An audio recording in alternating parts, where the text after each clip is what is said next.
Chapter 839, Decay Transformation, You know of our holy realm.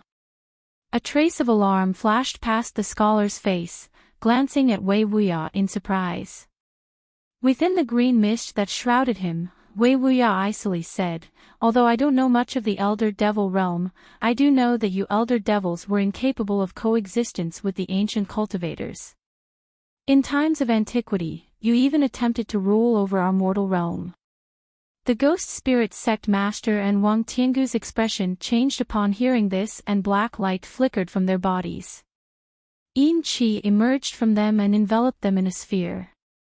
When they turned their gaze towards the Confucian scholar once more, they unconsciously took 2 steps back. Although the two haven't heard of the Elder Devil realm or Elder Devils, Wei Wuya's intimidated appearance and the scholar's confident calm had made them to be vigilant. With a deliberate tone, the scholar calmly said, "You don't need to know what I am.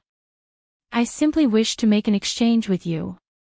If you agree, your cultivation will be vastly increased and you may even ascend to the realm of deity transformation. Would you 3 be interested in listening?" The ghost spirit sect master exchanged a glance with Wang Tiangu and calmly said, "Oh, we might as well hear this grand offer for the time being. It's quite simple. Do you see the Elder Devil corpse behind me? Assist me in removing its seals and I will use its body to open a tear into the holy realm. As a reward, I will use the true devil chi of the divine ancestors to turn your constitution as that of a supreme devil, becoming a member of our holy realm. Would you 3 be willing? With your talents, your cultivation will make massive leaps once the infusion of devilish chi is finished. Entering deity transformation stage would only be a matter of time." The scholar's voice was smooth and alluring. "Dissolve the seal and infuse devilish chi." The ghost spirit sect master felt his heart stir. An instant and massive increase in cultivation and the ability to enter deity transformation stage were truly tempting. He turned to look at Wang Tiangu and saw that he was tempted as well. Having lived for so long, Wei Wuya was beyond cunning and was able to see their intents at a glance, so he called out to them, "Snap out of your foolishness. Do you truly believe you will still be yourselves after being infused with devilish chi? You could lose your intelligence and become a puppet of that elder devil. Brother Wei, what do you mean?" Wang Tiangu was immediately sobered as if cold water was dumped on his head. Wei Wuya spoke without the slightest restraint. "What do I mean? You dare to trust a devil from another world. Although I don't know exactly what this devilish chi will do to you, do you truly believe that forcefully raising your cultivation with strange chi from another world will be good?" The ghost spirit sect master and Wang Tiangu's expression grew unsightly when they heard him. Then their gazes turned icy as they looked at the scholar. When the scholar heard this, he frowned and thought to say something when Wei Wuya's face had a strange change. There was a sudden whistle that shrieked 3 meters from a rock pile behind them and a black blur shot out of it, penetrating the scholar's abdomen in an instant. Then it shot 30 meters away and spiraled in the air. It was a small, jet-black snake. It had a small snow-white, thumb-sized horn that appeared incredibly sharp and a glossy black scaleless body. A bowl-sized hole burst in the scholar's abdomen. Because he didn't have a body of flesh, there was no blood, but the hole had revealed a shattered walnut-sized crystal remaining in the body. The scholar stared at the shattered gem with an expression of disbelief. "How did you know where my soul stone was?" From the green mist, Wei Wuya emotionlessly said, "I do not cultivate the ghost Tao, so I don't know what a soul stone is. However, my soul-devouring snake is rather adept in dealing with ghosts and demon souls. Killing a materialized soul remnant was an easy task." When the scholar heard this, he wryly smiled and his body burst into a cloud of gray-white chi that roiled throughout the air. The ghost spirit sect master and Wang Tiangu appeared surprised when they saw this, but when they glanced at the huge demonic statue in the distance, they sighed with relief. As Wang Tiangu looked at the devil corpse, he couldn't help but ask, "Fellow Taoist Wei, shall we destroy the elder devil corpse?" After some silence, Wei Wuya shook his head and said, "If it could be destroyed, don't you think the ancient cultivators would have done so already? It'd be best if we left this place." Wang Tiangu grew hesitant. The ghost spirit sect master then broke the silence and said, "Brother Wei's words are reasonable. This place is quite strange. It'd be best for us to leave sooner." When Wang Tiangu heard this, he raised no further objections and took to the air. But suddenly, a voice spoke out from behind them, "Who allowed you to leave? Since you've arrived at the place where my devil body was sealed, do you believe that you'll be able to leave alive? Forfeit your lives while you still can." When they heard this familiar voice, the cultivators quickly turned around in disbelief and saw that the white yin qi that previously scattered from the scholar had condensed once more into a ball. In the blink of an eye, it took the form of a gray, single-horned ghost head that malevolently stared at the three cultivators. Having seen this, the ghost spirit sect master was the first amongst them to attack. He quickly raised his hand and released a black flying dagger. It sliced through the center of the ghost head, but the split halves of the ghost head condensed back into one as if nothing had happened. When the three saw this, they felt their breaths turn cold and their expressions revealed shock. The ghost spirit sect master in particular felt his heart drop. The ghost spirit sect were specialized in secret techniques that controlled and destroyed ghosts. The sect master's own flying dagger was refined with this powerful effect in mind. But it had no effect on the ghost head, leaving a faint feeling of dread appeared in his heart. When Wei Wuya saw this, he sharply whistled and the horned snake spiraling in the air swept down in a black streak. At that same time, his green mist roiled and a large dark green arm appeared from within it. In a faint tremble, it charged towards the ghost head in a fierce streak. When the other two saw this, they had no intention of having Wei Wuya dealt with it on his own. One of them spun around and released a cloud of yin qi towards the ghost head, and the other took a deep breath and spat out a sparkling gold skull that charged forward in a howl. In an instant, the three joined hands against the gray ghost head. Chapter 840. A startling change. Bright light began to wind around Han Li's body and his surroundings turned dim and hazy. Countless specks of white light danced around in the air outside. Han Li clasped his hands in an incantation gesture and spiritual light flowed without end around his body. A whirlwind of light rose from the ground and enveloped him in a gorgeous display. Soon after, gales began to blow with greater force and frequency as time went by. As for the white light specks in the distance, they were swept inside like moths to the flame. Not long after, the winds formed a huge pillar that reached to the sky, blowing up stones and sand wherever it went as if possessed by a devil. At that moment, Han Li's incantation echoed through the fierce winds, causing the pillar of wind to tremble before dispersing. Then, thin glowing clouds floated through the air. An incantation was quickly spoken and the glowing clouds turned blue. Soon, the sound of rushing water filled the air and countless surging waves rose as far as the eye could see. Waves up to 300 meters tall began to rise around him.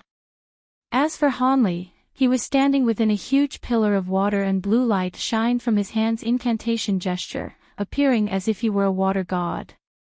Suddenly, Han Li's incantation gesture changed and it became muffled. The huge waves disappeared in the blink of an eye as if they were an illusion and were replaced with waves of scarlet flame. Over 100-meter-long fire flood dragons emerged from them, each of them spitting fire from their mouths. Then, the flames disappeared to be replaced with a verdant sea of trees, an endless desert, a world of ice, and many other worlds as Han Li willed them into existence. For the moment, he appeared to be a godlike existence. Han Li appeared satisfied with what he had done and then used his magic power to condense a 3-kilometer-tall giant. He had it beat its chest before roaring to the sky. Afterwards, silver light began to streak from every corner of the horizon and began to surge towards the giant in a silver wave. Blinding silver streaks filled the sky and the giant melted underneath the silver lights as if it were ice. But when this light covered Hanli, he felt his eyes burn. He immediately covered his eyes with his hands and miserably screamed. Following, the silver lights in the sky scattered. Hanli felt completely dazed, but he soon opened his eyes in alarm. The silver light and the world around him had completely disappeared. He was sitting inside a secluded room, his body completely drenched in sweat. Hanli took a deep breath and calmed himself, finally recalling that he was within a sealed room inside Devilfall Valley. Not long before, he had taken the nature origin pill that he had refined and was enveloped in a world of illusion by the medicinal power erupted from it. He blankly remained seated and didn't immediately stand up. As he reflected upon his own experiences in the illusory world, his expression wavered with his face revealing revelation one moment and confusion the next. He then touched his back and found his robes to be drenched. Hanli bitterly smiled. The nature origin pill was beyond miraculous for it to sink his mind into a world of illusions in spite of his vast spiritual sense. As for his time inside the illusion, he had become an entirely different person and experienced inconceivable events. He grasped tremendous power with ease, capable of shifting mountains and seas, and calling wind and rain. But when Hanli recalled what he had done, the incantations became incredibly vague and he couldn't recall a single word that he spoke, but the grasp and sensation of worldly spiritual power were remembered with complete detail. He felt as if he had experienced it with his body and believed it would prove beneficial for him in breaking through to the next cultivation realm. Hanli then closed his eyes once more and remained still in place. Hanli sat in place for half a day before opening his eyes with restored calm. Any trace of confusion had disappeared from his face. He stood up and raised his hand, striking the stone door in front of him with a spell seal. The door flickered with spirit light and slowly opened, allowing Hanli to calmly walk out. As soon as he walked out, a white streak of light flew out from the stone wall and into his sleeve. It was Silvermoon in her fox form. Hanli slowly walked towards the cave's entrance and asked, "How long was I in seclusion? Did anything happen while I was in there?" Silvermoon replied with a respectful tone, "Master was in seclusion for 2 days." During this time, Violet's spirit had already emerged, but she saw that the restrictions protecting your cave had yet to be raised and she returned to her residence. Hanli indifferently said, given her lower cultivation, the nature origin pill should have had a lesser effect on her. It is no wonder that she left seclusion earlier. Rather, I am more surprised that you don't want to take one. Silvermoon's helpless voice left his sleeve. Master should know that I am quite a bit different from a human cultivator. I am a Silvermoon wolf that is possessing the body of a demon fox. In addition to medicine pills used to advance cultivation, I don't dare to negligently take any cultivator medicine pills. Who knows what harm they could cause to me? I would rather just spend more time cultivating than take that risk. After a moment of thought, Hanli frowned and nodded, saying nothing further. Of course, Hanli didn't waste the remaining spirit kindle fruits. He had consumed them before taking the nature origin pill. With their medicinal power dissolved into his body, he experienced a small but noticeable increase in cultivation. It truly deserved to be a spirit medicine rarely seen in this world. When Hanli arrived near the exit of the cave residence, he found that his puppets were obediently guarding the gate. He took several steps forward and swept them into his storage pouch in a flash of white light. At that moment, Hanli opened the stone gate of his cave residence with a magic technique and calmly walked out. In the instant Hanli walked out, a streak of light shot out from one of the neighboring mountains. When Hanli saw the light approaching, he calmly waved his hands around him, beckoning all the nearby formation flags and plates that were placed in the ground.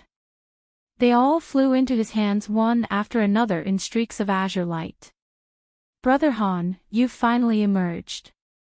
I believed it would have taken you another half-day before you came out. At that moment, the streak arrived in front of Hanli, revealing Violet's spirit's figure. She sweetly smiled at Hanli as she floated in the air. Her gorgeous beauty soon unfolded as the light faded away around her face. Hanli smiled and said, "It seems Violet Spirit has experienced rather fine results after taking the Nature Origin pill. You are only a few years away from ascending to mid-core formation stage. Allow me to offer my congratulations ahead of time." Violet Spirit's gaze flickered and she happily said, "Brother Han must be joking. The Nature Origin pill only saved me several tens of years of bitter cultivation. However, Brother Han now has a good chance of reaching mid-nascent soul stage after taking the pill. This is worthy of even greater congratulations." Fellow Taoist Violet Spirit can't believe that the Nature Origin pill has the same effect on a core formation cultivator as a nascent soul cultivator, Hanli calmly said, although it was said that the pill is effective to everyone under deity transformation stage, the lower the cultivation one possesses, the greater the effect. When core formation cultivators take the pill, there is no doubt that they will be able to ascend to the next level, but this isn't guaranteed for a nascent soul cultivator. Regardless of how it is said, the Nature Origin pill is greatly useful towards ascending to the next level of cultivation. There is no need for Brother Han to be so modest. And give the aptitude Brother Han displayed after reaching nascent soul stage in only 200 years, he should only be a step away from entering mid-nascent soul stage. Aptitude. When Hanli heard Violet Spirit say this, he couldn't help but bitterly laugh. Although he didn't correct her, he did shake his head in silence. Violet Spirit pursed her lips in a smile and thought to say something more when a huge rumble sounded out in the distance. It appeared as if a fierce tremble shook the entire world. Hanli handled it well enough, but Violet Spirit was shaken by this and fell from the air. She hastily stopped her fall with a burst of light and shouted out in alarm, "What happened? What is going on?" Also shocked, Hanli didn't answer and turned his head in the direction of the source of this sound. That is the area that the map indicated. Hanli's heart stirred and he felt somewhat bewildered. At that moment, a white line howled as it streaked from the horizon, carrying booms in its wake. In the blink of an eye, the white light turned thicker and countless waves of white chi suddenly appeared nearby. As far as the eye could see, a boundless and unimaginable tall wave of white chi engulfed the surrounding mountains as it made its way towards Hanli and Violet Spirit. In the blink of an eye, it was only about a kilometer away from them. Not good. When Hanli saw this, his expression changed and he summoned a small blue shield with a shake of his sleeve. It revolved around him once and expanded into a huge shield in front of him. He pointed at the huge shield and a layer of blue light emitted from it, enveloping Hanli within it. Still feeling unease, he spat out a ball of blue icy flame and had it rupture 30 meters in front of him. The blue flame radiantly glowed and crackled. The large icy ball of chi rapidly expanded and in the blink of an eye, a 20-meter-tall ice mountain appeared in front of Hanli. As for Violet Spirit, she also reacted with alarm and released an embroidered scarf that released a mist of light to protect her. When she saw that Hanli had condensed an ice mountain, she hastily flew to his side with delight. At that moment, the rushing wave of chi had finally arrived before them. The entire sky grew dim. Soon, the violent sounds of shattering earth burst around them. A huge tremble resonated from the ice mountain ahead of them where tens of boulders smashed into it, each impact releasing a sharp clank. The sound was discomforting and made one's heart stir. Chapter 841, First Devil Sighting. When Violet Spirit saw this huge mountain of ice break, she paled and unconsciously turned to look at Hanli. At the moment, Hanli appeared unperturbed and without a trace of panic. When Violet Spirit saw this, her heart steadied, knowing that he most likely had further methods to protect himself. But to Violet Spirit's surprise, Hanli didn't make any further use of any magic treasures or techniques. Although the blue ice mountain trembled underneath the boulders and chi wave, it held steadfast and showed no sign of breaking. In her delight, Violet's spirit discovered that the mountain of ice wasn't condensed from ordinary glacial chi, it was far more hardy than one would expect. After the time it took to finish a cup of tea, the astonishing white wave of chi eventually finished rushing past them. It rumbled into the distance only to disappear from sight. Violet's spirit sighed, summoning her embroidered scarf back into her hand from its mist form. She looked at Hanli and puzzlingly asked, "What is that? How could Devil Fall Valley possess such a thing?" Hanli's eyes flickered and he muttered, "I'm not sure." However, there was something strange about the spiritual chi in the distance. It was extremely chaotic. Could such an astonishing wave of chi come from a spatial tear instead of a person?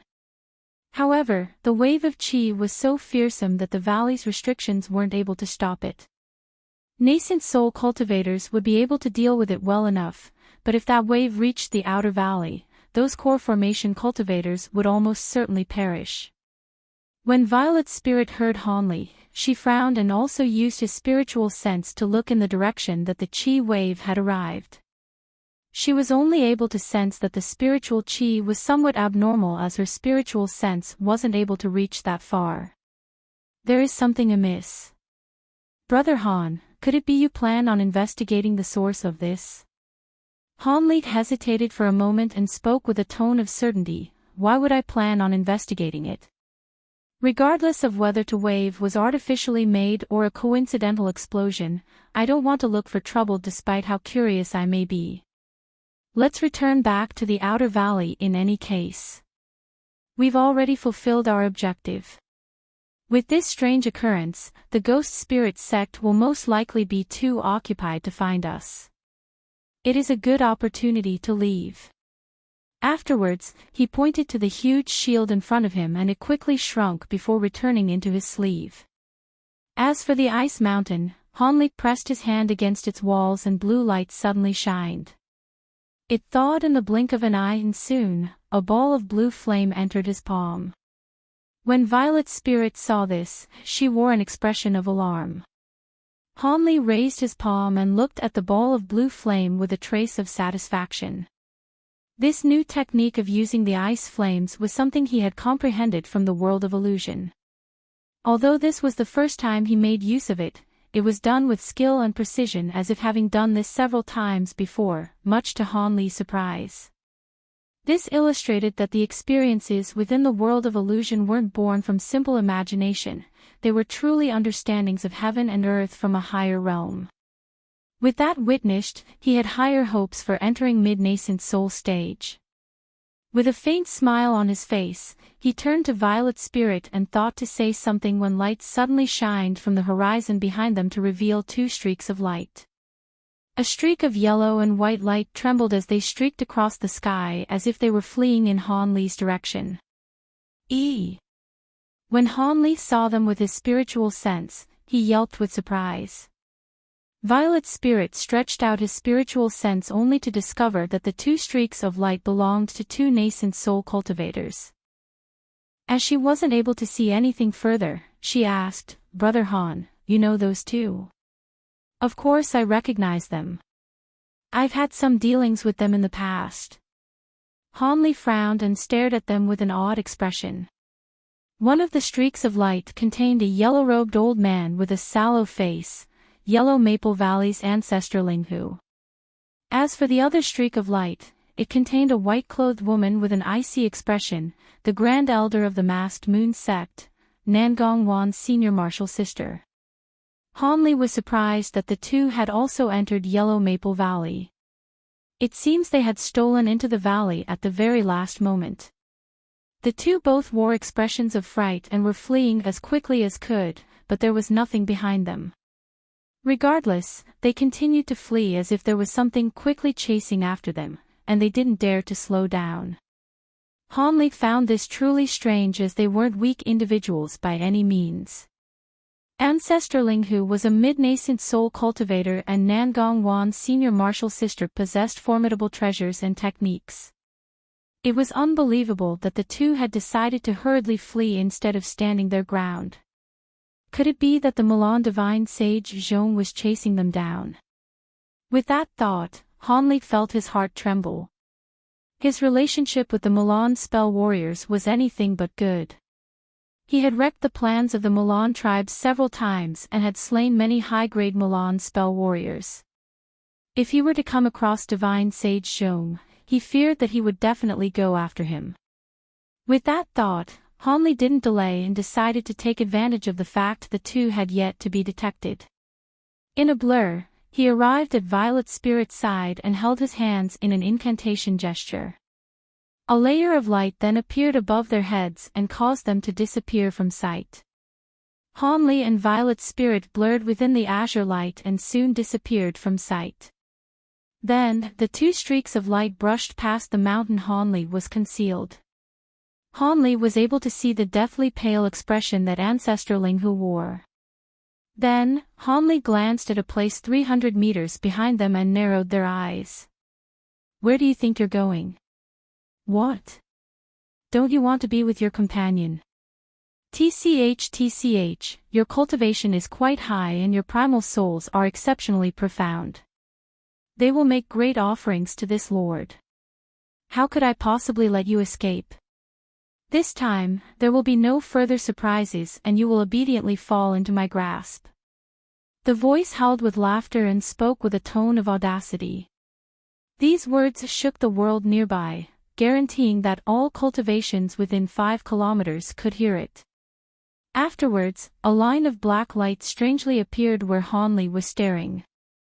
The black line intermittently flickered, closing the distance between it and the two fleeing cultivators with each reappearance.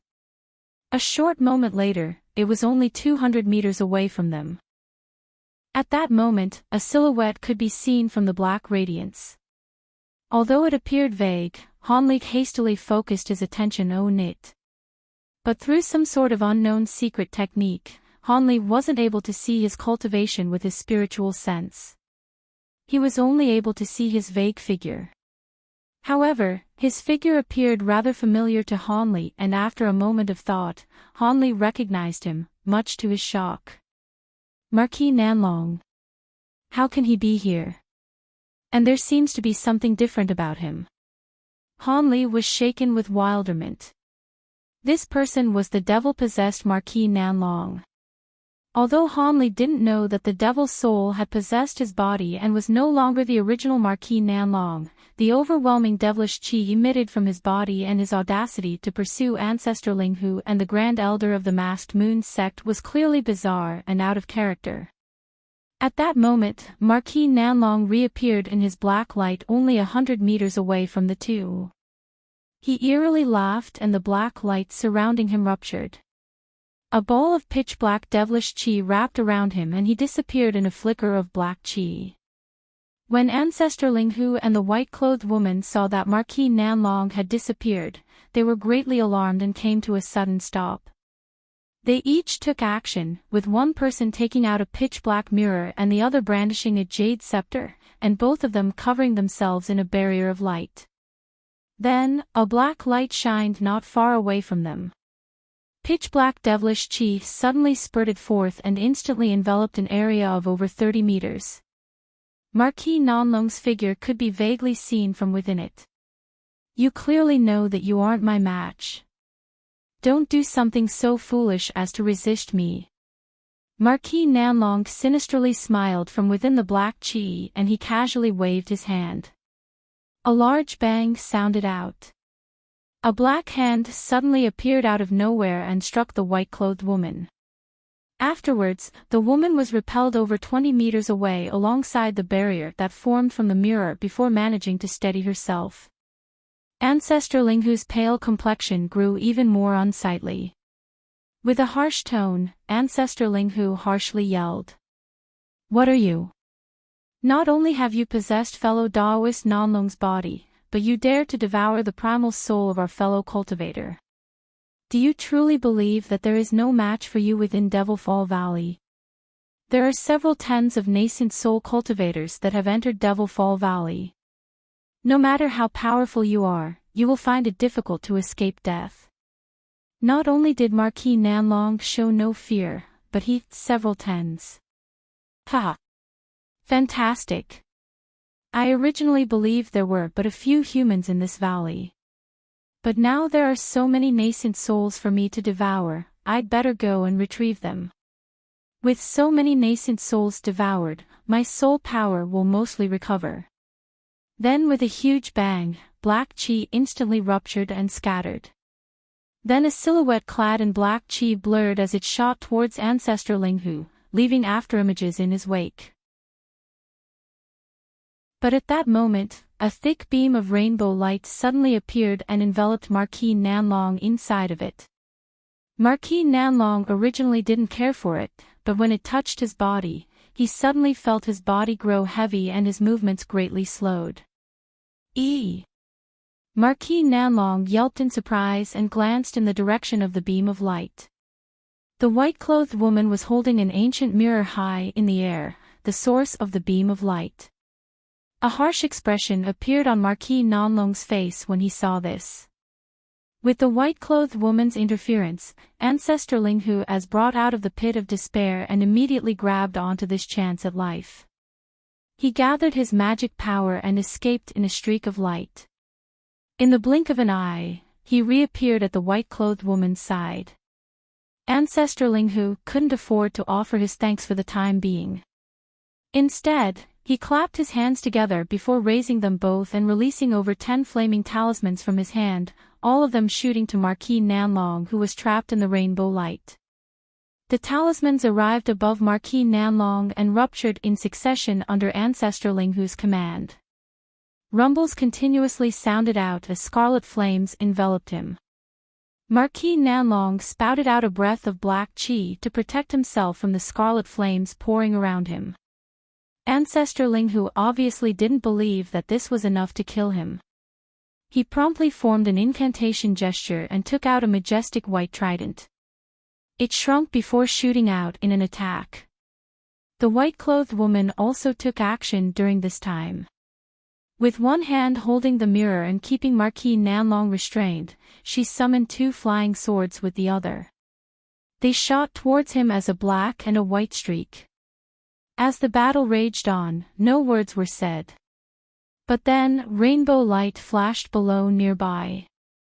Hanli frowned and asked the monarch of soul divergence, "Is that thing possessing Marquis Nanlong one of those elder devils you mentioned?" With a trace of schadenfreude, he replied, "Apart from an elder devil, what else could be so vicious?" But for him to be able to send 2 nascent soul cultivators fleeing, it seems this elder devil is rather highly ranked in the elder devil realm. If you were to fight him alone, your chances of victory are very low, even if he isn't using his original body. Hanli bitterly chuckled and muttered, "It is quite interesting that you didn't tell me to immediately flee. And it's not as if I have any interest in fighting that thing alone. But nevertheless, the world is truly a chaotic place for Marquis Nanlong to fall in such a way." The monarch of soul divergence snorted and said, "With regards to cultivation alone, even 4 of you wouldn't stand a chance against an elder devil with a possessed body. But with your various treasures and techniques, your chances are quite good. You even have divine devil bane lightning.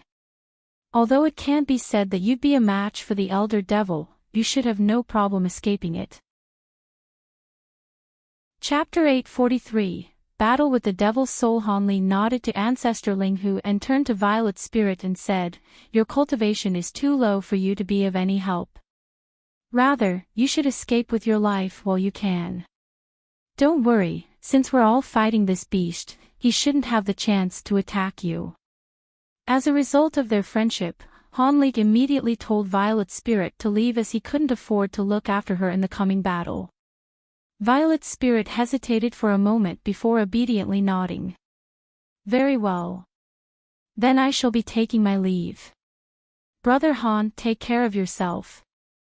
Violet Spirit spoke softly and took a glance at Marquis Nanlong down below and a deep look at Ancestor Linghu's before flying off. At that moment, Marquis Nanlong simply glanced at her in the distance before refocusing his gaze on Hanli. It was unknown whether he simply felt Violet Spirit to be too unworthy of an opponent or that he felt that 3 nascent soul cultivators were troublesome to deal with. Seeing that Marquis Nanlong was glaring at him, Han Li's expression sank and he raised his hand, summoning several dense arcs of golden lightning around his arm. Thunder repeatedly clapped as lightning lit up around his arm in a brilliant display. Given the fearsome of this elder devil, Han Li had no intention of probing his abilities and decided to immediately attack with the divine Devil Bane lightning, legendary for its ability to suppress all things wicked and evil. In truth, Han Li was somewhat disappointed that he never had the chance to test its effectiveness against a devil's wicked technique. Although this elder devil may be formidable, Han Li was confident in the lightning's ability to suppress him. When Marquis Nanlong saw the golden lightning bouncing off Han Li's arm, his eyes narrowed. As he stared at Han Li, he eventually spoke with an icy tone, "I recognize you from the remnant memories of this body's previous owner. Although I don't know the specific details, this body's previous owner had a particularly fearsome impression of you. I now see that impression was correct. Not only did you evade my ambush, but you are able to control the divine Devil Bane lightning that had caused us to suffer so much in the past. It seems like I'll have to expend quite a bit of effort to deal with you." When Han Li heard this, a trace of a cold smile appeared on his lips and the arcs of golden light on his arm surged with greater power. At that same time, he flung his sleeve and a small blue shield appeared in front of him. It revolved around him before transforming into a barrier of blue light. Seeing that Han Li took the initiative to act first and defend himself against Marquis Nanlong, Ancestor Ling Hu and the white-clothed woman glanced at each other with joy. Han Li's current reputation was quite great and he was in existence on par with late nascent soul cultivators. As a result, they each sent a voice transmission to each other and slowly moved forward in preparation to provide Han Li assistance. When Marquis Nanlong saw that Han Li remained steadfast and unaffected by his provocation, he frowned and a fearsome expression appeared on his face. He silently stamped down and his entire body trembled, only to leave behind an afterimage. Han Li's expression remained calm, but he felt a chill shake his heart and his mind grew wary. He swept his spiritual sense around him but wasn't able to find any trace of the elder devil, as expected. His concealment technique alone was enough to kill ordinary cultivators. With that thought, Han Li narrowed his eyes and blue light flickered from his eyes, activating the bright sight spirit eyes with practiced ease. Then, he suddenly raised his arm and released a bolt of golden lightning.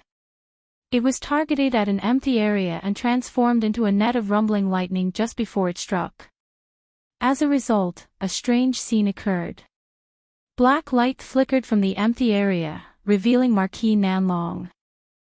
He felt alarm when he saw the net of golden lightning falling down upon him. But soon, his expression grew sullen as his body blurred, and the net only fell down on an afterimage. Marquis Nanlong's body had disappeared without a trace. Han Li pressed his lips tightly together when he saw this. With blue light continuing to shine from his eyes, he looked to his side and raised other arm before pointing it in a completely different direction. Peals of thunder ringing out, a dense bolt of golden lightning shot out from his hand, striking at an empty space 20 meters away. Just as the golden lightning traveled through the air, Marquis Nanlong's figure reformed right in its path. He could only blankly stare as he met its thunderous path. Marquis Nanlong was greatly shocked once more. It may just be a matter of luck if Han Li was able to predict his location once, but it couldn't be a coincidence for this to happen a second time. Han Li was truly able to see his movements. This time, the timing of Han Li's attack was superb. Marquis Nanlong wasn't able to avoid it. He could only open his mouth and spit out a ball of black-red devil flame to meet the golden lightning head-on. With a light clap, the black-red flames and golden lightning flashed, dissipating into smoke like fire and ice. It was Han Li's turn to be shocked.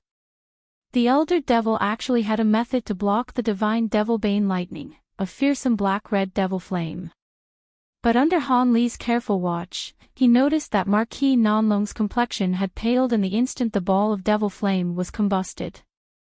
Although he had been able to recover in an instant, it was clear that this black-red devil flame most likely had some sort of connection to his vitality or soul essence.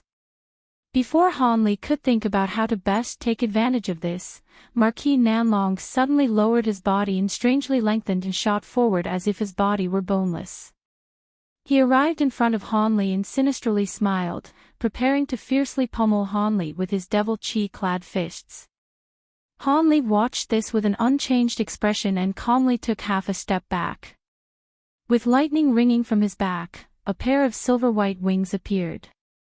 Then with another ring of thunder, he disappeared in a silver flash. When Marquis Nanlong saw this, he paused before coldly smiling. Lightning movement. I see you know quite a bit. But it is a pity, hee. He sneered and turned into black mist before disappearing as well. The two attacks and simultaneous disappearances happened all in a mere instant.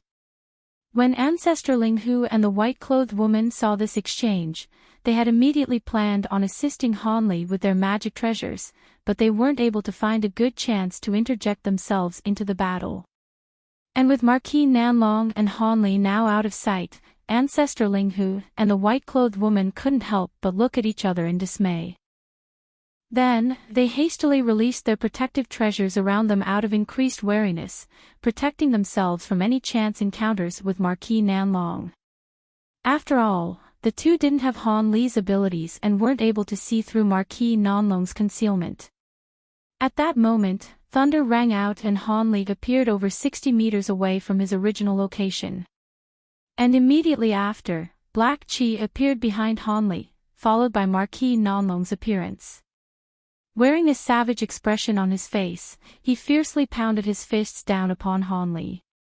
Without even turning around, Han Li instantly sensed what had happened with his spiritual sense, but the strike occurred too fast, he wasn't able to teleport away in time.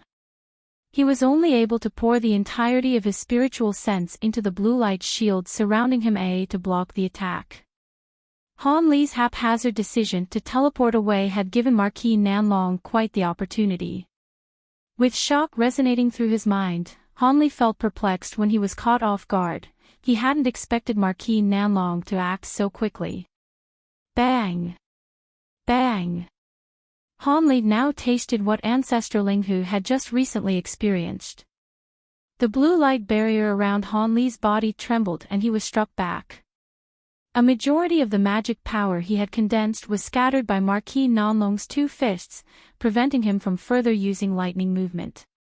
Marquis Nanlong wildly howled in laughter and his body turned into a fierce gale as he pursued Han Li, preparing to land a rain of blows with his fists. While Han Li was shooting through the air, incapable of controlling his body, his face was unexpectedly emotionless. Having seen what Ancestor Ling Hu suffered, he had prepared himself. Although he wasn't able to condense his magic power, he had other methods of contending against the Elder Devil. Although his body had become numb and powerless, he was soon able to feel his arms once more and released a spirit beast pouch from his waist towards Marquis Nanlong. Before Marquis Nanlong realized what had happened, he heard a sudden wave of buzzing from the bag. Several thousand of gold-devouring beetles swarmed out to form a cloud and they all surrounded him as he charged onward. Although he didn't recognize these gold-devouring beetles, he was able to sense an aura of ancient exotic insects, arousing fear in his heart. He didn't dare to be negligent and swiped his hand in the air towards them, summoning a glowing green ghost claw covered in gray-white flames to sweep away the gold-devouring beetles. In an instant, a majority of the gold-devouring beetles were grabbed by the ghost claw, and soon after, the gray-white flames burned a meter tall. The other beetles that hadn't been grabbed by the claw were now caught in the flames. Marquis Nanlong sneered at the sight and began to move towards Han Li once more. But at that moment, the white-clothed woman saw an opportunity to finally strike. She activated her mirror and a beam of rainbow light enveloped Marquis Nanlong. Additionally, Ancestor Ling Hu pointed to a milky white ring floating above his head. The ring flickered before shooting towards Marquis Nanlong as well. Marquis Nanlong was enraged at the sight of this and easily dodged the beam of rainbow light with a blur of his body. Although the rainbow light was difficult to deal with, it had no effect on him so long as it didn't touch him. As for the white ring, it was clearly a treasure focused on restriction. It also had no effect on him unless it touched his body.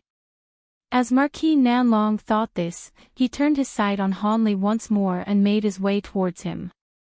To him, Hanli and his divine Devilbane lightning posed the greatest threat. However, Hanli didn't remain idle while inside his light barrier. He slapped another spirit beast pouch at his waist, and summoned over 10 puppets that blocked Marquis Nanlong's way with a single command. Chapter 844. A united front. Marquis Nanlong was initially surprised to arrive in front of the tiger demon puppets, but he continued his charge regardless. The dozen puppets flickered with white light and they took action all at once. Their silhouettes wildly blurred and they instantly surrounded Marquis Nanlong as they swiped at him with their claws of light. Marquis Nanlong's expression sank and he shouted. Holding the puppets in disregard, he quickly met 2 of the puppets' claws with his fist. 2 muffled bangs sounded out. When the claws struck his black chi-clad fists, they were thoroughly shattered. However, these puppets had no fear of death, not to mention that they didn't have any magic power to be scattered either. In a flicker of cold light, the 2 puppets restored their claws and resumed the assault. Marquis Nanlong wickedly chuckled at the sight of this and his arms blurred and disappeared, followed by his body. Then the various claws of light all struck air, only to be followed by 2 muffled booms. Marquis Nanlong appeared outside the encirclement, each arm piercing through the chest of a tiger demon puppet. Since puppets didn't possess any hearts, they could only fall to the ground after receiving these grievous injuries. Marquis Nanlong's brutishly powerful fists destroyed Hanli's meticulously refined tiger demon puppets without any resistance. However, these strikes were something only done in passing. His true objective was Hanli, who had yet to recover from his previous attack. As a result, he rushed past the remaining puppets and appeared before Hanli in an instant, launching another fist at him. Still wrapped in his protective light barrier and incapable of mustering his magic power, Hanli stared at the oncoming first with an odd expression that lacked the slightest trace of panic. When Marquis Nanlong saw this, he was bewildered. Just as he thought about what this meant, countless sharp explosions sounded out close behind him. In his alarm, he withdrew his fist without another thought and his body blurred, leaving behind only a line of afterimages in his wake. In the following instant, countless green claws suddenly appeared, ripping through all of the afterimages. Then in a green flash of light, a green-furred monster with a husk of a face appeared where Marquis Nanlong originally stood. It was the sovereign devil corpse that had stealthily covered under the cover of Hanli's puppets. Marquis Nanlong stared at the tiger demon puppets and the devil corpse that had nearly launched a successful stealth attack on him. A refined corpse.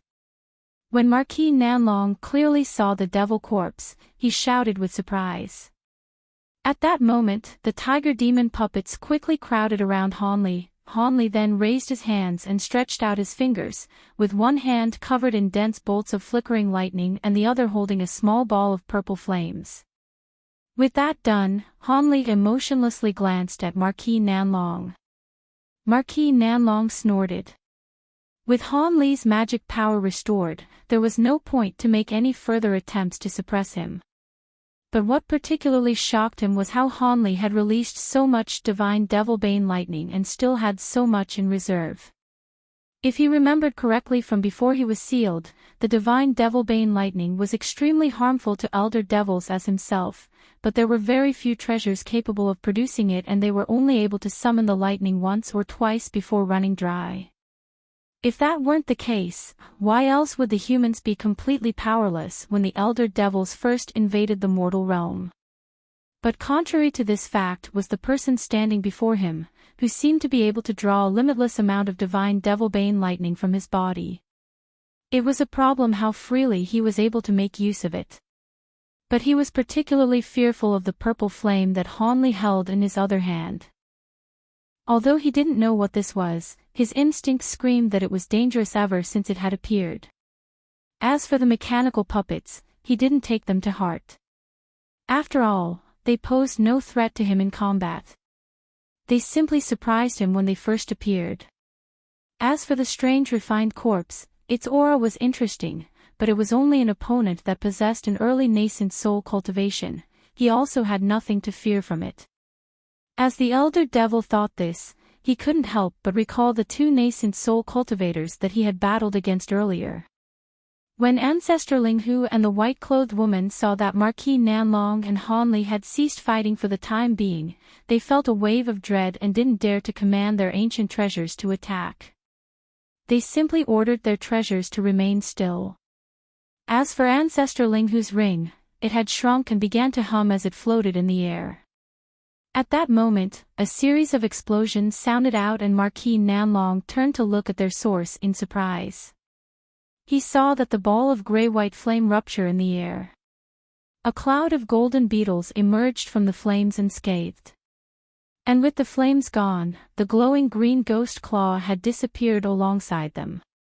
Marquis Nanlong's expression turned gloomy at the sight of this. Having escaped their prison, the golden beetle cloud immediately rushed towards Hanli. After a moment of silence, Marquis Nanlong wore a savage expression and said, "I didn't expect that your abilities were so vast. Fishing your nascent soul with ordinary means is rather inconvenient. Since this is the case, I'll have to regretfully kill you. Additionally, this body has already reached the end of its usefulness, so it is no matter even if it ruins." He then took a deep breath and emitted black devilish chi from his body.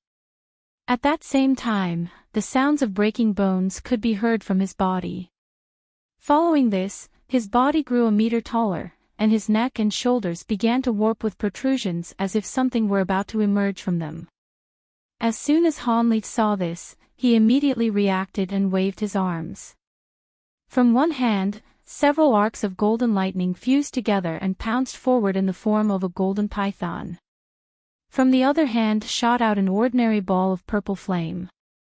At that same time, Hanli released a muffled cry, commanding the gold-devouring beetles to fly forward. As for the sovereign devil corpse and the tiger demon puppets, they remained in place to guard against any sneak attacks. To the side, Ancestor Linghu and the white-clothed woman glanced at each other before pointing at their treasures and activated them. Suddenly, a beam of rainbow light shot out, arriving a step faster than Hanli's attacks. As for the milky white ring, it grew to 3 meters in size and moved to cover Marquis Nanlong. Having suffered from the elder devil's strange techniques, they couldn't allow him to successfully pull off another or they would face even greater danger. Chapter 845. Two Heads. For arms. Hanli's heart stirred upon hearing the Monarch of Soul Divergence's warning and he asked, "From your tone, it seems you've had personal experiences dealing with elder devils. I thought you never entered Devilfall Valley." Monarch Soul Divergence snorted several times and annoyedly said, "Oh. Could it be you didn't hear me before?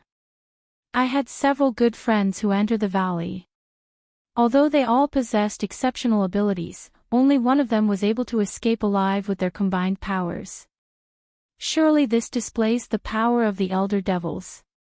Hanli smiled and thought to ask him another question when he heard a loud roar from the ball of black cheats scuttling in the distance. Afterwards, a storm of wind was suddenly scattered away from the black chi, revealing Marquis Nanlong. When Ancestor Linghu and the white-clothed woman saw this, their expressions suddenly changed and they felt their blood run cold. "Is that human?" They saw Marquis Nanlong emerge with 2 heads, one head in the front of the neck and the other smaller in the back, both of them possessing a malevolent appearance. They saw 4 devilish arms from his shoulders, all of them long enough to reach below his knees. The head in front had purple scales covering its face and a several inches long white horn jutting out from its forehead. However, his nose, eyes, and other facial features were the same as before. The smaller head on his back appeared completely like that of a demon ghost. Although this head was also horned and scaled, it had a fearsome appearance, and when it opened its jet-black lips, a foot-long black-red pointed tongue unfolded itself. It then pulled back as if it were the tongue of a snake. But what was even more frightening was how the head's eyes had become narrow slits that glowed with silver light. Whenever its eyes moved, it gave an inhuman feeling of unease. Not only his head but the rest of his body was also densely covered in purple scales. His 4 long arms also had long, bone-like nails jutting out from each of his fingertips. When he brought them together, they all shined with silver light and appeared incredibly sharp. Although Ancestor Linghu and the white-clothed woman felt their hearts tremble at the sight of this new fearsome form, given their rich experience as nascent soul cultivators, they didn't allow themselves to be overwhelmed with fear. Instead, when they saw the elder devil remain still in place, they both pointed at their treasures and commanded them to attack. A beam of rainbow light flashed out and enveloped the elder devil inside of it. Delighted, Ancestor Linghu took this chance to order his huge white ring to also cover him. When the elder devil saw this, the expression of his front head remained blank as if it were dead, but the expression of his rear head sneered. The huge ring flashed and directly fell onto the elder devil's head.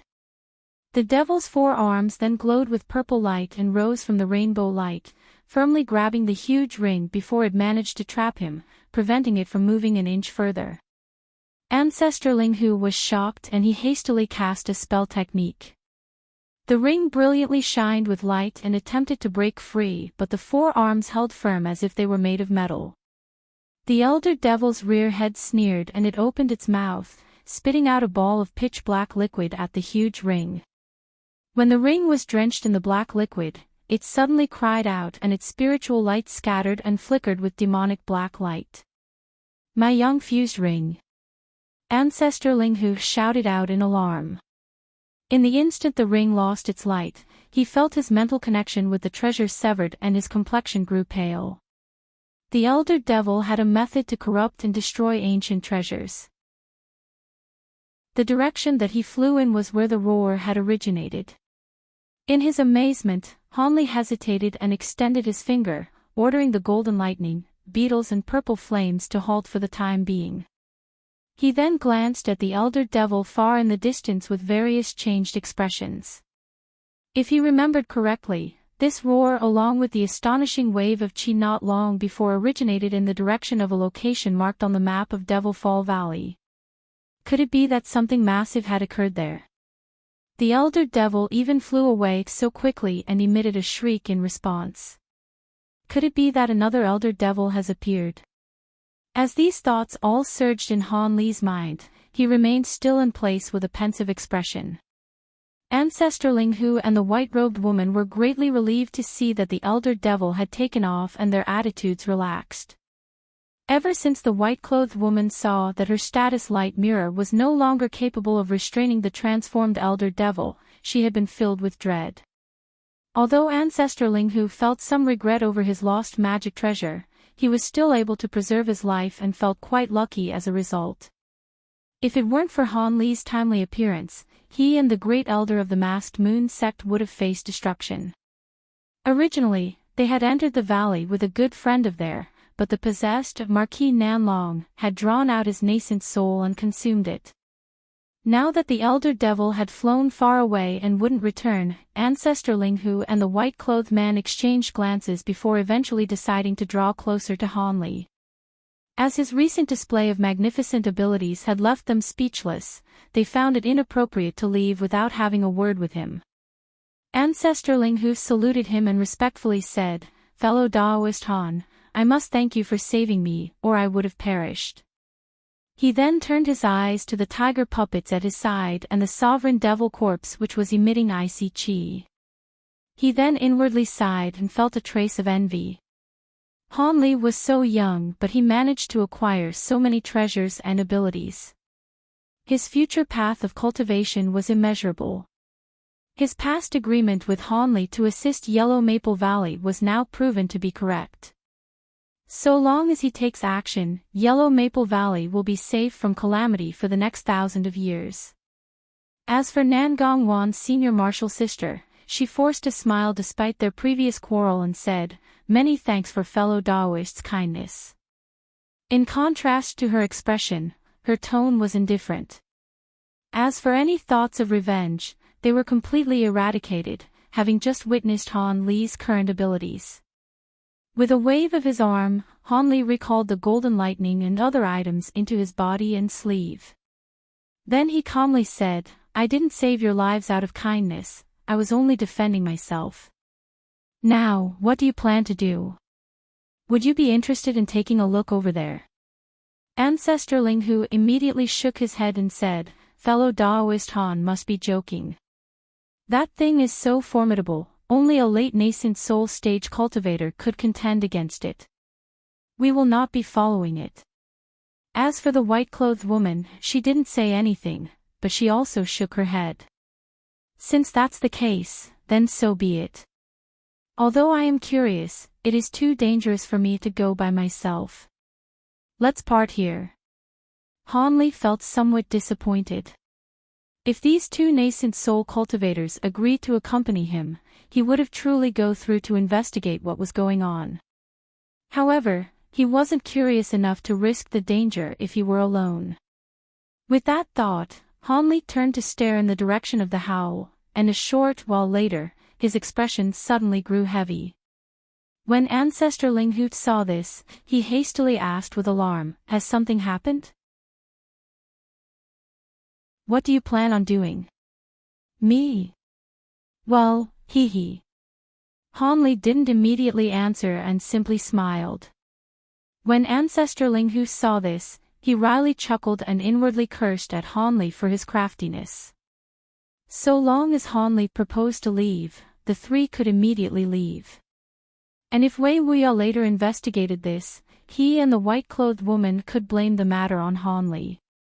As Ancestor Ling Hu was trying to find a way to deal with this awkward situation, Han Li suddenly yelped, "Ee! There are also cultivators nearby." But this comes as no surprise. Given how loud the noise was, it would have attracted cultivators within several thousands of kilometers here. When Ancestor Ling Hu and the white-clothed woman heard this, they hurriedly followed Han Li's gaze and found that on the other side of the battle, a group of cultivators were flying towards the green cloud and strange radiance. How can it be them? Why have they come to such a dangerous area? Han Li swept his spiritual sense past these cultivators and felt a wave of shock. He recognized two of the three cultivators in the group. One of the cultivators was Daoist Heaven Crystal, who he had traded with in the past. Following after him were two puppets with wicked appearances. They were riddled with scars and one of the puppets was even missing an arm. The other person he recognized was a silver-haired old man, Han Li's senior martial brother Qing. As for the last person, it was the unfamiliar old man that had entered the valley with his senior martial brother Qing. The third cultivator that was supposed to be with them was missing, presumably, something had happened to him. After recognizing these men, Han Li's expression turned gloomy. It seemed these cultivators were attracted by the fearsome battle. Perhaps they had mistakenly believed that it was between cultivators fighting over a rare treasure. Had they known that there were nascent soul-consuming devils instead of treasure, they would have surely been flying away. Because they were too far away from Han Li, he wasn't able to reach them with his spiritual sense and couldn't stop them. As a result, they drew closer to the battle in the blink of an eye. Wei Wuya would surely be interested in dragging them into the fray and force them to share the pressure, putting the newly arrived cultivators in danger. Han Li didn't care for the others, but his senior martial brother Qing had treated him with kindness at the Drifting Clouds sect and he couldn't stand by as he watched him die. It seemed he'd have to involve himself as well. Helpless, Han Li's original plans fizzled. He had intended to wait and see how the battle turned out before deciding to either involve himself or slip away. If Wei Wuya was only at a slight disadvantage, he would naturally be willing to tangle with the elder devils. After all, as a fellow human, he didn't wish for the elder devils to turn Devil Fall Valley into a slaughtering grounds and have the cultivators' souls devoured. Chapter 847. Two devils meet. Hanli kept the sovereign devil corpse and his puppets at his side, and even released a dozen huge tortoise puppets at his side as he flew towards the battle. As Ancestor Linghu and the white-clothed woman followed after them, they were both surprised and felt a bit of relief. Although the puppets didn't amount to much alone, when combined in the numbers of several tens and expertly used, they could forcefully distract an ordinary nascent soul cultivator. While they both felt a bit more relieved at the sight of this, Ancestor Linghu felt a pang of envy and the white-clothed woman was intimidated. To think that Hanli still has even more moves hidden. What a profoundly mysterious character. In the blink of an eye, Hanli quickly closed the 5-kilometer distance from the battle. He then slowly came to a stop when he arrived about 300 meters away and examined what happening. Now that he was nearby, he discovered that there were countless tentacles formed from black-purple devilish radiance and were wildly fluttering about. There were also a devil that appeared at the center of the purple light, the source of the devilish chi. The devil had a malevolent face and a horn growing out of its forehead, bearing a striking resemblance to the two-headed four-armed devil. However, his body appeared to be purely human, and his skin appeared to be smooth and translucent as finely carved jade. At that moment, the devil had his eyes closed and displayed no trace of emotion as if were asleep. But what was strange was how thunderous roars occasionally escaped from his abdomen despite clearly have his mouth shut. From this sound alone, it appeared as if the devil was furious, but his face was completely still. The devil's arms were mechanically flinging balls of pitch-black flames down to the green cloud below. The balls of flame moved stiffly as if they were slowed down. But in contrast to their unremarkable appearance, these black fireballs released 30-meter-wide waves of flame upon rupturing, scattering away most of the green clouds that were nearby. However, Wei Wuya's green cloud of poison wasn't to be underestimated. It trembled several times before launching a counterattack to eliminate the black fireballs, a continuous barrage of countless snakes made from green poisonous chi. However, this was done in vain as they all ruptured in midair before they could reach the devil within the purple light. As a result, green clouds, weird radiance, and black devilish flames intertwined and occasionally released explosions in the air. Soon, Ancestor Linghu arrived at Hanli's side and saw the devil in the air. With an expression of surprise, he happily said, "What's going on here?" The devil seems to have not yet awakened, or maybe the body is under some sort of restriction. Anyways, this a great opportunity. Hanli shook his head. As he continued to survey his surroundings, he said, "If it were so easy, fellow Daoist Wei would have already have killed him rather than painstakingly remain hidden within the poison cloud. There seems to be something profound happening. It also stands to mention from this devil's much more powerful devilish chi that there is some sort of relationship to the devil that had flown away, not forgetting that it is also much more powerful." Puzzled, he wasn't able to find any trace of the devilified Marquis Nanlong.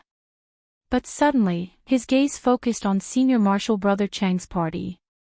When they arrived, they appeared even more surprised. When Senior Marshal Brother Cheng saw Hanli, delight appeared on his face, but for some unknown reason, he simply nodded to Hanli with a smile. When Hanli saw this, he wryly smiled and reluctantly himmed the first voice transmission, "Senior Marshal Brother Cheng, you've come at a bad time. This devil is extremely dangerous. Even Wei Wuya might not prove to be his opponent. There is also a different devil nearby, with 2 heads and 4 arms." Alarmed, Senior Marshal Brother Cheng quickly replied through a voice transmission, "What? That cloud belongs to fellow Daoist Wei Wuya, and there is another monster? Since you are aware of what is happening, could it be you've already fought?" "I've already exchanged blows with the other devil. Although I don't know its true strength, it shouldn't be below a late nascent soul cultivator. If we join hands, we may be able to barely deal with it." Additionally, this devil is capable of consuming nascent souls, is adept in concealment techniques, and can move with immense speed. Take care. We should join hands if it does attack us. That way, we'll have a better chance. I got it. I'll discuss it with the two fellow Taoists at my side. Senior Marshal Brother Ching's heart sank and he turned around to speak with the two cultivators at his side, informing them of what Hanli had told him. Taoist Heaven Crystal has already recognized Hanli and appeared shocked when he saw the 30 tiger demon and tortoise puppets at his side.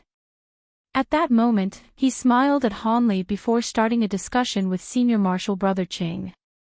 As for the wrinkly old man at their side, he glanced in Han Li's direction with an astonished expression when heard Han Li's name. Although he was a nascent soul eccentric that had remained isolated from the outside world for many years, even he had heard of Han Li's new and grand rise to fame, not to mention that Han Li was the junior martial brother of his good friend. Curiosity in his heart, he nodded towards Han Li with a calm expression. As for Ancestor Ling Hu and the white-clothed woman, they weren't particularly famous nor did they have any relationship with the other party of cultivators, but they were allied to Han Li. As such, they all agreed to join hands in the fight against these fearsome devils. Then, Wei Wuya spoke with a sullen and hoarse voice, "Fellow Taoist Han. It is great that you were able to arrive in time. This monster is an elder devil that had invaded our mortal realm during the age of antiquity. They are an arch-enemy of all human cultivators. I didn't expect that there was one sealed inside Devil Fall Valley. It was unintentionally released by fellow Taoists Wang Tianqing and Wang Tiangu, and they perished in the spatial tear collapse when the devil was unsealed. I was only able to survive from luck, but I greatly injured my vitality in the process. I won't be able to hold him off for long. Fortunately, the ancient cultivators placed a seal on his body, but he is currently dissolving it with devil fire. Fellow Taoists, you must stop him or this devilish monster will slay everyone inside Devil Fall Valley without resistance." Wei Wuya's voice was filled with worry and anxiousness, as if his injuries were severe. Afterwards, the green cloud roiled at its center to reveal Wei Wuya with a deathly pale complexion and dim eyes. When Han Li heard this, he cursed in his heart. Chapter 848, Devil Light Screen. Since you're me and I'm you, why must I obey your orders now that I've gained my own consciousness? And in the sacred realm, it wasn't rare for a soul fragment to devour the original. You should have realized this when you released me by myself. The elder devil with the single head spoke with a calm tone. The two-headed devil's expression turned fierce. That's right, I had expected this. However, I didn't think you'd manage to attract human cultivators to my body and use dissolution transformation on my sealed body to create a new one. Could it be you didn't know that while this was capable of dispelling the curse, it would greatly damage my body's vitality and decrease my cultivation by a third? Do you know what this means? The human form elder devil scoffed and said with a disdainful tone, "Your body. What are you going on about? I was originally a portion of your soul, so why can't I use the body as I wish? As for the loss of a third of the body's cultivation, so long as I devour you, I'll be able to remain in the mortal world and evade those willfully ignorant cowards, become free and unfettered. When the time is right, I'll open up an ancient passage to the sacred realm. And as a result of this grand accomplishment, I may even become a member of the sacred ancestors. What will a bit of lost cultivation matter then?" When the two-headed devil saw this, he knew there was no turning back and said little else. Since the second devil's soul that he had cultivated is betraying him, they would have to attempt to ease the other's spiritual sense as there could only be one main soul in this world. Of course, the two-headed devil had no choice in the matter except to fight. Since the main soul was incapable of escaping the restrictions in this area, he couldn't risk allowing his soul fragment to escape as well. Although he was now outmatched, his soul remnant had made a mistake. Although his soul fragment had seized the devil body and his cultivation or his devil form body could compare, he had placed a restriction on his soul fragment in his capacity as the main soul. While he didn't know how much of this restriction had been dissolved, it would decide the coming battle between them. With that thought, the elder devil suddenly turned one of its heads around and looked at the crowd of cultivators. He then said, "Let's devour the cultivators' nascent souls first and put off our business for later. Then we can have an uninterrupted battle on who will be the subordinate. I don't want to give these humans any chance of taking advantage of the chaos. Surely you will agree." "Of course. I've now dissolved a majority of the restrictions on my body. Even if you didn't attack, I could kill them all by myself." The elder devil's soul remnant spoke calmly, and he opened his eyes entirely, revealing blinding red-purple light. The elder devil coldly chuckled and he unconsciously turned his sights on Hanli. "Don't overestimate yourself. There are a few cultivators among them that will prove particularly troublesome." The elder devil opened his mouth and spat out a long purple tongue as if in objection to this statement. When the cultivators saw the two-headed elder devil reveal itself, they were somewhat surprised, but they only grew more shocked as they heard their conversation. It seemed the two devils were originally a master and soul fragment.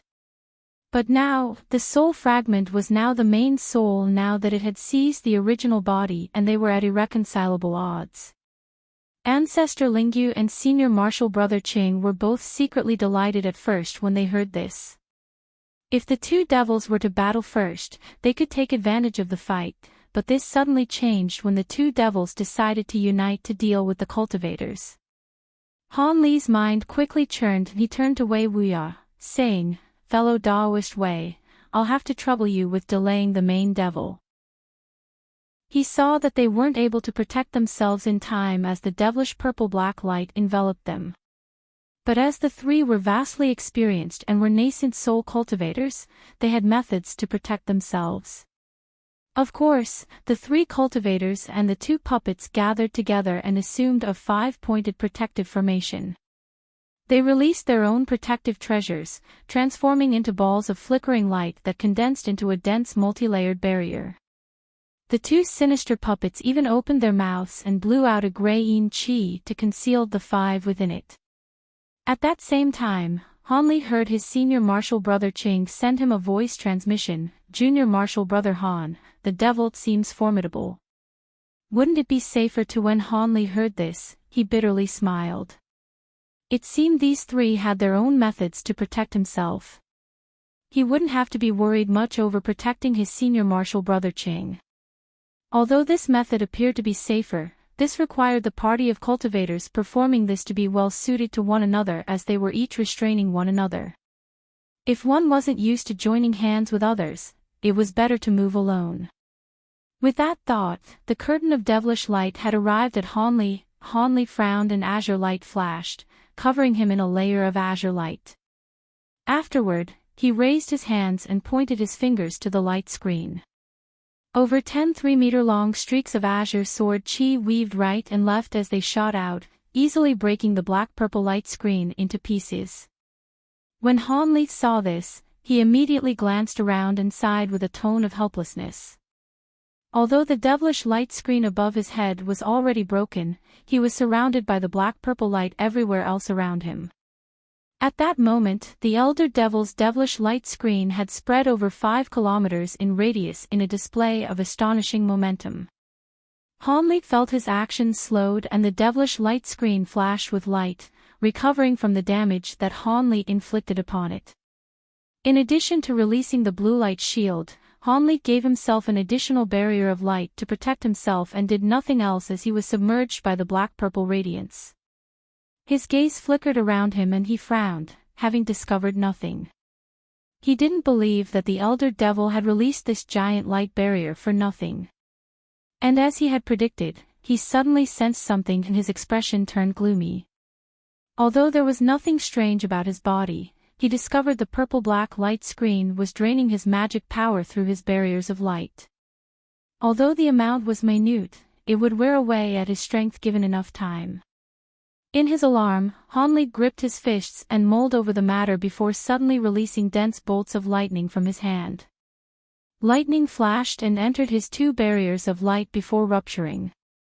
Loud electric surges sounded out and the azure and blue barriers of light surrounding him were covered in countless fine arcs of golden lightning. The devilish light then withdrew as if scared away. Hanli sighed with relief and his thoughts began to turn. The sovereign devil corpse and his puppets then moved forward as he was escorted in the middle.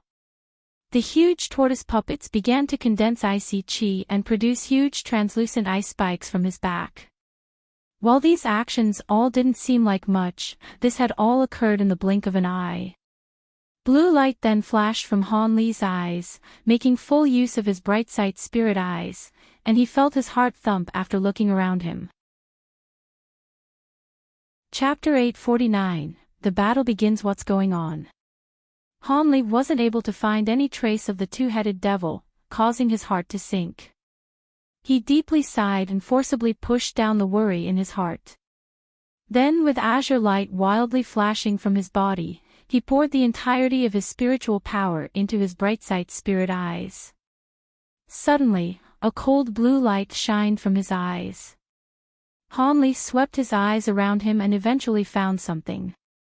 With a changed expression, the dozen huge tortoise suddenly began to shine with spiritual light, launching a barrage of over 1,000 ice spikes shot out and enveloping a small area. Black chi suddenly appeared from where the barrage of icicles was heading, revealing the astonished two-headed devil with a spell flag, ring, and a small sword held in 3 of his arms. As the barrage headed towards him, he waved these 3 arms. The spell flag released a black wave of light which swept over him, the small sword waved several times and released incisive streaks of black sword chi, and the recently acquired ring blurred, shooting countless copies of itself with astonishing momentum. The icicles were all shattered by the treasure's might before they had the chance to land, filling the nearby 30 meters with icy chi. As a result, the temperature suddenly dropped. The two-headed devil didn't care about this and he sinisterly smiled instead, disappearing once more in a flash of devilish light. Han Li's expression turned unsightly when he saw this and he licked his lips. The elder devil was perhaps the most fearsome enemy he had yet to face on his path of cultivation. A single moment of carelessness would result in death. Although he was currently using his bright sight spirit eyes to their greatest level, the devil's appearance within the devilish light was extremely blurry. His movements were so quick that Han Li wasn't able to stay on his location for long. He was only able to see his blurry image come in and out of his line of sight. It was only when the elder devil slowed down or stopped that Han Li was able to barely see him. As a result, Han Li immediately found himself in the disadvantaged. With the bright sight spirit eyes at full power, he placed a heavy burden on his eyes and found that he wasn't able to persist in using this ability. With the bright sight spirit eyes weakened, Han Li wasn't able to find any trace of the devil. Han Li felt a wave of gloominess over him. His only option now was to either break the devil's concealment or force him to abandon it, having believed that there was no use in remaining hidden inside the devilish light. Or else Han Li will have no method to attack him. With that thought, Han Li's expression stirred and he slapped his storage pouch. A large cloud of gold-devouring beetles swarmed around him. With a simple whistle, Han Li ordered the insect cloud to scatter all around. In the blink of an eye, the beetles covered a 100-meter wide perimeter with Han Li at their center. As a result, even if Han Li wasn't able to use the bright sight spirit eyes to spot the devil, he could immediately sense him once he entered the beetle's perimeter, leaving him safe from sneak attacks. With the insect cloud released, a cold snort sounded out from not far away. In a flash of black light, the two-headed devil appeared, looking at the sparkling gold-devouring beetles with an unsightly expression. But immediately after, the devil's human head tensely furrowed his brow and his heads exchanged places.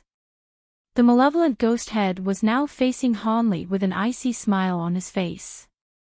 Han Li felt his heart tremble and he suddenly became vigilant. He saw the ghost head open his mouth and spit out silent black waves. When the black waves arrived nearby, They rippled past the gold-devouring beetles and caused them to sway before falling to the ground. As a result, a majority of the beetles that stood in the devil's way to Hanli had fallen, leaving an empty passage forward. The ghost head savagely smiled in Hanli's direction and his body flew forward in a blur. Hanli's expression grew sullen and he raised his hand, launching a walnut-sized ball of golden light forward with a flick of his finger. Its speed was incredibly fast and arrived in front of the devil's ghost head in an instant. This was a method of lightning control that Hanli comprehended after entering the illusory realm that the nature origin pill had induced. With the divine Devilbane lightning compressed into a ball, it could be used as a surprise attack, sacrificing a small portion of its power for a vast increase in speed. The devil was caught by surprise and felt greatly shocked. The ball of lightning was incredibly fast, denying him the opportunity to use his movement techniques and other abilities. Helpless, he could only open his mouth and spit out purple shadow that was reminiscent of a snake to intercept the ball of golden lightning. Boom! Golden light flashed and ruptured, bouncing the purple shadow back and filling the air with the scent of something burning. The ghost head groaned in pain and then looked at Hanli with a hostile expression. The purple shadow had fearlessly confronted the divine Devilbane lightning with the tip of its sharp and incredibly long tongue, and suffered quite a bit of damage as a result. Hanli didn't reveal the slightest surprise upon seeing that his surprise attack had failed. Instead, he coldly smiled and whistled, calling for the fallen gold-devouring beetles to fly off from the ground and return their original positions around him. When the devil saw this, a trace of amazement appeared on his face and he looked at the gold-devouring beetles with a grave expression. To the side, Senior Marshal Brother Cheng's party saw Hanli's exchange with the devil and they all released their own treasures to attack. A white flying sword, a blue jade ruler, and a set of 3 white weaver shuttles. They all rushed at the Elder Devil in an overbearing charge. The Elder Devil coldly glanced at these treasures and he waved his own 3 magic treasures, suddenly engulfing them in black light and obstructing their assault. The one controlling these devilified treasures was the rear head. Then through some unknown technique, the devilified treasures suddenly shined with radiance several times brighter and their resulting light completely trapped the cultivator's treasures in a barrier of light. Within the barrier, the treasure's magic power was absorbed, denying them the ability to escape. It appeared the devil wished to deal with Hanli, the most troublesome problem first before taking his time with the others. Hanli frowned when he saw this and the devil's rear head suddenly said, "Those insects are actually unafraid of my devilish vibration art." Chapter 850, Reappearance of the Devil's Sword. The 2-headed Elder Devil sinisterly laughed and his body disappeared in a blur of wind. The sovereign devil corpse who stood motionlessness in front of Hanli suddenly snarled and its arms suddenly moved, releasing countless green streaks with its claws in front of it. Black light flickered and the Elder Devil appeared in front of the barrage of green claw streaks. A harsh expression appeared on the devil's ghost face and he swept one of his arms. The green streaks suddenly grew denser and the striking sounds of the claws tearing through wind erupted in front of the devil. When the 2 sides made contact, black light easily tore apart the green streaks and his arm had strangely grown a meter longer as he pierced his hand into the sovereign devil corpse as if it were made of metal. He withdrew his fingers and left behind a bloody bowl-sized hole that gushed out with putrid black blood. While this wound would prove lethal to ordinary cultivators, to a cadaver demon, this merely caused for pain. It only served to stir it into a violent rage. Not only did it not retreat, but 3-meter-long spikes suddenly emerged from its arm, piercing towards the Elder Devil. The devil's soul yelped in surprise as the sovereign devil corpse was far more tenacious than he had expected and the newly appeared spikes had astonished him, but soon the devil sneered and 2 of his arms blurred towards his chest. As soon as the 3 spikes emerged, they were firmly caught by his hands clad in jet-black armor. And with an evil grin on his face, he squeezed his hand and began to twist the spikes. Before the sovereign devil corpse's claws were split into 2, a tricolored insect cloud suddenly appeared and swarmed around the devil. This astonishing development at such a close distance had greatly shocked the elder devil despite the devilish arts he had employed around him. Just as the insect cloud was cover him, a fierce expression appeared on the devil's face. He suddenly opened his mouth and spat out black waves to sweep up the tricolored beetle cloud in front of him. A strange scene resulted from this. The black waves swept across the black-tainted gold-devouring beetles and they were slowed down in the slightest. They merely released muffled bangs and ruptured one by one, filling the air with bloody bits.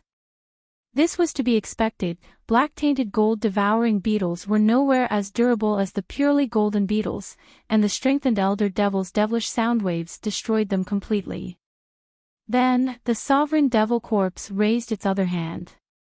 The devil's expression grimaced in impatience and he blurred from sight once more, suddenly appearing behind the sovereign devil corpse and easily punched forward with his jet-black hand. These actions appeared slow, but just as the corpse puppet turned around, the fist had met its face. In that same moment, foot-long jet-black spikes of bone shot out from the fist and pierced through the corpse puppet's head. It trembled before completely ceasing its movements. The elder devil sinister smiled and black flames suddenly spread across from the spikes of bone. He then pulled out the bone spikes and the corpse puppet swayed several times before falling to the ground, completely covered in black flames. The devil then charged into the gold-devouring beetles and began to swipe with the spikes emerging from his fist. When Hanli saw the elder devil arrive near him and his sovereign devil corpse charge to meet him, he instantly thought to retreat and increase the distance between them. At that same time, he pointed to all of the golden sword lights that were revolving around him and launched a successive series of spell seals at the swords, creating a golden wave formed from layers upon layers of sword afterimages. It seemed he would have to use another method to buy himself time. With that thought, Hanli pointed to the wave of sword chi and had it return above his head in a series of clear rings. The golden wave formed from the sword light then enveloped Hanli within it. Soon after, Hanli formed an incantation gesture and sounds of thunder erupted from his body. Dense arcs of lightning then emerged from his body and began to weave together to form clothes of lightning on his body. They continuously flickered with golden light in a blinding display. At that same time, he opened his mouth and shot out a glaring ball of purple light. With a crackle, purple flames expanded from the ball and a piercing cry sounded out. The ball of light transformed into a foot-long bird of purple flames. It continuously fluttered around Hanli, leaving behind flickering purple embers all around him in a gorgeous display. This was the entirety of the purple apex flames that Hanli had refined until now. Hanli's chain of actions had drawn the elder devil's attention. A hostile expression appeared on the devil's ghost place and he remained still for a moment as if to examine what Hanli was doing before launching another sudden attack. Hanli expressionlessly glanced at the devil's sister bearing and flipped his hand to summon a small crimson sword in his hand. It was only several inches long, but its body was a translucent crimson and glowed with the color of blood. A thread of black chi wandered around the sword as well. This was the Blood Devil sword that Hanli had acquired from Nangong Wan's senior martial sister. The small crimson sword appeared in front of Hanli and began to tremble before he even used it, releasing a bloody scent in the air. Hanli knew that rashly using this sword would bring consequences, but Hian was the verge of life and death. He spat a mist of blood essence onto the small sword and it brilliantly glowed, expanding to about a foot long as it floated in place. Hanli solemnly grabbed the sword's handle and glanced at it, suddenly feeling a large quantity of his body's true essence flow into the sword. He quickly let go in alarm and severed the connection to the sword, feeling apprehension from the sword's wicked nature. After resolving himself, Hanli grabbed the sword once more and looked at the elder devil across from him. A surprised expression appeared on the elder devil's face when he saw a Blood Devil sword and his gaze focused on it. Hanli felt bewildered when he saw the elder devil's expression. After a moment of thought, the elder devil confirmed what the sword was and a happy expression appeared on his face. He said, "Very good. I didn't think that we left behind sacred tools from our realm. If you agree to hand over that sacred tool to me, I will spare your life and allow you to leave." Amazed, Hanli frowned and asked, "Sacred tool? This is a magic tool from the elder devil realm." The elder devil snorted and glared at him, speaking with an icy tone, "The matters of the holy realm does not concern you. I am simply asking if you agree or not.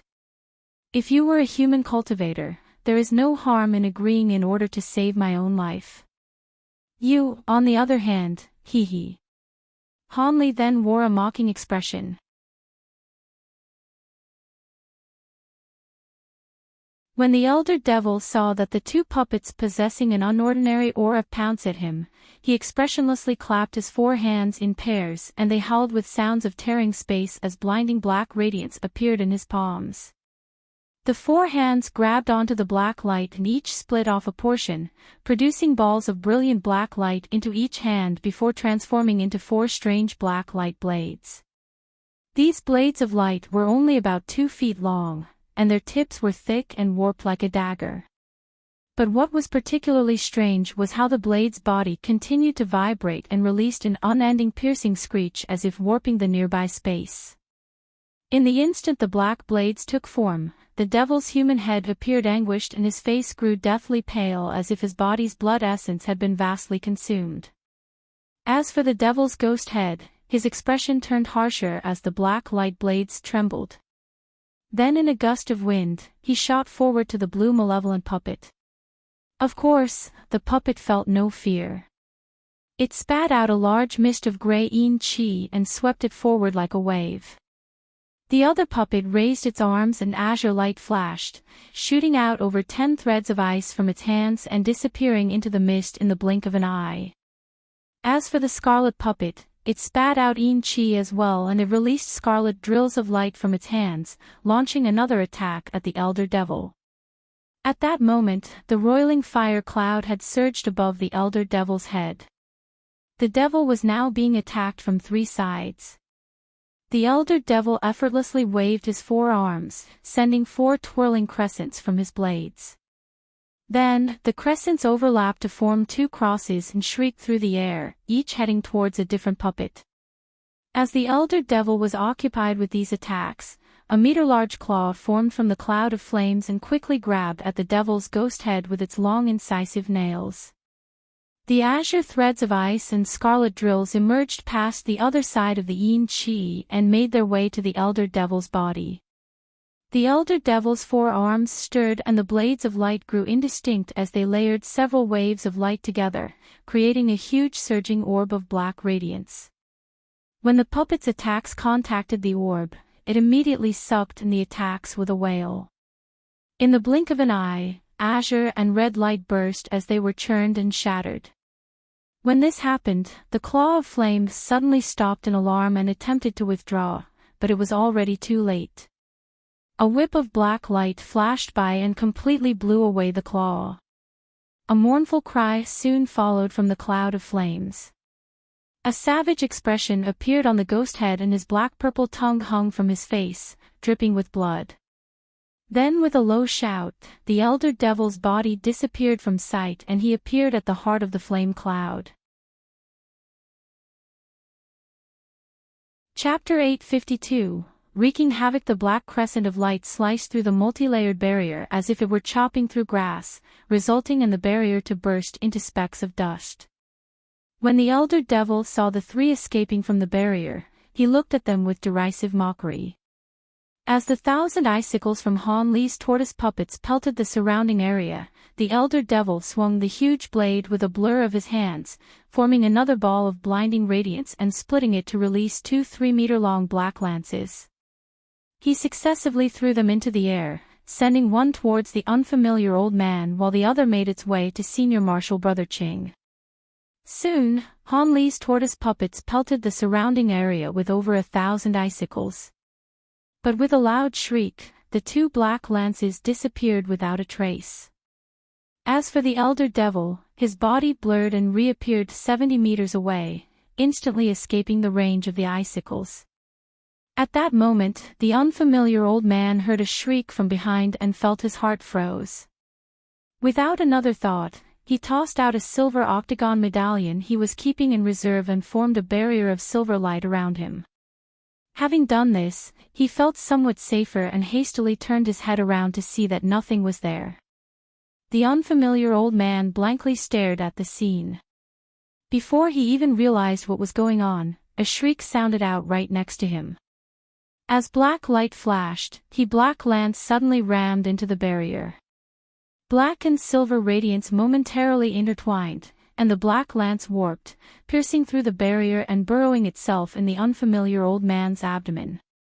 It ruptured. Before the old man could even scream, he was already dead, filling the nearby air with bits of his corpse. A silver ball of light then emerged where he originally stood, his nascent soul. It appeared in complete disbelief of what had just happened. In that moment of delay, the black threads of light remaining from the eruption condensed into a net and instantly caught the nascent soul. The nascent soul revealed an expression of terror and it hastily formed an incantation gesture. It wildly flickered with silver light, disappearing in a display of instant movement. But when the nascent soul reappeared, it ran into the net and the net tightly shrunk back, quickly suspending the nascent soul in a ball of black light. As for the other black lance, it had arrived at Senior Marshal Brother Cheng's back in that very moment. As Senior Marshal Brother Cheng had yet to recover his strength from his last battle at the Dream Cloud Mountains, he was even less capable of dealing with this bizarre attack. He could only curse in his heart and prepare to materialize his nascent soul in order to escape. But at that moment, a spatial fluctuation appeared behind Senior Marshal Brother Cheng and a 3-meter-long crimson sword light shot into the black lance's path. The sword light was blood red and was filled with an evil chi. The crimson sword light chopped at the black lance, halting it as the black and red light overlapped in confrontation. Then, they disappeared in a violent explosion. Senior Marshal Brother Cheng then quickly flew towards Hanli with delight. With a deathly pale complexion, Hanli lowered the Blood Devil sword and gave his Senior Marshal Brother Cheng a forced smile. Senior Marshal Brother Cheng displayed obvious gratitude and arrived at Hanli's side at the greatest speed he could muster. Unfortunately for Daoist Heaven Crystal, there was no one to save him. When he saw the unfamiliar old man's nascent soul became trapped nearby, he turned pale and mustered even more speed. But at that moment, the two-headed elder devil appeared in a blur. Daoist Heaven Crystal felt his heart drop and immediately spat out a small crystal sword. Under the command of a spell seal, the sword transformed into a barrage of brilliant white sword lights. The elder devil's body strangely warped as soon as the sword lights approached him and disappeared from sight. Daoist Heaven Crystal's heart sank and his body glowed with light, intent on escaping. But just as he began to move, the light barrier protecting him greatly trembled as muffled thumps reverberated from it. At that moment, he lost control of the magic power in his body and came to a sudden stop. Not good. With terror on Daoist Heaven Crystal's face, his protective barrier ruptured, followed by a jet-black claw piercing into his abdomen, ripping out the nascent soul from his dantian before it could materialize. The elder devil withdrew his arm from Daoist Heaven Crystal's limp corpse, only for it to burn into ashes by a black devilish flame a moment later. Daoist Heaven Crystal's nascent soul was completely shaken with fear, but it acquired a chance to escape when the elder devil had relaxed his grip. In that moment, the nascent soul rejoiced and without another thought, it glowed with white light, about to instantly escaping over 30 meters away. But before he could complete the instant movement, the elder devil's ghost head sneered and opened his mouth. A purple blur shot out and bore into the nascent soul's body, the ghost head's tongue. It dragged Daoist Heaven Crystal's nascent soul into his gaping mouth. He chewed several times and the ghost head's face pulsed with black light, revealing an expression of satisfaction. Afterwards, he beckoned to the trapped nascent soul nearby and it also shot into his mouth. With these two nascent souls devoured, he felt the power of his soul greatly increasing. He then calmly turned around to look at Han Li and Senior Marshal Brother Ching. He withdrew his extended tongue with a flick and revealed hunger on his face. When Senior Marshal Brother Ching saw Daoist Heaven Crystal and his good friend devoured by the Elder Devil, his face contorted in fear. He knew very well that if he hadn't flown in Han Li's direction and if Han Li hadn't acted to assist him, he would have also met the same fate. These nascent soul cultivators at the peak of the outside world were all dealt away in a single blow by this monstrous existence. Inconceivable. For Han Li to have tangled with the devil for so long at only a slight disadvantage was a display of his immense abilities. His decision to rope in Han Li into the sect was only proven more correct as time went on. As distress filled Senior Marshal Brother Chang's mind, he couldn't help but take a look at Han Li. Han Li's expression turned gloomy, but he was completely calm. He had already laid down the Aureate sword formation, and the rise in his battle strength had bolstered his confidence as well. He glanced at the main Elder Devil's battle a kilometer away and saw that it was steadily ongoing. He saw a pitch-black devil flame that reached out a kilometer wide and surrounded Wei Wuya's green cloud, slowly refining and weakening it. The poison cloud that was originally 50 meters wide was now only a third of its size and was on the verge of collapse. Ancestor Ling Hu and the white-clothed woman were still safe for the time being inside the green cloud, but they were forced to resist the devil flames by using their own treasures to their utmost power. Han Li inwardly sighed. He knew Wei Wuya and the others wouldn't last long. However, he couldn't afford to take them into consideration. He was forced to only focus on dealing with the two-headed Elder Devil in front of him. He would have to see if he could use the Aureate formation to slay him first. At that moment, the two-headed Elder Devil began to calmly fly towards him. Han Li narrowed his eyes, he wordlessly raised his hand, releasing a jade talisman. A black ghost hand appeared in a flicker of light and moved to grab the oncoming Elder Devil. At that moment, Han Li swept his sleeve and summoned several tens of azure flying swords.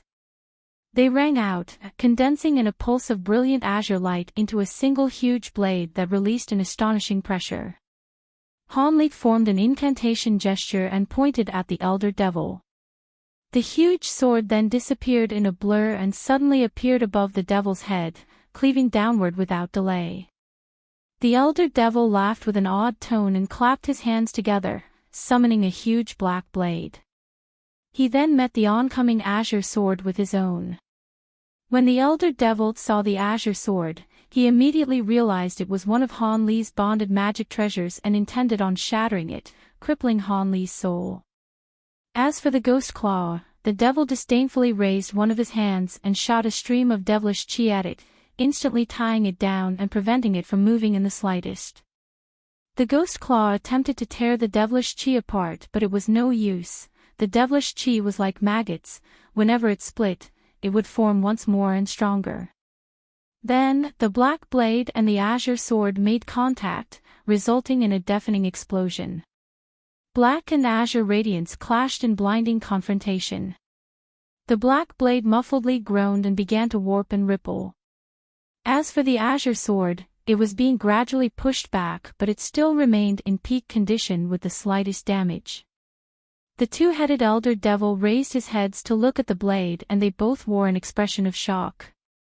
Although Han Li didn't temper these bamboo clouds warm swords for a significant amount of time nor had he infused them with any auric essence, he had refined them with refined crystal, increasing their hardiness and durability far beyond ordinary magic treasures. Despite their somewhat lackluster strength, there were few things in this world that were able to break them. As a result, no matter how the devilish chi stirred the blade or the forms it took, invoking might that could break the greatest of blades, it wasn't able to break the combined bamboo clouds warm swords. In that moment of delay, the azure sword suddenly rang with thunder and countless arcs of golden lightning shot out from it. When they made contact with the black blade quickly collapsed. Without anything blocking it, the huge lightning-covered sword fiercely chopped down at the elder devil's head. The elder devil didn't anticipate that the huge sword was made of golden lightning bamboo. In his alarm, he hastily fled. In a flicker of black light, he appeared over 30 meters away, and the condensed bamboo cloud's warm sword missed its mark. The devil stopped and his expression suddenly turned sullen. He clapped his four hands together and condensed two balls of black radiance. The black light flickered and the two balls of light transformed into two humming black lances. The devil grinded his fangs together and slat out two clouds of blood essence onto the black lances. They suddenly trembled and turned blood red. With this done, the devil's two heads appeared somewhat listless, as if having consumed a large amount of strength. At that moment, the huge azure sword reappeared above the devil's ghost head and chopped down without hesitation. The elder devil raised his arms and launched both of the blood-red lances towards the cleaving sword. Two deafening booms sounded out as crimson radiance and golden lightning overlapped. The lances held firm against the huge sword and its divine devil-bane lightning. Soon, the huge sword released a long wail and spun away several times as it was pushed back over 10 meters. Light violently flickered from the sword and it became much dimmer. Han Li's complexion turned blood red from his connection with the sword and pale in another moment before soon returning to normal. The sword had suffered damage from its spiritual nature and his soul had received of this damage as a result. Fortunately, his soul was immensely powerful and this level of damage wasn't enough to influence him. However, Han Li didn't dare to allow this to continue and he pointed to the huge sword. With a humming ring, it transformed into several tens of azure streaks, flying back towards his body. Seeing that the swords began to fly back, the devil harshly shouted, escaping. "Those swords will be staying behind." Then he waved at the crimson lances and in a flash of radiance, the crimson lances transformed into two crimson hands. They quickly chased after the swords with wind shrieking behind them. Since he saw Han Li recklessly released so many of his golden lightning bamboo magic treasures, he naturally couldn't allow Han Li to easily retrieve them. He then spun and surrounded himself in a large cloud of devilish chi before shooting after them in close pursuit. When Han Li saw this, he inwardly rejoiced, but betrayed none of this emotion on his face. When Senior Marshal Brother Ching saw this, he felt ill at ease standing idle and he summoned a small yellow sword in his hand, intending on providing Han Li some support. Before he launched his flying sword, he suddenly heard a voice transmission from Han Li. "Senior Marshal Brother Ching, there is no need to act now. Wait until after the devil is trapped." The old man was stunned by this and after some thought, he immediately stopped his actions, feeling a great sense of relief. At that moment, the large crimson hands had nearly overtaken the azure sword lights and were only growing faster by the second. Seeing the two crimson hands' increasingly fervent pursuit to sweep up the swords, Han Li calmly launched a series of spell seals at them. The mess of flying swords released a resonating ring and suddenly binded together into a cloud of chi, and they began to rush through the air, increasing their speed increased several times. The two crimson hands ended up missing their mark as the small azure swords had arrived above Han Li and began to revolve in the air. The elder devil was enraged by this turn of action. It was as if Han Li was deliberately playing with him. The devil's expression deeply sank and he beckoned to the large crimson hands. The claws flew back and spiraled around him before flying into his hands as two crimson sabers.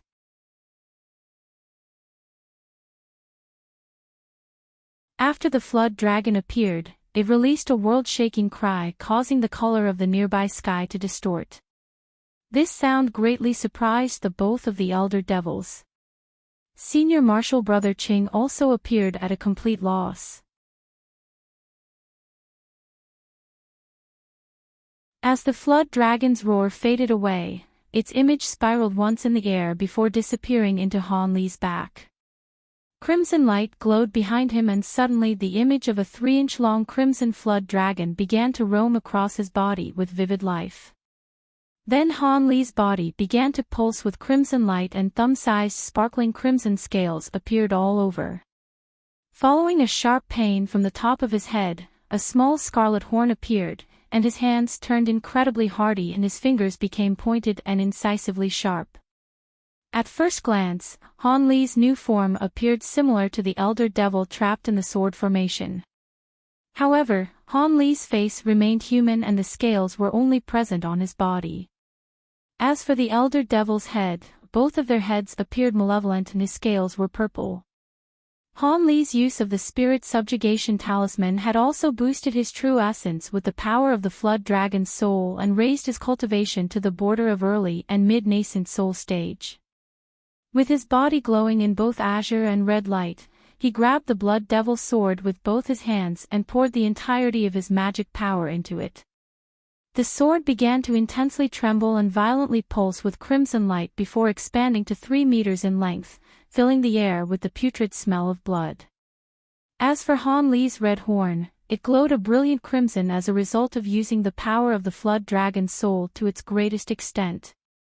With the minor elder devil trapped inside the sword formation, Han Li had resolved himself to prevent the main elder devil from rescuing his counterpart and fusing into one to bring forth an even greater adversary.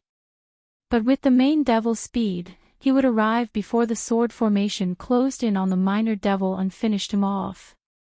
His only choice would be to personally slay the minor devil. Once this was done, he would flee, as there was no way he could withstand the might of the main elder devil. Although there would be dire consequences for using the blood devil sword, including great damage to his true essence, he already decided that he wouldn't be involved in this battle much longer. With the minor devil slain, he would immediately flee and have the other cultivators deal with the stronger devil.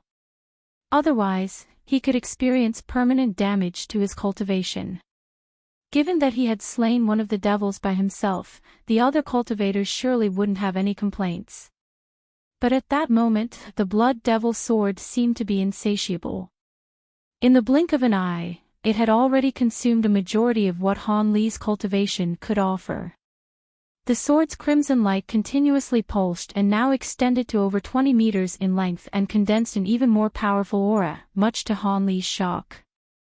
When the minor elder devil saw this, he rigidly stared at the light extending from the sword and a trace of fear appeared on his face.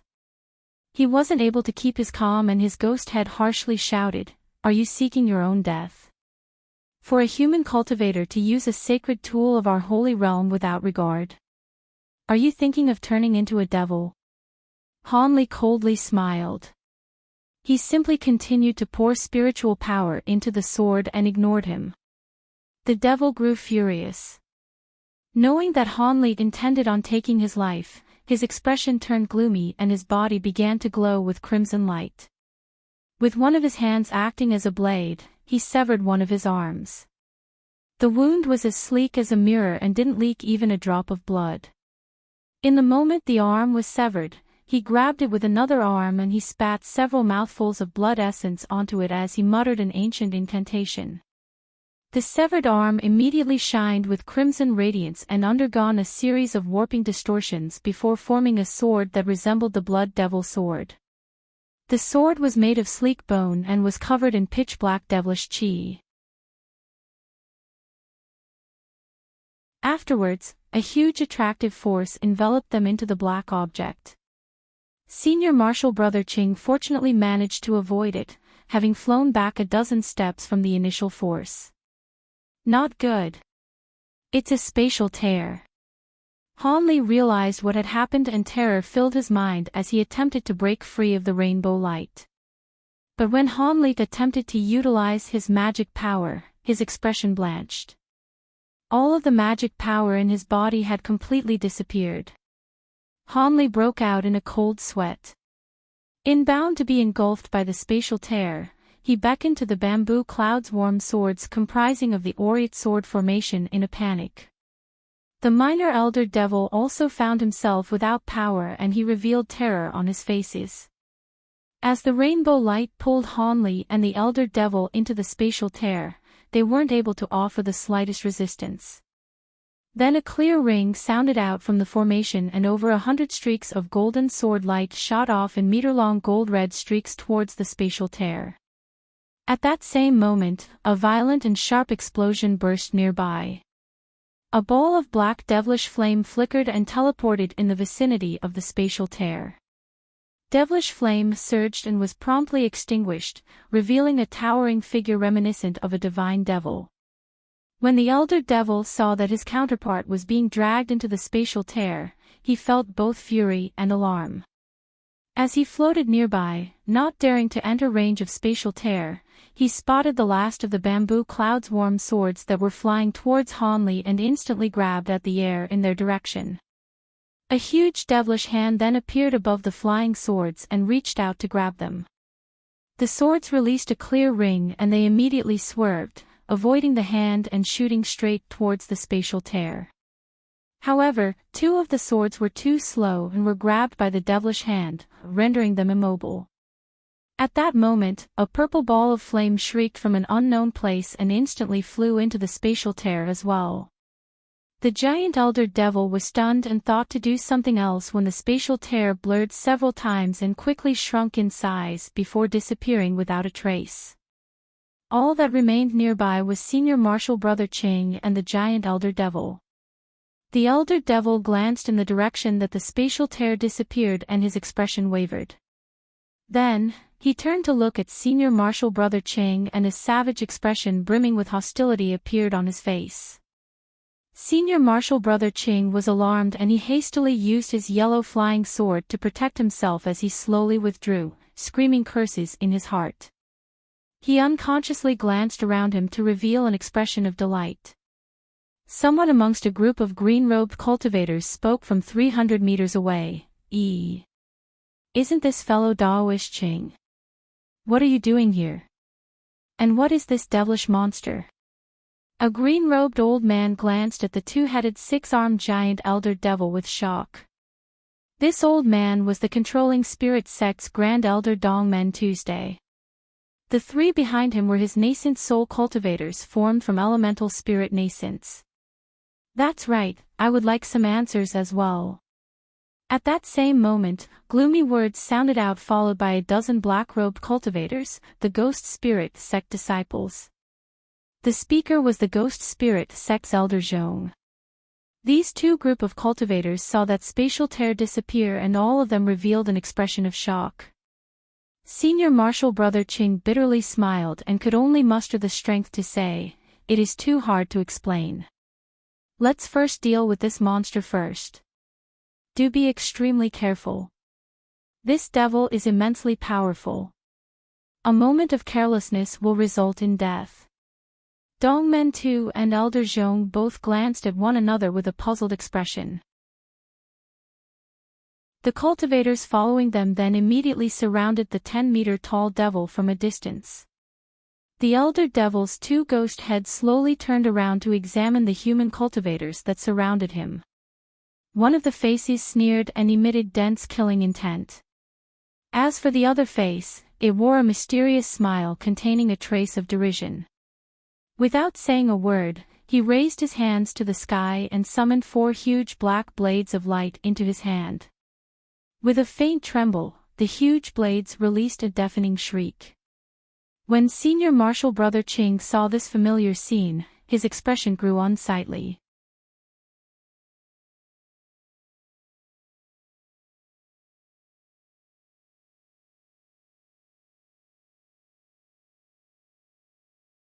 The monarch of soul divergence yelped in alarm, That seems to be a dream prominence fruit.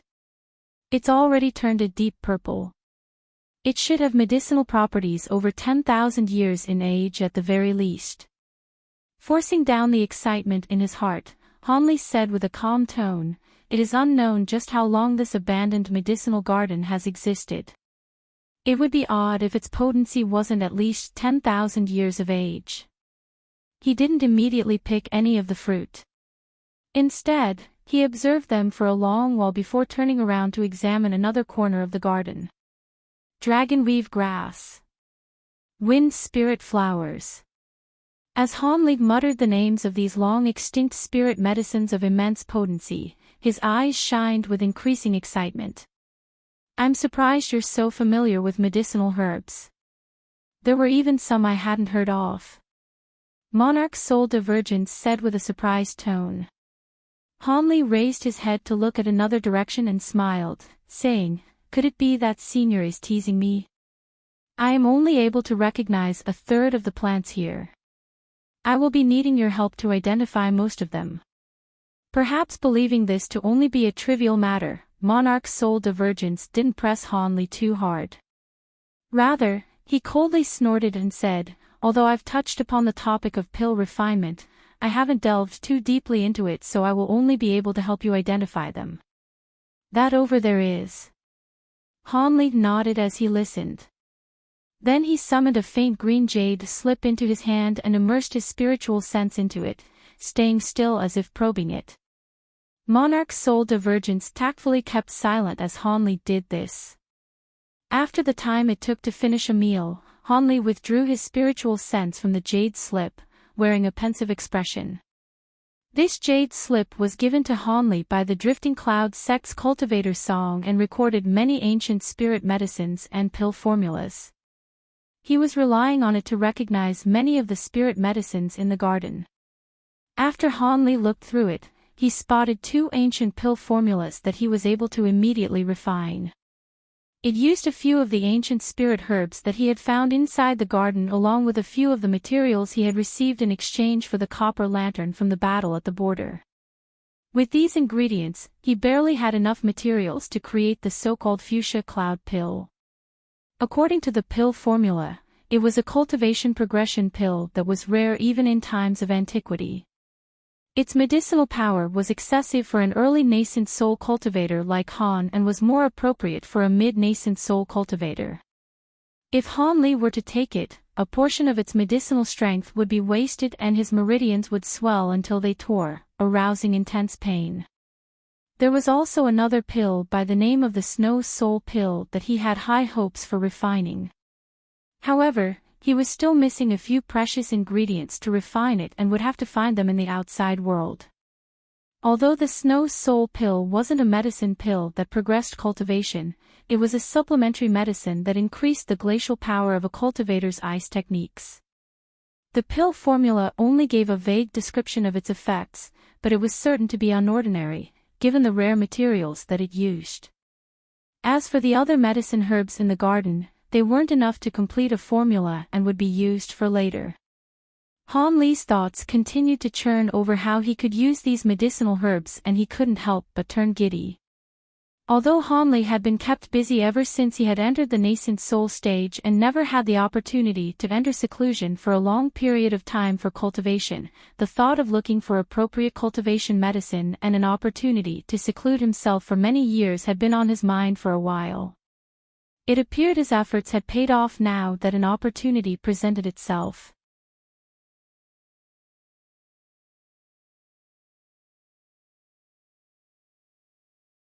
As the spatial dimension wasn't very tall, Hanli quickly arrived at its top where he only saw gray mist. Then he floated in the air and channeled the entirety of his magic power into his eyes, causing them to twinkle with blue light. With the bright sight spirit eyes, the clouds turned a faint blue and Hanli was able to make out a faint silver screen motionlessly floating above the clouds. Could that be the restriction placed down by the spirit realm cultivators? Hanli's heart stirred and he raised his hand, releasing a ball of blue light into the clouds. The ball of light was able to pass through the silver restrictions without resistance and continued to fly for another 30 meters before coming to a sudden stop as if having knocked against something and exploding. Hanli's expression relaxed and his body shined with azure light as he flew into the clouds. For some unknown reason, a strange thought flickered past Hanli's mind. Although Hanli had already tested it, he still felt very scared when he passed through the silver restriction. Fortunately, he passed through it without anything happening. As he had expected, the Spirit Ether Garden's restrictions seemed to only affect elder devils. It was still unclear what relation the elder devils had with this fragmented medicine garden. After he crossed the restriction, Hanli felt a wave of relief and made full use of his spiritual sense and bright-sight spirit eyes to sweep over every inch of the 100-meter-wide ceiling, but discovered nothing. Having calmed down from his joy of acquiring the medicinal herbs, Hanli knew that he had encountered a huge problem.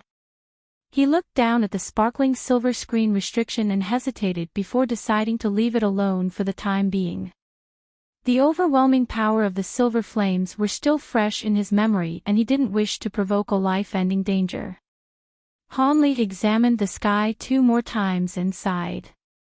With a face full of disappointment, he eventually floated back down to the ground. "Master," Hanli expressionlessly said, "I've discovered nothing. It seems the space is completely sealed off. There is no hole to take advantage of." Worry filled Silvermoon's voice. "Then aren't we trapped here? We would need the ability to tear through space, an ability only deity transformation stage cultivators possess." When Hanli heard this, his frown only grew tenser. Suddenly, his eyes flickered and he walked over to one of the space's walls. Silvermoon blankly stared before following after him. When Hanli arrived about 10 meters away from the wall, his sleeves trembled without another word, releasing tens of flying swords in golden streaks. Then he struck them with spell seals and condensed them into a 3-meter-long golden sword above his head. He raised his hand and pointed at the sword. In a peal of thunder, golden lightning arced from the sword and struck the wall. He opened his mouth and spat out a sliver of purple flame. It struck the sword's body in purple flames and golden light intertwined, increasing its might with successive chains of thunder. Hanli softly shouted and the huge sword began to revolve in the air. It turned into a streak of gold and purple before chopping to the wall in a fierce strike. In a loud reverberation, a blinding ball of light erupted and the entire spatial dimension trembled. Hanli hastily formed a hand incantation and the streak returned in front of him. Its magnificence faded away to reveal its original form as a huge sword. The blinding radiance gradually faded away and Hanli squinted in close examination of the wall. Behind him, Silvermoon revealed an expression of dejection. She saw that the strike hadn't left the slightest mark on the wall. Having seen this, Hanli's gaze flickered as he sank in thought. Hee. Youngster, that would have only worked in your dreams. The monarch of soul divergence said with a lazy tone. Oh. It seems Senior knows how to get out. Do you believe the same could happen now? The only choice you have would be to hurriedly enter the mid-nascent soul stage and use both the talisman and the blood devil sword to tear open the weakest point. Hanli's heart trembled and he spoke with shock. Enter the mid-nascent soul stage. That isn't something that can be done in a short time.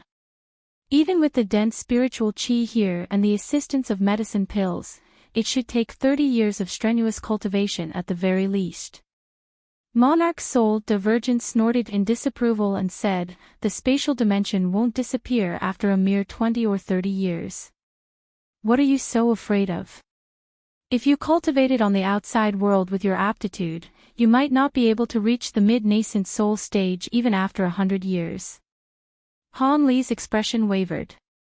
Even with the fuchsia cloud pill, it would take him at least 20 years of cultivation to reach the peak of the early nascent soul stage before he could tackle the bottleneck to the mid-nascent soul stage. As one of the main ingredients couldn't be replanted, he would be wasting all of that ingredient inside the garden. As for strenuously cultivating here for several tens of years, Hanli had no objections with this. The dense spiritual chi was several times greater than that released by the spirit well tree in his cave residence. This was a seldom opportunity. However, Hanli's only worry was the soul seal curse that was placed on Nangong Wan. He wished to hurry and use the ancient flame toad's demon core to dissolve it. But Nangong Wan did mention that she would be able to delay the curse by over 100 years in the jade slip she left behind. It shouldn't prove to be too much of a problem if he was kept away for 30 years. Having pondered about this for a while, he came to the conclusion that he was going to be trapped here for quite a while. With a bitter chuckle, he resigned himself to his fate. Then with pursed lips, he spoke without hesitation, "Silvermoon, pluck all of the spirit medicines for me. We'll be refining medicine pills for the next few days." Silvermoon had listened to their conversation at the side and felt greatly relieved that there was truly a way out of this garden. She was already trapped once before and wasn't interested in reliving the experience. She acknowledged the order with a sweet smile and took a pile of bottles and boxes from Han Li's hands before flying off to the garden. Han Li then sat down at the center of the stone pavilion and took out the jade slip that contained the ancient pill formulas, carefully reading through the refinement process for the fuchsia cloud pill. The spiritual herbs available to him were limited, so he didn't dare to be sloppy.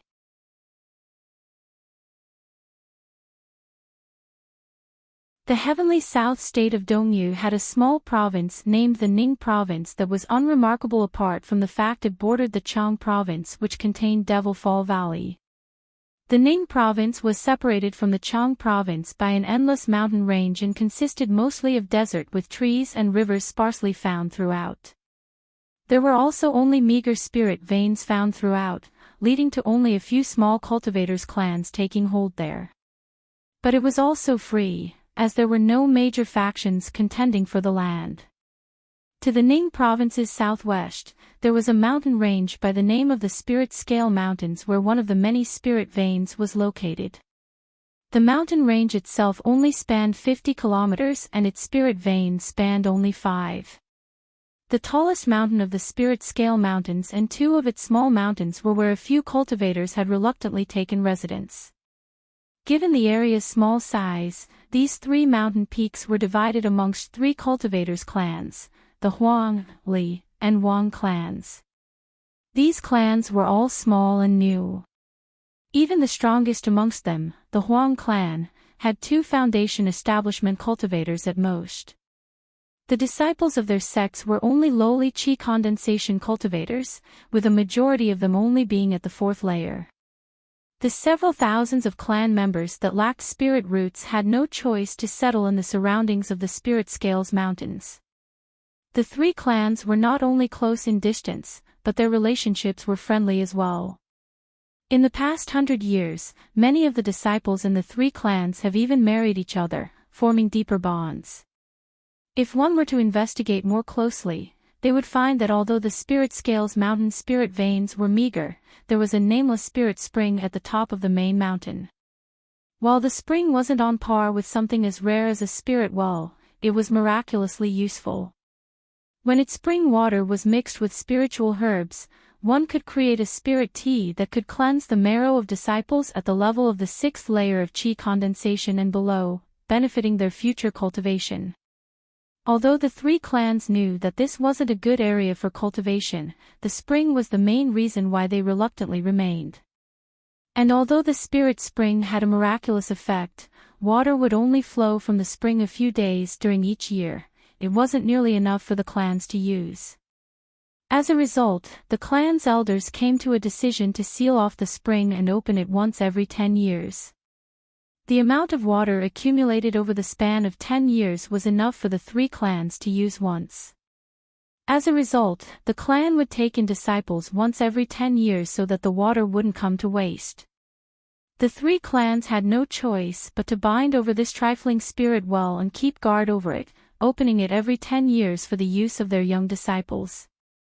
One day, at the peak of the Spirit Scales Mountain, the grand ceremony to open the spring was being conducted. In front of a 3-meter-tall black cliff, there were several tens of disciples from each of the clans lined up. They looked all around them with excitement. The oldest of the disciples were in their late teens and the youngest of them were only 11 or 12. The most powerful these young cultivators were at the 4th layer of qi condensation, but a majority of them were only at the 1st or 2nd layer. At the very front, there were a dozen older cultivators at the 10th layer of qi condensation and above. Standing at their center were 3 old men, 2 at early foundation establishment stage and 1 at mid-foundation establishment stage. These dozen of cultivators were each holding spell flags in front of the stone wall and were continuously chanting, dissolving the spell formation that sealed the spring away.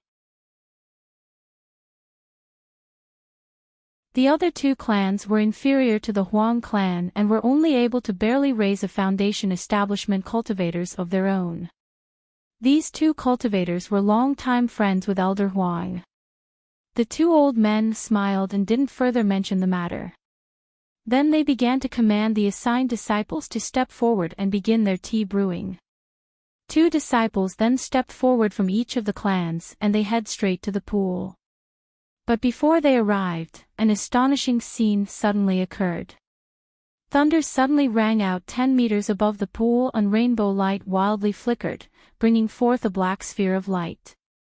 The jet-black sphere strangely crackled and began to deform to create a 3-meter-tall spatial tear. Then a silhouette appeared from the rainbow light and dropped down into the jade pool. Afterwards, the spatial tear wildly blurred before disappearing without a trace.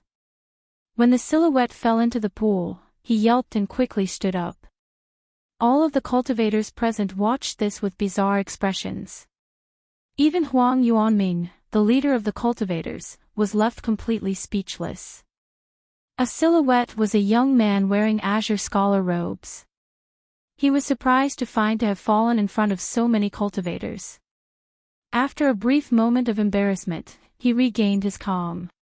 His body glowed with azure light and his drenched robes suddenly dried and released steam. Han Li seemed to step into the air and floated above the water. Afterwards, his gaze turned to the most powerful cultivator present, Huang Yuanming, and spoke with a tone of unquestioning authority, "Where is this place? Am I still in the state of Dongyu?" Huang Yuanming had already swept his spiritual sense past Han Li and found it to be unfathomably deep. This clearly illustrated that he was a core formation stage cultivator at the very least. Out of fear of offending him, he deeply bowed and carefully replied, "This is the state of Dongyu's Ning province. May I know your esteemed name, senior?" The two cultivators also sensed Han Li's unfathomable cultivation and were also alarmed, hurriedly bowing with a deferential smile. Han Li blinked with surprise and muttered, "The Ning province." He then wore a pensive expression. After 27 years from the battle in Devil Fall Valley, Han Li had finally escaped from the ruins of the Spirit Ether Garden. As Huang Yuanming and the other cultivators attentively faced Han Li, they couldn't help but look in the direction of the pool. After Han Li fell into the half-filled spirit spring, most of its water had been scattered away, leaving behind only a meager layer. The three old men felt much heartache over this, but all they could do was wear a forced smile in front of this profound cultivator to avoid having all of them meet disaster. In the instant Han Li had evaporated the water, he smelled the water's strange scent. As a result, he unconsciously took a look at it as he pondered. Han Li's casual glance caused the three old men to feel greatly apprehensive. The three of them had been guarding the spirit spring for many years. If this cultivator were to fancy it, all they could do was offer it to him without resistance.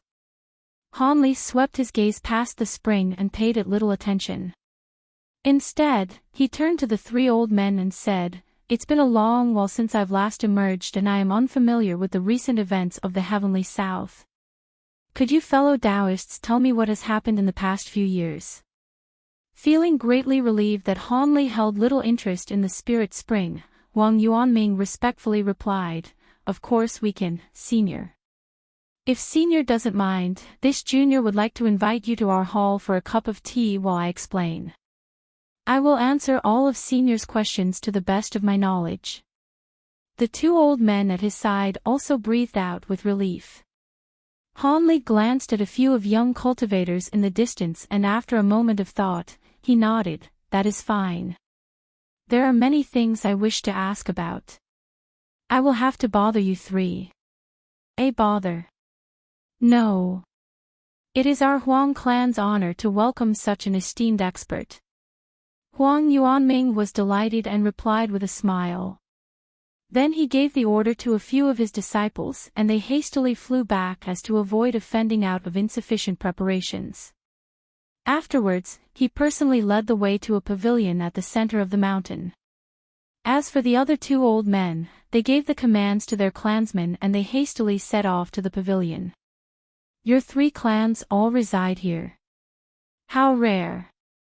On the way there, Hanli asked a few questions about the general circumstances of the 3 old men and was quite surprised. Senior must be joking. We are all here because there are no other places to establish ourselves, we're trapped. Huang Yuanming replied with a bitter smile. I see that the young disciples of your clans possess quite a bit of aptitude. Why haven't you brought them to the great sects of the cultivation world? Hanli asked with a curious expression. While they might not be able to become succeeding disciples, an external affairs disciple is certainly possible. Senior might not know this, but despite the many cultivation sects in the state of Dongyu, a majority of them regularly receive disciples from cultivator clans or simply exercise control over a few clans. As we are still only minor clans, we aren't qualified to catch their attention. Even if our clan has a few particularly outstanding disciples, I don't dare to have them enter a sect. They need to remain in the clan to raise our prestige. Huang Yuanming offered Hanli an explanation with a helpless expression. These clan elders would certainly be a level above their current cultivation if they joined a large sect, but that would mean abandoning their clans and leaving them helpless. Hanli blinked and nodded. He spoke no further of the matter as they were soon approaching a group of buildings. Huang Yuanming led Hanli to the tallest of the buildings. A short moment later, they arrived at the pavilion's entrance where there were 2 rows of young female disciples respectfully waiting upon them.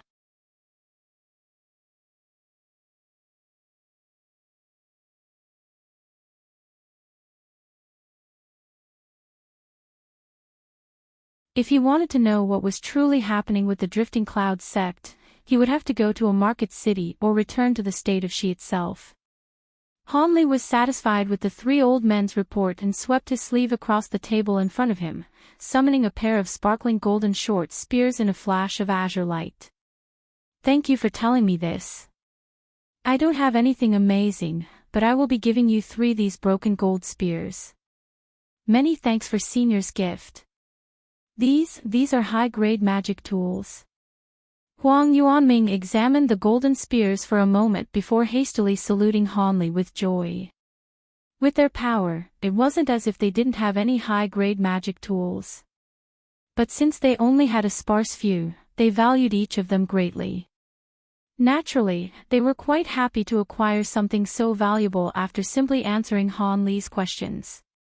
Although these broken gold spears are only high-grade magic tools, if they are used jointly, they can rival even top-grade magic tools. I had acquired them in the past because I found them interesting and they've remained in my possession ever since. Now, I hand them over to you. Don't underestimate them.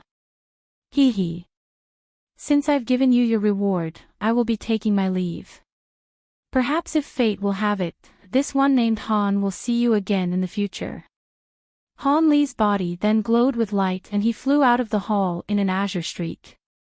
In flashes of light that crossed the sky, he disappeared from sight. The 3 old men were stunned.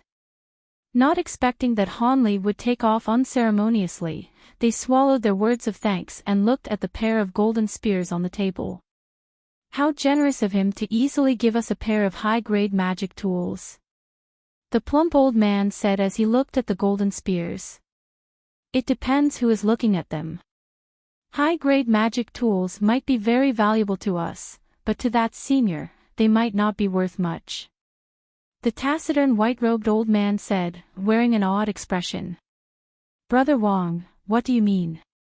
Could it be you recognize that senior? Huang Yuanming's heart stirred. The plump old man also glanced at the white-robed old man with shock. Brothers, you are both wise but now you are dim. He's closely asked about Devilfall Valley in the Devil, and possesses high cultivation at such a young age, not to mention he named himself as Han. Could it be you don't realize who he is? Don't forget that when the two devils appeared in Devil Fall Valley, there was one particularly famous cultivator that went missing in the fight. The white-robed old man spoke with a wry smile. You mean to say that person was Senior Han? Huang Yuanming cried out with an alarmed expression. The plump old man also appeared shocked. The white-robed old man continued, You brothers should now know what I mean. This senior is in existence on part with the three great heavenly south cultivators. It is natural for him to be generous. After a moment of silence, Wang Yuanming sighed and said, Brother Wang's words are reasonable.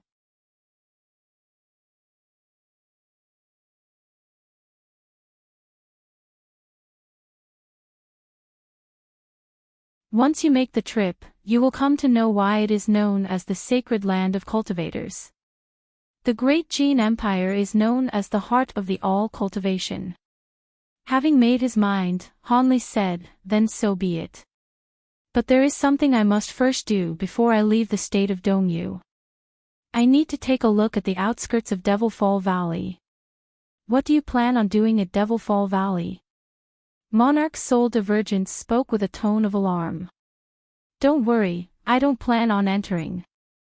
Do you remember the Sovereign Devil Corpse?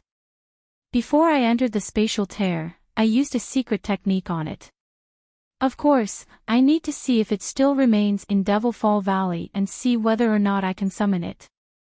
Han Li stopped speaking and suddenly increased his speed, tearing through the sky as an azure stake.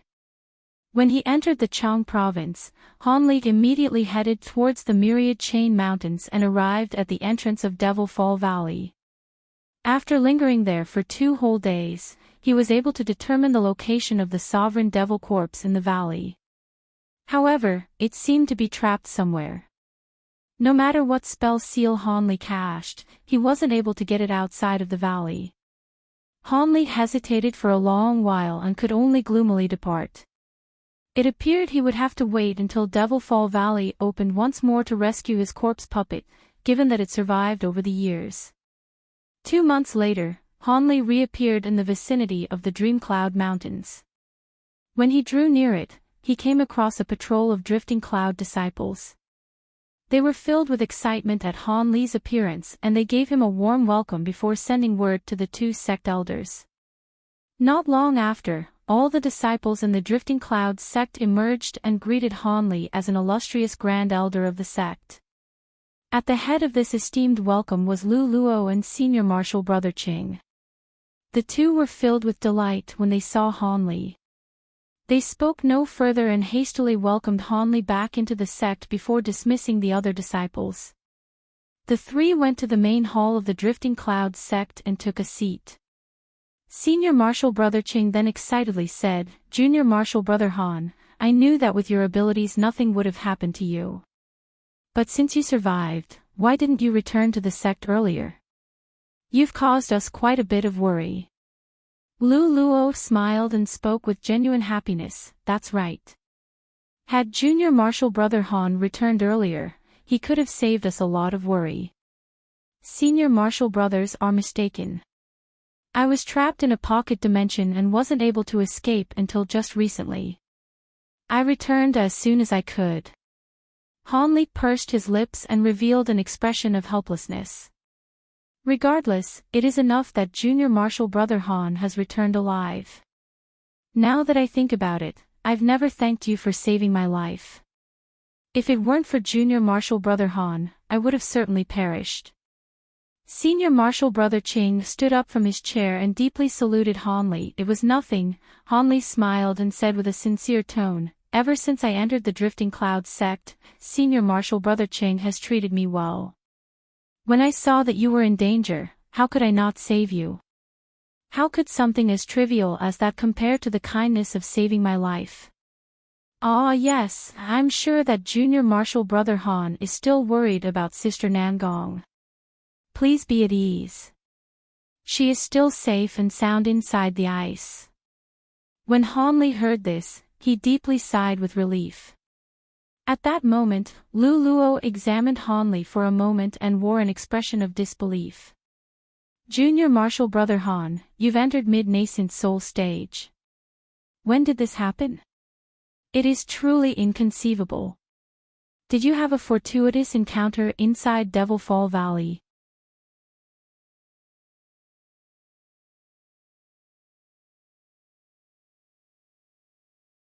He lightly tapped the top of the box with his other hand and it suddenly flung open, revealing a thumb-sized scarlet demon core that pulsed with red light.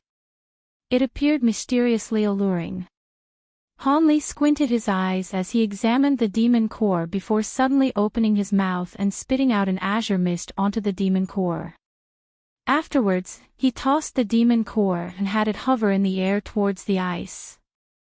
At that moment, he muttered a series of incantations and struck the ice wall with a spell seal. In a flash of blue light, the azure mist and the demon core phased into the thick ice and flew into Nan Gongwan's lips. Han Li then pointed at Nan Gongwan and she stiffly opened her mouth like a puppet, allowing the demon core to fly into her mouth. Suddenly, Nan Gongwan's deathly pale face began to shine with a faint layer of red light, but her eyes remained completely shut. Han Li let out a deep breath, knowing that the matter couldn't be rushed. Even if the demon core was truly effective, the curse wouldn't be dissolved in a few short months. Han Li stayed there regardless and simply stood in front of the ice wall, staring at Nan Gongwan in silence. For some unknown reason, the breathtaking memory of when he first saw Nan Gongwan appeared in his mind. Time slowly passed by as Han Li stood still without moving an inch. After a long while, Han Li calmly walked out from the secluded room and sealed the restrictions once more. Still guarding the cave on the outside, Senior Marshall Brother and Lu Luo asked a few questions of concern, but Han Li simply forced a smile and said he would have to wait a few days and see whether or not the soul seal curse was dissolved. Han Li then bid his farewell for the time being and flew back to his cave residence, tired from his rushed journey back to the Dreamcloud Mountains. In any case, there was always time for a proper discussion in the coming days. As mentioned by his senior martial brothers, his cave residence had remained untouched under their strict order. As for his concubine, Mu Peeling, she just had continuously resided in the mountain neighboring his cave residence and was shown much consideration by his two senior martial brothers. She had now reached false core stage and was only on the verge of core formation. Han Li felt his heart stir at this news and recalled the details of the copulative essence arts. 1. Han Li had many medicines that could increase the odds of a successful core formation, and given her exceptional aptitude, she had a 70% likelihood of safely forming a core if he wholeheartedly assisted her. However, he didn't expect that he would encounter a chance to break through the bottleneck to mid-nascent soul stage without her in Devil Fall Valley. He had originally planned on having Mu Peeling cultivate this technique for several tens of years before he would claim her Vitaline, but that plan had fallen through.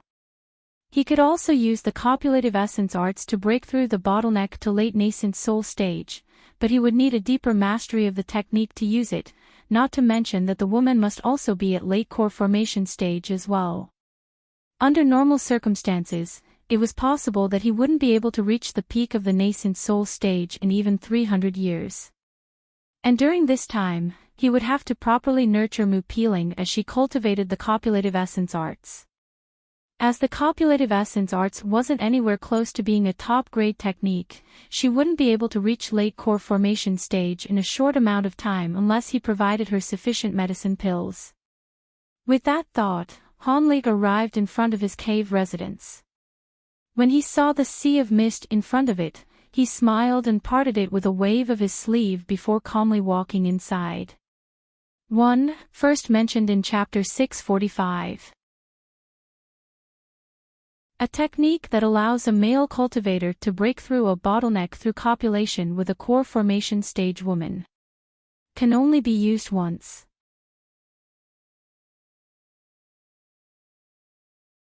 Nothing had changed in his cave residence. Even a portion of the black-tainted gold devouring beetles he left behind to guard the cave were now condensed into a tricolored ball that motionlessly hung from the center of the main hall's ceiling. As for the profound goddess palm and the 9 curl spirit ginseng, they appeared exactly the same as he had left them. Hanli didn't care much for the profound goddess palm. He didn't have high hopes in being able to revive it. But he did hold the 9-curl spirit ginseng with much importance, as it was essentially extinct in the outside world.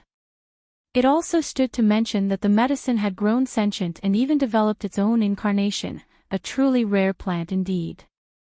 If it weren't for the fact that it would be too difficult to sustain it without a regular supply of qi, Hanli would definitely want to carry it on his body. However, it was a pity that none of the ancient formulas he acquired mentioned it as an ingredient. As a result, he could only sigh and put it aside for the time being. As for his insects, he carried a majority of them on his body. In particular, he carried the 24 eggs of his 6-winged frost centipedes on hand, so he didn't have to worry about them, although they hatched halfway on his journey to the far west. However, he felt rather regretful that they had continuously remained as larvae for the past 27 years he spent in the spatial tear, since the green liquid didn't gather there. He had placed them in a particular spirit beast pouch that left them in deep hibernation. Hanli first released the gold-devouring beetles into their room before releasing the 6-winged frost centipedes into a neighboring room. He then took the spirit beast pouch and lightly tossed it into the room. In a gust of white light, over 23-inch-long centipede larvae appeared at the center of the room. Their bodies were snow-white and translucent, and wings had yet to sprout from their bodies, causing them to appear similar to large white silkworms, completely harmless. When Hanli first acquired the 6-winged frost centipedes, he didn't know whether or not they could evolve through the use of the rainbow skirt grass, but to his excitement, the grass was also effective on them. He originally intended to make use of the centipede's frost chi to refine the purple apex flames, but after his battle in Devil Fall Valley, another thought came to mind. Although the gold-devouring beetles were formidable, their speed was a bit lacking. Even after reaching their final stage of maturation, Hanli figured that they would be easily restrained by incredibly fast enemies. That was where the 6-winged frost centipedes came in. In addition to the fearsome glacial chi they spit out, their high ranking on the list of exotic insects were also due to their abnormal speed. When they had 2 wings, their speed was about the same as other spirit insects. But when they sprouted out another pair of wings for a total of 4, their speed underwent a massive increase, beating even common magic treasures. But most fearsome of all was when they completed their 3rd and final pair of wings. Their speed placed them amongst the top 3 fastest insects, and it was reportedly said they were invisible as they moved and could traverse 500 kilometers in mere moments. Of course, this was something that was only told through records. Even in times of antiquity, 6-winged frost centipedes were extremely rare, so Hanli was quite skeptical of these words. But given the one-sided accounts, there was no doubt that they were a fantastically fast insect. In the battle against the Elder Devil, Hanli had suffered quite a bit at his strange bizarre movements, bringing the 6-winged frost centipedes to the top of his mind. It also stood to mention that with the further maturation of the 6-winged frost centipedes, Hanli could refine purple apex flames in further abundance. My lord can't be joking about this. I've never heard of such medicines in the heavenly south. Most of the medicines I had aren't present in the heavenly south, so it is natural that you wouldn't have heard of it. However, I can guarantee that with your aptitude and my spirit medicines, your odds of core formation should near 50%. Hanli said with a calm expression. As Hanli had never claimed any empty boasts or exaggerated to Mu Peeling, she mostly believed him. Then with some thought, she hesitantly said, "Is my lord telling me this because he has instructions for me? Please don't hesitate to tell me." Hanli felt somewhat surprised by this, but after pondering to himself for a moment, he decided to speak forthrightly. "Do you remember the agreement we made when you decided to become my concubine?" "Of course. I requested you to leave me alone for 30 years to cultivate and let me keep my vital yin during this time." Mu Peeling blushed as she said this.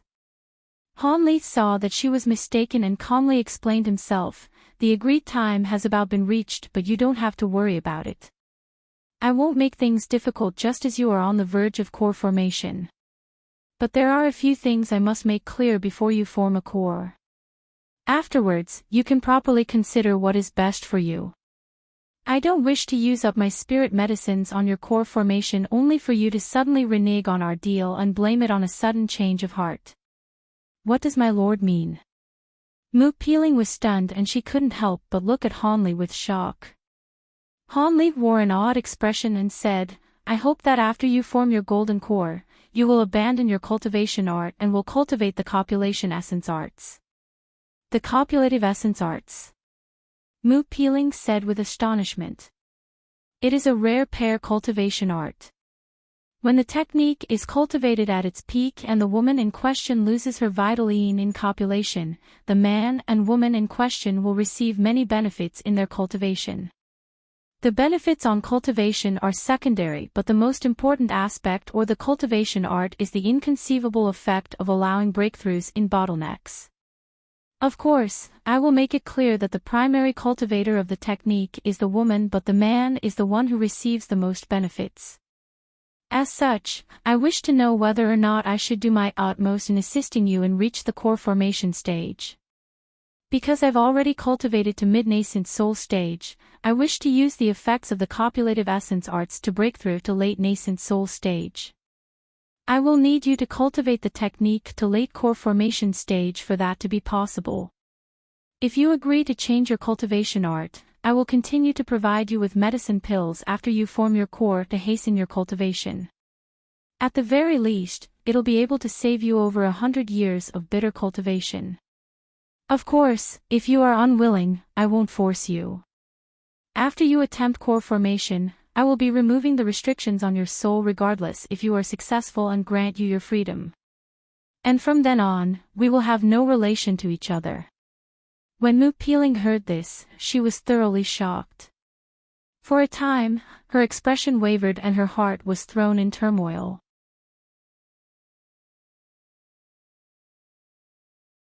Hanli stared at Mu Peeling and slowly said, as a woman cultivates the copulation essence art, they must retain their vital yin until the very end or all their efforts will be for naught. As a result, I will not have you fulfill your marital duties until you reach late core formation stage, preserving our current relationship until then. But if you're truly capable of assisting me in reaching late nascent soul stage, I will promise you here that I will assist you in forming a nascent soul with all of my strength. With a late nascent soul stage cultivator backing you, forming a nascent soul isn't an impossible matter. Hanli's words weren't a pretense.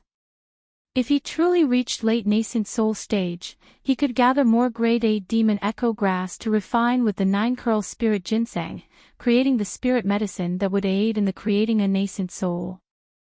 Once he reached that stage, he wouldn't have much to fear from a grade 8 demon beast. Mu Peeling lowered her head and sank her head into contemplation before she raised her head and asked Hanli, My lord, does the copulative essence arts have a particularly slow cultivation speed or have any negative consequences? Neither, Hanli promptly answered, the technique can't compare to the might of a top-grade cultivation art, but it is still faster than ordinary ones. As for any consequences, you may find combat difficult. The woman stared at Hanli and calmly said, Since that's the case, let's follow my lord's plans. I clearly understand my own aptitude. Without my lord's assistance, I will find it incredibly difficult to successfully form a core.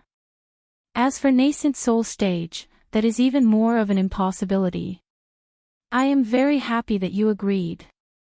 Since we've spent some time together, you should how I am for the most part. Although you are only my concubine, I won't be too demanding of you. Properly ready your mind for core formation. I will deliver you the spirit medicine when the time comes.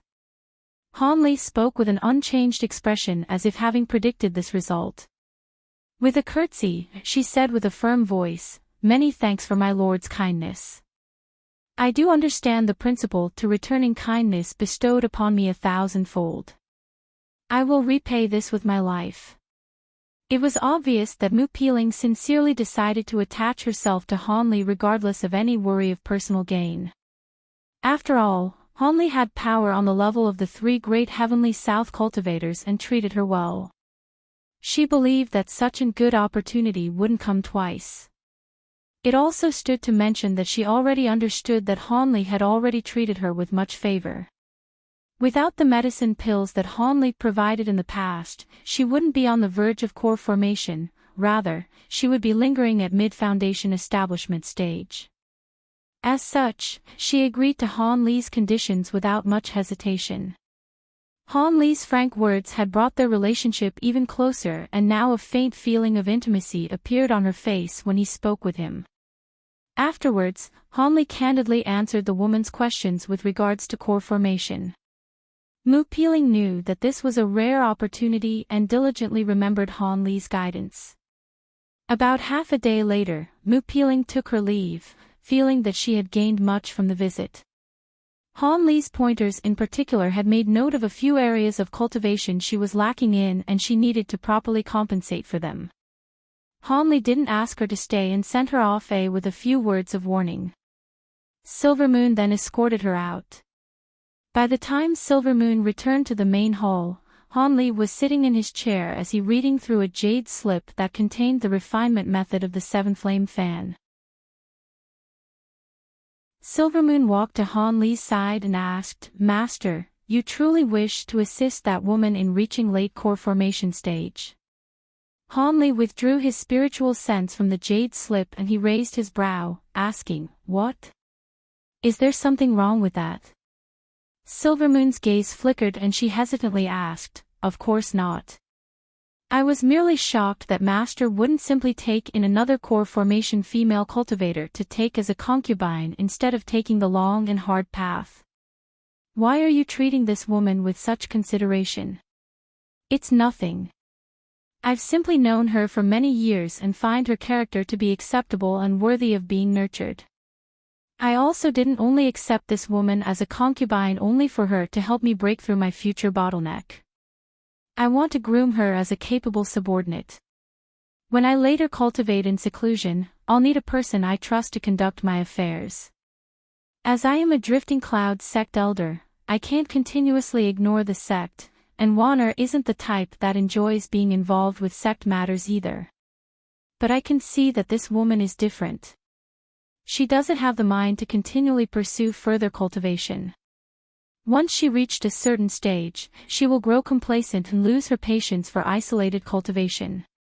As such, she is suitable in dealing with sect matters on my behalf."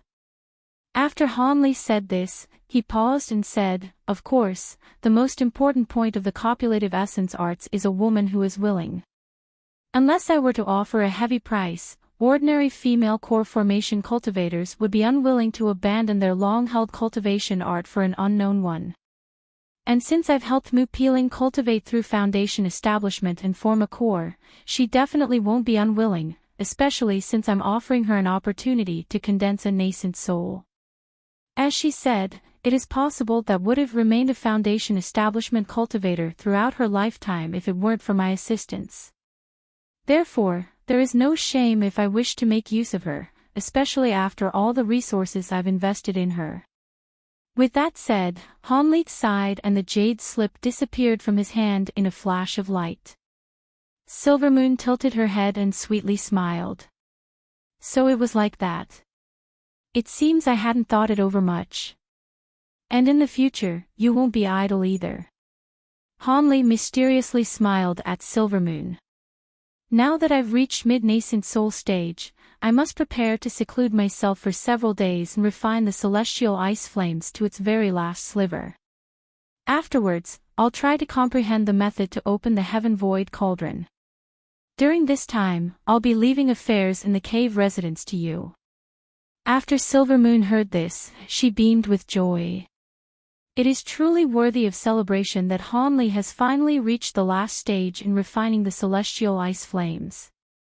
Ah yes, it can also be considered the first step in opening the heaven void cauldron, but I don't have a clue what other requirements there are. But enough of that for now, I've grown tired. Hanli then stood up and walked to his bedroom. Silvermoon watched Hanli as he left and remained in the hall, pondering for a moment before leaving as well. An uneventful night passed. Just as Hanli woke up the next day, Silvermoon arrived before him to report that Senior Marshal Brother Ching and Lu Luo had arrived. Hanli promptly readied himself and had Silvermoon open the restriction before heading to the gate to welcome them. Afterwards, the two men waiting outside were welcomed inside by a smiling Hanli. The three sat down inside the cave residence's hall. Then Senior Marshal Brother Ching apologetically said, "We originally didn't intend to bother Junior Marshal Brother Han on his day of rest, but the matter is rather urgent, so we had no choice but to rush over." There is no need for Senior Marshal Brothers to be overly polite.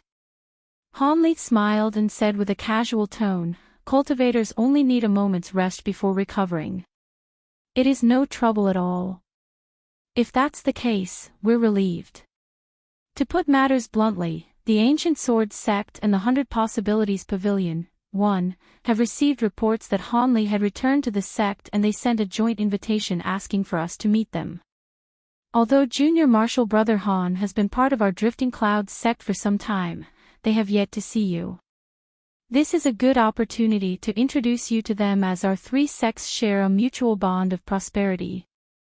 And relating to this is the invitation for tomorrow's Master Recognition Ceremony for a magic treasure.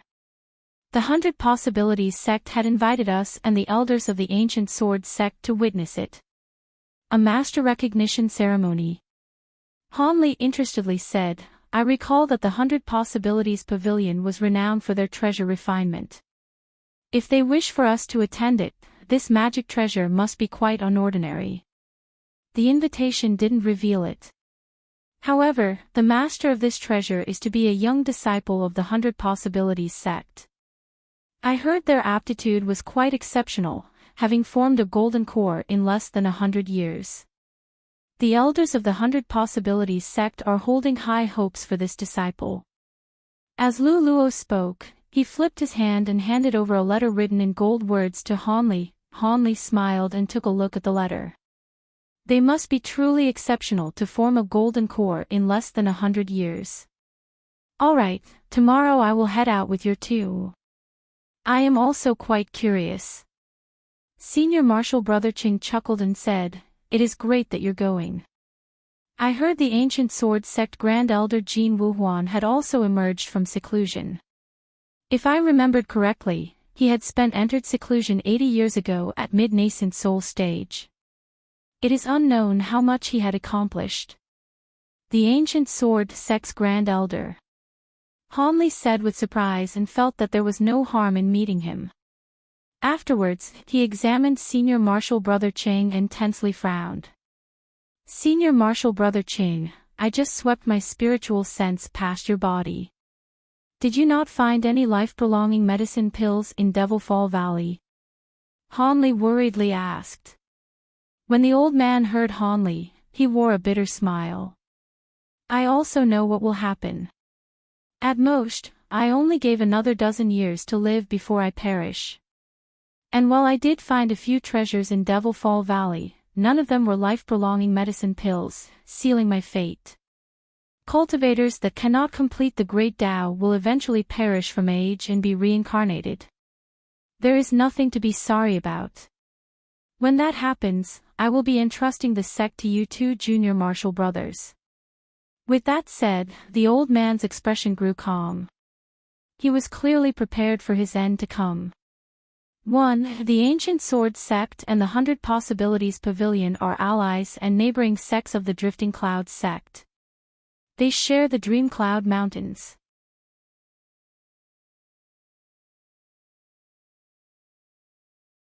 Hanli inwardly sighed. Although he acquired many spirit medicines from the ruins of the Spirit Ether Garden, none of them were capable of prolonging lifespan. All he could do was console him. There is no need for Senior Marshal Brother Ching to be so dejected. Perhaps you'll come across some luck in a few years. The old man shook his head with an indifferent expression. As it seemed he had already come to terms with his eventual death, Hanli dropped the topic and instead summoned a white jade slip into his hand. Senior Marshal Brothers, I've remembered something. Han Li handed over the jade slip over to Senior Marshal Brother Ching and casually said, I need the sect disciples to go out and gather materials. Because there are many different materials, I'll take whatever amount they can acquire. They need only try their hardest. And so long as the cost of the material isn't outrageous, I'm willing to pay the cost. Have the sect disciples come back to me for compensation. Let me take a look. Lu Luo took the jade slip with interest and immersed his jade slip into it, his face revealing an awed expression. No wonder you said they need only try their hardest, Lu Luo said with a shock. Most of the materials will be difficult to find and there are even a few items that exist only in legend. I reckon most of them can't be found in the heavenly south. Oh. Let me take a look at what you're trying to find. When Senior Marshal Brother Ching heard this, he grew curious and reached out for the jade talisman. He then withdrew his spiritual sense from it with an expression of shock and said, These are truly rare materials. Could it be that Junior Marshal Brother is trying to refine a magic treasure? Han Li smiled and said, A magic treasure. That's about right. When he heard Han Li's vague answer, he dropped the topic and agreed to the matter, immediately arranging for the sect disciples to gather materials from the various areas of the heavenly south. With that finished, Senior Marshal Brother Ching and Lu Luo glanced at one another and Lu Luo handed over a bulging storage pouch over to Han Li. What's this? Surprised, Han Li unconsciously reached out from the storage pouch and gave the two a puzzling glance. Junior Marshal Brother Han, could it be that you've forgotten that you once already had the sect disciples gather auric essence and other rare materials for you? In the past few years, we were only able to gather a small piece of auric essence, but we did manage to gather all the other materials. I originally thought to give you a pleasant surprise, but I didn't expect that you would need to gather even more materials. It seems you've acquired significant skills in tool refinement. Lu Luo said with a smile. You managed to find a piece of auric essence? When Han Li heard this, he rejoiced and he hastily took a look at the pouch. There was an assortment of materials with a walnut-sized piece of auric essence within it. As for the other materials, they were the materials he was lacking to refine the ancient nascent soul-grade puppets. He would have made a few to take inside Devil Fall Valley if he had the materials at the time. I do need these items. Many thanks for your troubles. Their value is quite considerable and I suppose you must have used quite a few spirit stones to acquire them. Just as Han Li was about to mention the cost, Senior Marshal Brother Ching chuckled and waved his hand. These items might have cost a few spirit stones, but Junior Marshal Brother Han had fought on behalf of the sect 2 times during the Milan invasion. It is only natural to compensate you for your troubles. Please don't hesitate to take the items. In that case, I won't be polite. Han Li quickly smiled and put away the spirit pouch without further hesitation. Senior Marshal Brother Ching appeared pleased that Han Li didn't refuse his offer. Ah yes, Senior Marshal Brother Ching, when I was dragged into the spatial tear, there were 2 flying swords that were left behind. Have you seen them? The matter had just come to Han Li's mind. Since the old man was present when this had happened, he should have an idea where it was. Having anticipated this, the old man said with an apologetic tone, I would have mentioned it to Junior Marshal Brother Han regardless. In the past, those 2 swords you left behind were seized by that elder devil. When the campaign against the devil was ongoing, there was no sighting of the magic swords. It seemed that the devil wasn't able to use them because they were your own bonded magic treasure. But now there is another problem as the whereabouts of the devil are unclear. I fear those flying swords will be difficult to find. It's with the elder devil. Han Li's expression changed for a brief moment. That will be troublesome, but it is no matter. They are only worldly possessions.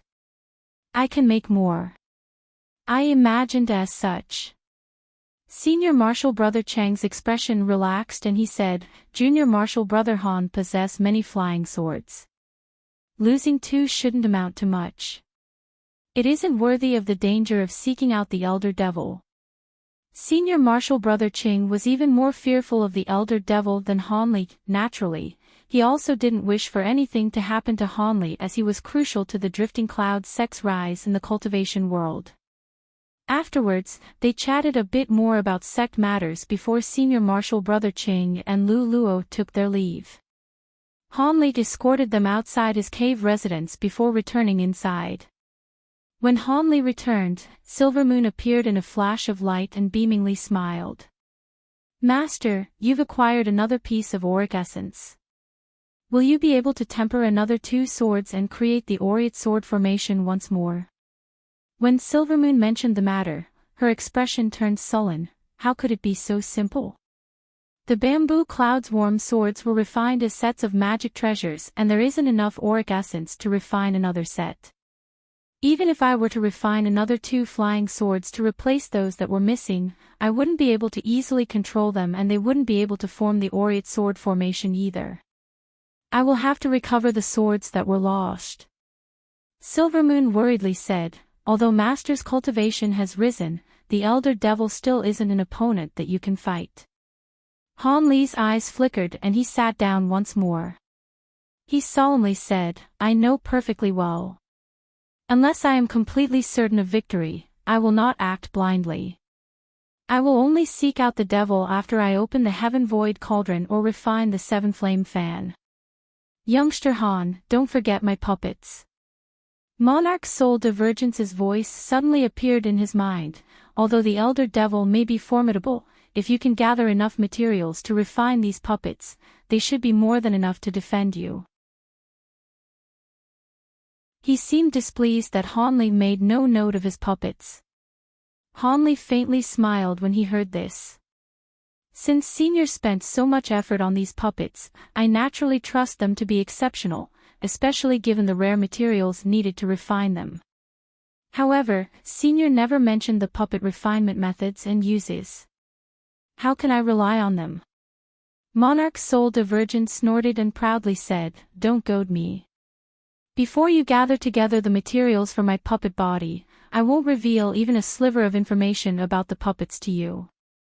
However, I will say that if the puppets are refined, they will be just as formidable as I was in my prime. Keep that in mind. No less powerful than you in your prime." Han Li felt shocked by his words and an expression of disbelief appeared on his face. "What? You don't believe me?" Monarch Soul Divergence's voice turned cold as if annoyed. "Let alone believe, I fear even Senior is only guessing their level of power since you've only developed these puppets in theory." As expected of his temperamental nature, Monarch Soul Divergence instantly let out a laugh and said, "Those words are reasonable, but with my knowledge, how could I mistaken the power of the puppets that I've designed? You don't need to worry on this point." Han Li paid him no further attention and walked towards his secluded room. Although he would be attending the ceremony the next day, he wanted as much of the final strands of celestial ice flames as soon as possible. Afterwards, he would need even more time to refine his newly acquired materials so that he could later refine 2 of his nascent soul stage puppets. During his time in Devil Fall Valley, he had seen the malevolent ghost puppets that Daoist Heaven Crystal had controlled. While they weren't able to last long against the Elder Devil, their true strength was on par with a common early nascent soul cultivator, an admirable display. With that thought, Han Li entered the secluded room as he grabbed onto his newly acquired storage pouch. On the morning of the next day, Han Li and his senior martial brothers joined together and made their way towards the 100 Possibilities Pavilion. Because 3 sects all used the same mountain range, it didn't take long before the 3 arrived at the 100 Possibilities Pavilion on the other side of the Dreamcloud Mountains. On the way, Han Li recalled that he had previously gone there once before when he was still assuming the identity of a low-level disciple and participated in the 3-sect sword trial assembly. 1. He found the memory to be quite funny. Just as the 3 flew out from the Drifting Cloud sect's grand formation, they were met by 3 core formation cultivators that were respectfully standing by. When they saw the 3 appear, they flew towards them. We pay our respects, seniors. We were awaiting your arrival under orders of our martial uncles. The one who spoke was the old man who stood at the three's front. He saluted them, followed by the two other middle-aged cultivators at his side. Senior Marshal Brother Ching smiled and calmly said, "There is no need for martial nephews to be so polite. Go ahead and lead the way." Han Li looked at the old man and offered a mysterious smile. Just as it so happened, the old man was Old Man Fu, who presided over the sword trial assembly. Since cultivators had sharp memories, it was guaranteed that he recognized Han Li, but he didn't reveal this in the slightest.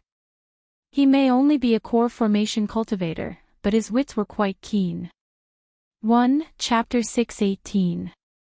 Han Li participated in the trial to gain access to the Spirit Well tree along with its various pill formulas.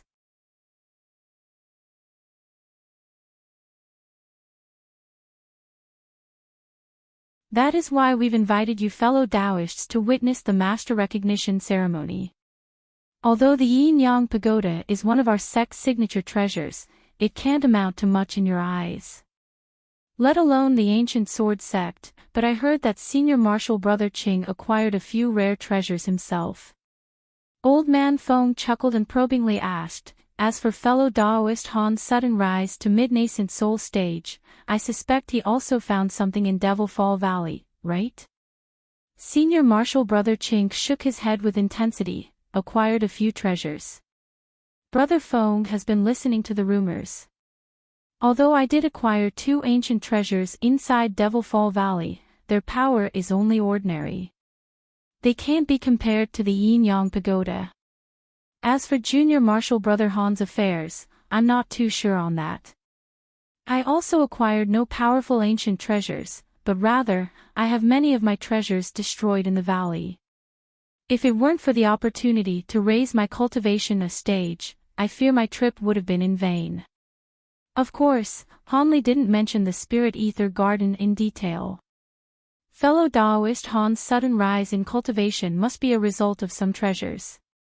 I'd be willing to hand over all my treasures if it meant I could increase my cultivation by another stage. Old Man Feng bitterly chuckled and spoke with a tone of admiration and self-mockery. Han Li smiled but said nothing else. After they passed through a large garden with blooming white flowers, they were ushered into an exceptionally large hall.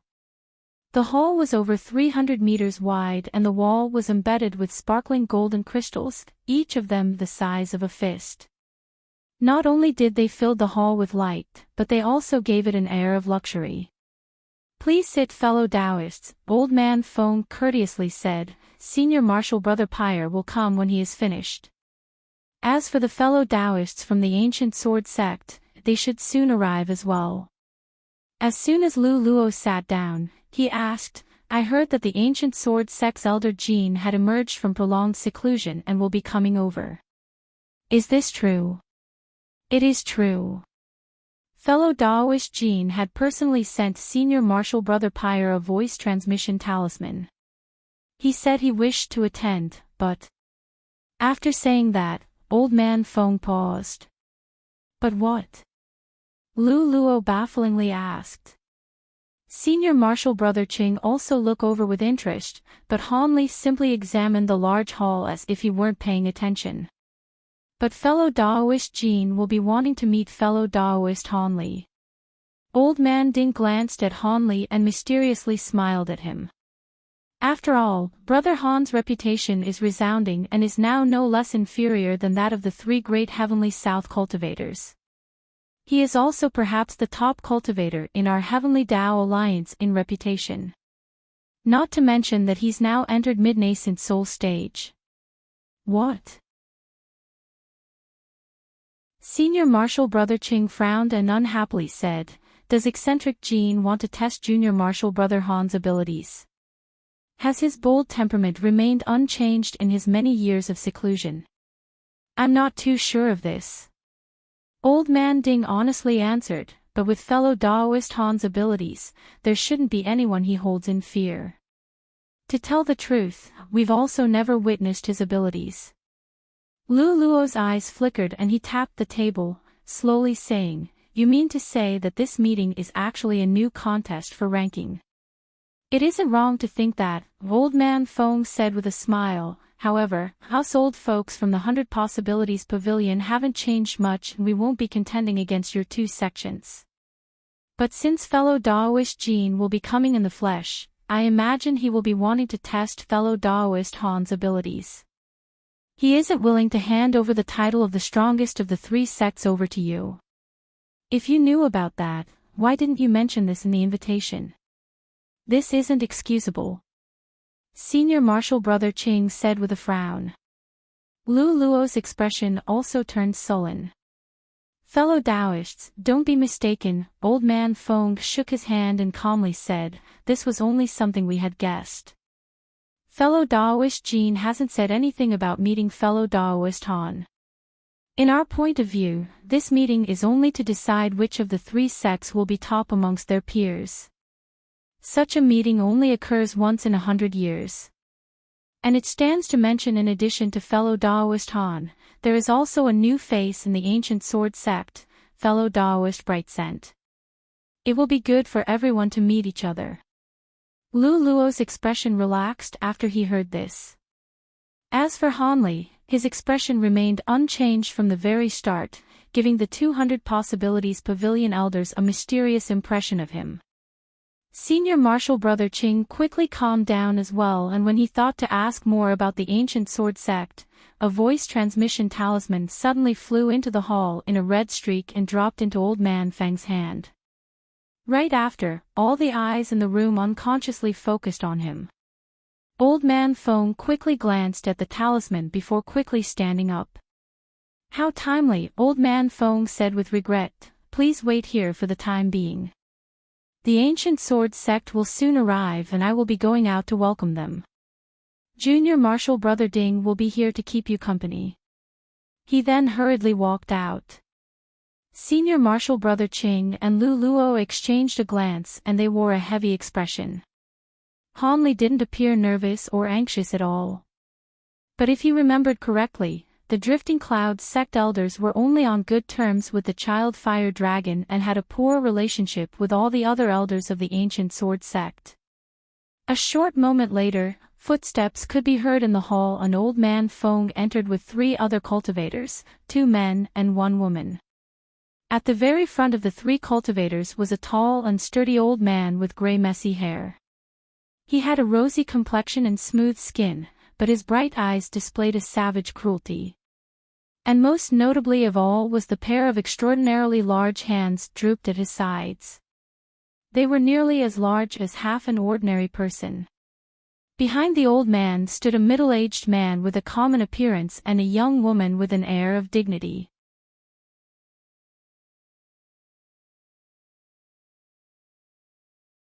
When Hanli saw these cultivators, he could tell that the old man with the radiant eyes was most likely eccentric Jean.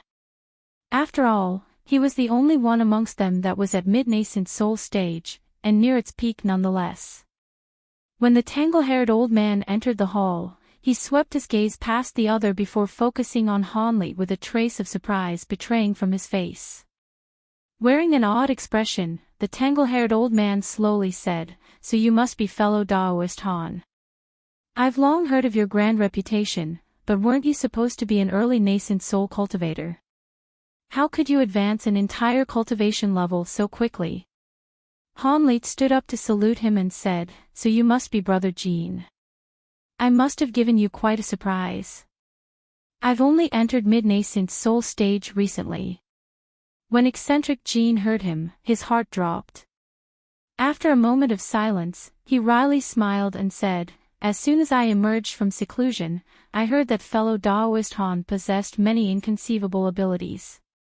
Although the rumors were somewhat exaggerated, they don't appear too far off."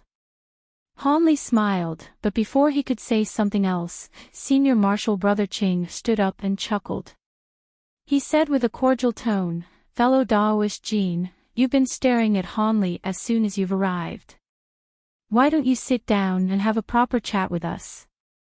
Eccentric Jean laughed and wore a false grin, saying, "I hope fellow Daoist Ching doesn't take offense, I had no interest in seeing you.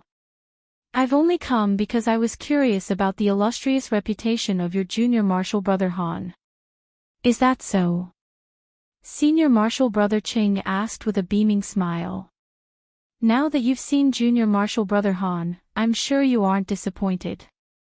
Eccentric Jean looked at senior martial brother Ching with a cold smile and laughed. "Of course I'm not disappointed. Rather, he even exceeded my expectations. With fellow Daoist Han, the Drifting Clouds sect will rise in prominence. However, I also heard that Brother Han wasn't truly a disciple that had emerged from your sect. Rather, he originated from Yellow Maple Valley. Even if junior martial brother Han was once related to Yellow Maple Valley, why does that matter? He is now an elder of our Drifting Clouds sect," senior martial brother Ching calmly stated. Eccentric Jean rolled his eyes when he heard this, but was interrupted by Old Man Fong before he could continue. "Fellow Taoists, let's not be too focused on conversation. Our 100 Possibilities Pavilion has acquired some spirit fruit with a pleasant scent. Please try them." With that said, he clapped his hand and a group of young female disciples waiting outside walked inside with trays of oval scarlet spirit fruits.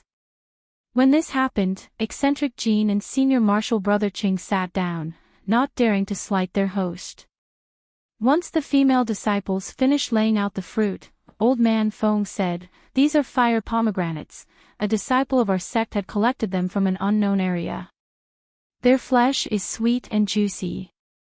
If an ordinary mortal were to consume them, they would experience an improvement in sight.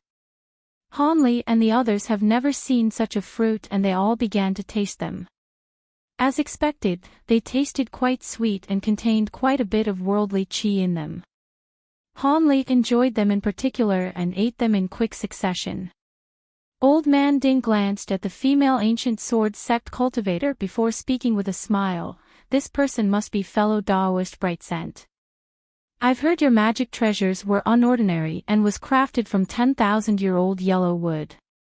I also heard you cultivate the top-grade wood attribute cultivation art, the 100 Bloom Yang Spring Arts. Would you happen to know why hasn't fellow Daoist Fire Dragon come?" "That's right, I am Bright Scent." Senior martial brother Fire Dragon had heard news that someone was selling eggs for fire crystal beasts at the Lavender Cloud Mountains and he left the sect several months prior. "Although I've entered nascent soul stage about 50 years ago, I've very rarely met with others. Now that we've met, I hope you fellow Taoists can provide me with guidance." Although the woman didn't appear remarkably beautiful, each and every one of her movements contained a gentle elegance and her body emitted a faint flowery fragrance. One couldn't help but gain a good impression of her. When the woman finished talking, her gaze turned to Han Li with quite a bit of interest. Han Li unconsciously frowned for a moment in response. With the fruits eaten, the three sex elders began to chat. As Han Li's two senior martial brothers subtly contended with the others through their words, he sat quietly and only occasionally spoke.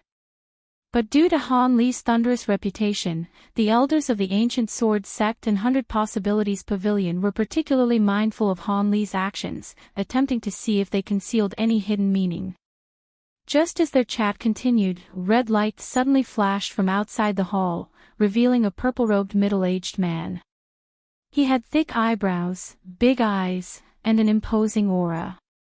At a glance, one could tell he was a man of authority. As soon as this person appeared at the hall's entrance, Old Man Fong and Ding stood up. Senior Martial Brother Pyre, the fellow Taoists of the Drifting Clouds Sect and Ancient Sword Sect have arrived. Are the preparations for the ceremony complete? And the middle-aged man grunted and swept his gaze across everyone in the hall.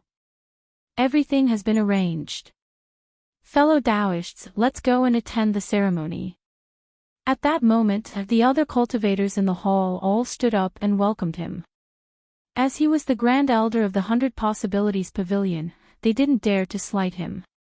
Brother Pyre, you've finally come, Eccentric Jean called out to him with a friendly tone. I'm not sure how much your heaven fire arts have improved. After this ceremony is over, we may as well swap some pointers. Eccentric Pyre rolled his eyes at him and snorted. Forget it. Although my heaven fire arts are quite powerful, it is still an entire level below your techniques.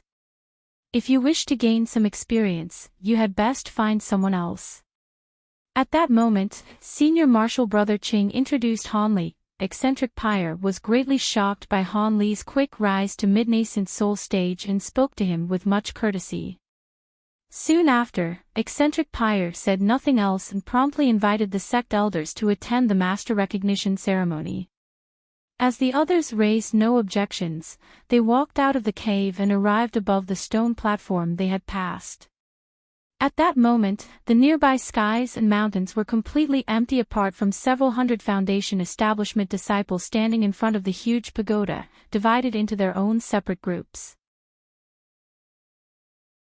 And at the very front of these Foundation establishment disciples were a dozen core formation cultivators solemnly lined up side by side.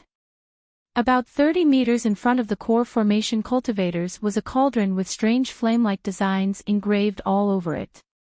It was about 3 meters wide, but short and shaped like a cube. But more strange of all was while there was nothing touching the cauldron, it was scarlet red and heated up the air 30 meters around it. But all of this was of little notice to all the cultivators around it.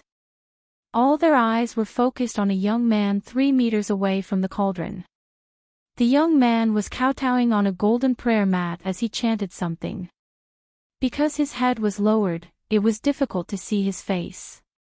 In the blink of an eye, Han Li and the other elders dropped down in front of the crowd of cultivators.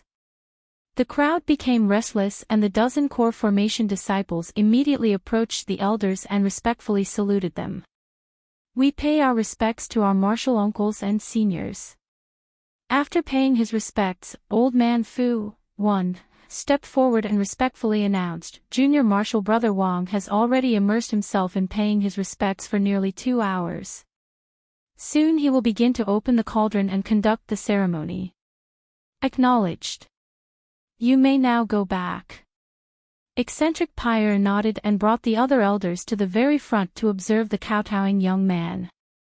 Eccentric Jean examined the disciple and said, Fellow Taoist Pyre, this is the disciple that reached core formation stage in less than 100 years.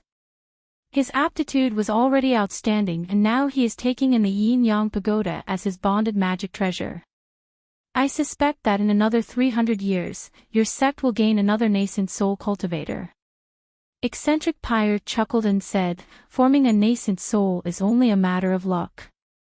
An exceptional aptitude doesn't decide whether or not one can enter nascent soul stage. It merely increases their odds. Eccentric Jean simply smiled when he heard this. The others remained silent as well. The disciples behind them then noticed that their martial ancestor was present, bringing along many nascent soul cultivators as well. In the blink of an eye, the disciples of the platform suddenly held their breaths out of extremely carefulness and the platform became completely silent apart from the chanting of the kowtowing disciple. Han Li listened to the words he chanted and discovered that they were merely common worshipping scripts, nothing out of the ordinary. It was unknown whether the sect elders were doing this to temper his will or if this was simply an odd sect tradition. To these old nascent soul eccentrics, a year of cultivation wasn't much time. Naturally, waiting only a few more minutes until the ceremony started was an instant to them.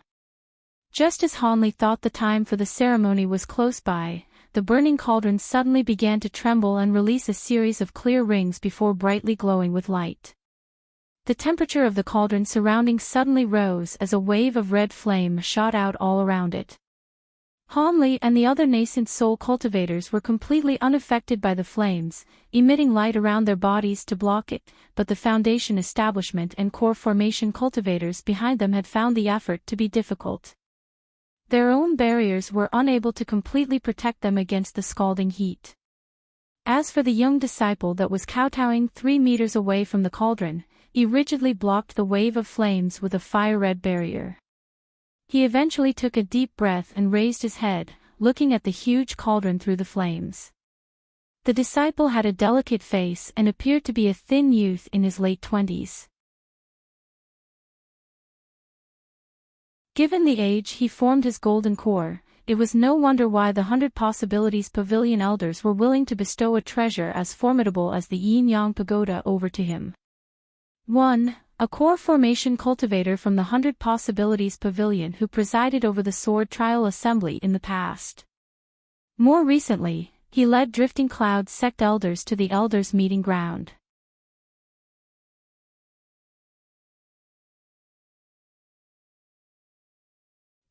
The time has come. Old Man Feng loudly yelled, lay down the formation and open the cauldron. Soon after this was said, 2 of the dozen core formation cultivators standing behind them shot towards either side of the cauldron. As for the others, they took to the air and raised a sparkling blue formation plate above their heads. A hum sounded out and a barrier of blue light appeared, enveloping most of the stage from its center. As for the 2 middle-aged core formation cultivators at the side of the huge cauldron, they wordlessly formed hand incantations as soon as they saw the light barrier appear and shot several streaks of spell seals at the large cauldron. The cauldron lid began to slightly tremble as rainbow light leaked through the openings, releasing a faint hum. Then the lid began to slowly float into the air as if it weighed 1,000 kilograms. As for the youth that was kowtowing, he now stood up and firmly stared at the huge cauldron. Suddenly, a ball of blinding white light shot out from the cauldron and soared into the sky. Without another thought, the youth gave chase in a streak of yellow light. The white light flew to the top of the barrier and knocked against it, but the blue light barrier held firm. The impact had only caused it to lightly tremble. At that moment, the youth had caught up to the white streak of light and reached out to grab it. However, the white light was very intelligent and made a sudden turn, causing the youth's face to turn gloomy as he pursued it once more. In the blink of an eye, a white and yellow streak of light was spiraling inside the light barrier like a shooting star chasing after the moon. The several hundred of Foundation establishment cultivators stared at the scene with wide eyes. As for the nascent soul elders, they were all indifferently standing there and would occasionally speak with one another. Hanli squinted his eyes and lazily gazed at everything that was happening. It was clear that the disciple inside the light barrier had yet to refine a magic treasure of his own. Rather, he was purely relying on a top-grade flying magic tool to pursue the Yin-Yang Pagoda, so it was only natural that he was behind in speed. However, this did not matter much because while the Yin-Yang Pagoda was rather fast, it was quickly running out of spiritual power. It could only maintain its current speed for a few more minutes at most before the youth would easily capture it. This was precisely what the 100 Possibilities Pavilion elders had intended. If the disciple managed to grab the pagoda too quickly, the master recognition ceremony for the treasure would have been nothing to behold. With that thought, Hanli squinted his eyes once more.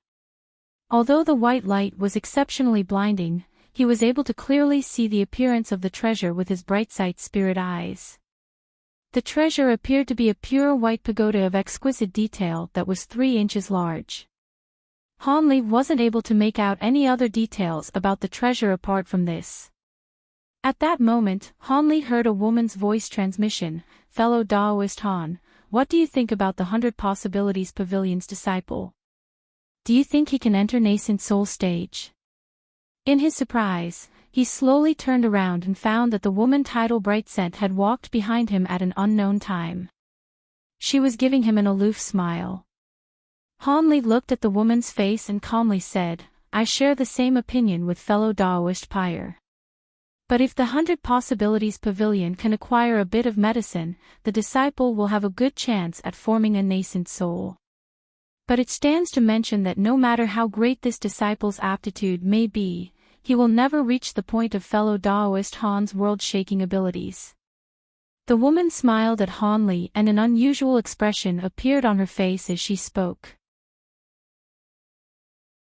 "I heard that in Devil Fall Valley, fellow Daoist Han was able to dispatch one of 2 elder devils alone.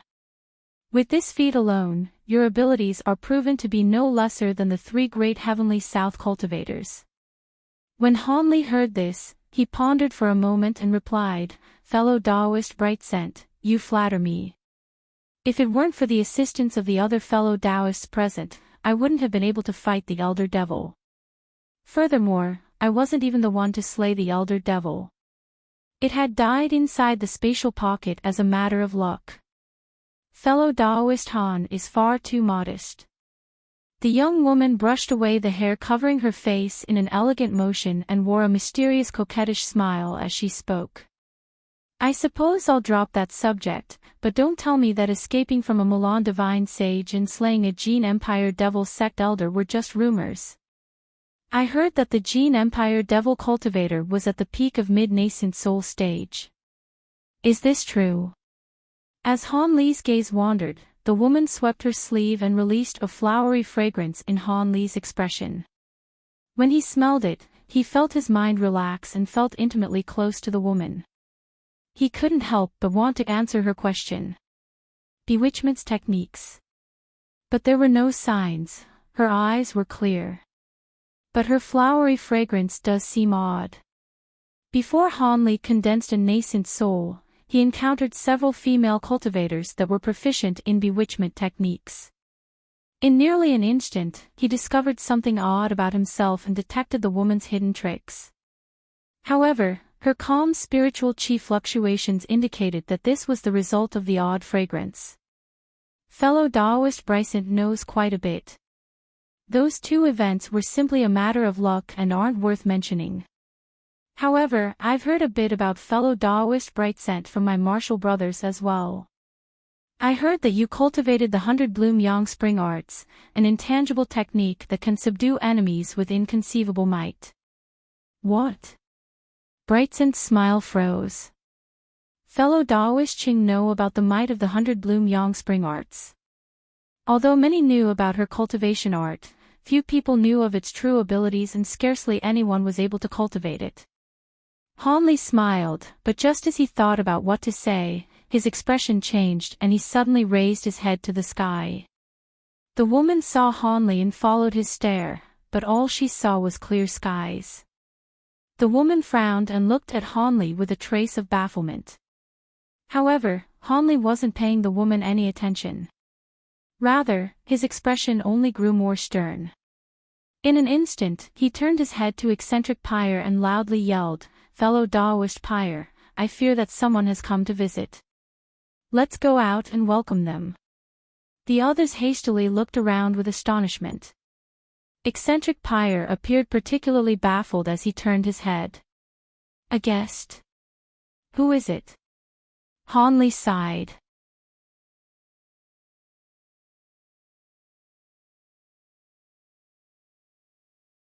Against one of the three greatest cultivators in the heavenly south, even the arrogant eccentric Jin couldn't utter his complaints. Naturally, eccentric Pyre didn't wish to offend him either and he called out for the other cultivators to descend to the ground. Senior Marshal Brother Ching and Lu Luo exchanged a glance before a trace of confusion appeared on their faces. But given that Senior Marshal Brother Ching had once witnessed Han Li's abilities before, he felt no worry for Han Li and promptly descended. Han Li looked at the cultivators that had landed on the ground before turning to Master Sunreach. "What does Brother Sunreach want to talk about? From how serious you appear, I am rather interested." Master Sunreach casually waved his hand, creating a soundproof barrier around them. Then after examining Han Li, he chuckled and said, "Before I talk about the matter, I must thank fellow Taoist Han for dealing with the original soul of the Elder Devil in Devil Fall Valley. If the two devil souls combined, I fear the entire heavenly south would have been put at risk." Han Li smiled in response and asked, "Does fellow Taoist Sunreach wish to ask about the whereabouts of the Elder Devil's original soul?" Master Sunreach was stunned for a moment and quickly regained his composure, saying, "Fellow Taoist Han is truly intelligent. Yes, that was precisely one of the things I wanted to ask." "Master Sunreach doesn't have to worry about it," Han Li quickly replied. "Through a matter of luck, the original soul of the Elder Devil was cleanly exterminated inside the spatial pocket." Master Sunreach let out a long sigh and said, "Then I am relieved." The soul fragment should have sensed that the original soul had perished, and from the punishment it received in this land, it shouldn't be returning. After hearing this, Hanli curiously asked with a tone of doubt, "Brother Sunreach, the soul fragment occupying the devil body was so powerful that even 3 late nascent soul cultivators weren't able to slay it? Didn't fellow Daoist already experience the true might of the elder devil's abilities?" "Yes, but I heard that the devil consumed many nascent souls after escaping the valley. Could it be the devil's restored strength was so powerful?" Hanli asked with astonishment. "So fellow Daoist Han still doesn't know about it." Master Sunreach solemnly said, "When we fought the elder devil, it had 3 heads and 6 arms, and its cultivation had increased to a whole new level, obtaining power comparable to an early deity transformation cultivator. Were it not for the fact we trapped it in a grand formation we had prepared beforehand and had a dozen of mid-nascent soul cultivators supporting the formation, I fear we wouldn't have been able to deal with the devil. And even with that support, we had suffered a massive loss in vitality. We had used a successive chain of secret techniques to slay 2 of its heads in a single breath as well as 3 of its arms, but in the end, it still managed to flee." When Hanli heard this, he felt his blood run cold. Given the fearsomeness of the devil, it was no wonder you feared that it would fuse with its original soul. If it were any more powerful, there would be none in the heavenly south that would be capable of stopping it. But that won't come to be. Fortunately, the devil ran to the Gene Empire. Now that devil is there to deal with," Master Sunreach said with a beaming smile. Hanli glanced at Master Sunreach and could faintly sense a trace of schadenfreude in his words. It appeared he didn't have a very high opinion of the Gene Empire. Hanli then changed the topic and said, "Since Master Sunreach mentioned the Elder Devil was only one of the things he wished to talk about, what other important matters do you want to talk about?" "That's right, the matter of the Elder Devil was only a passing question." Master Sunreach looked at Hanli and happily said, "I had sought fellow Daoist Han for a different matter altogether. But first let me congratulate you on your rise to mid-nascent soul stage. Many thanks for your excessive praise." "It was only a result of chance," Hanli politely said. "I heard from fellow Daoist Wei that Brother Han possesses a magic treasure created from gold lightning bamboo and is capable of producing the legendary divine Devil Bane lightning. Is this true?" Once that was said, Master Sunreach's expression turned solemn. Hanli narrowed his eyes in alarm and suddenly turned silent. He didn't know why he was asked this question, but after a moment of thought, he decided that since the divine Devil Bane lightning was no longer a secret, there was no further point in concealing it. He eventually nodded and said, "That's right. I have several magic treasures created from divine Devil Bane lightning. Please speak of the matter directly. I am not fond of speaking in circles." "Good." Master Sunreach appeared overjoyed and said, "In that case, you were exactly who I was looking for. As for the reason why, I cannot speak of the matter here in order to avoid any unnecessary trouble. I can only tell fellow Daoist Han that it involves the entire cultivation world of the Heavenly South, in particular the huge nameless whirlpool that had recently appeared in the endless seas." Hanli unconsciously raised his brow when he heard this. Although he didn't know what Master Sunreach had meant, it definitely wasn't anything good and he immediately grew suspicious. "I cannot make any sense of those words. Why is it that you wish to seek me out? And why do you need divine Devil Bane lightning?" Master Sunreach glanced at the others down below and proposed, "I merely passed by the Dreamcloud Mountains on the way to something important. As a result, I cannot stay here for long. But how about fellow Daoist Han make a trip to the 7 Spirit Islands in the near future? Wei Wuya, Devil Concord, and I will be there. We'll all be able to give you a detailed explanation together." The 7 Spirit Islands. Are those the 7 islands that appeared near the whirlpool? Hanli asked with a frown. That's right, these 7 islands surround the whirlpool and possess spirit veins of incredibly rare quality. As a result, we've resided on the islands these past few years. Once that was said, he sighed and wore a helpless expression. Hanli was stunned and his mind began to churn. From what Master Sunreach said, it seemed the 3 great heavenly south cultivators weren't very willing to reside on the 7 spirit islands. He wasn't arrogant enough to bluntly decline Master Sunreach's invitation at the very first mention of it. Let alone the 3 great heavenly south cultivators themselves, he was even more unwilling to become enemies with the vast superpowers they represented. However, Hanli was unwilling to visit the 7 spirit islands while he was still ignorant of matters, and he unconsciously hesitated. Don't worry, fellow Daoist Han.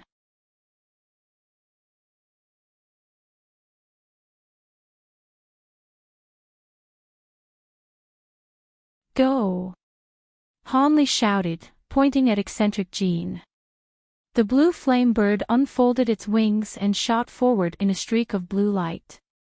When eccentric Jean saw this, anger suddenly appeared on his sullen face.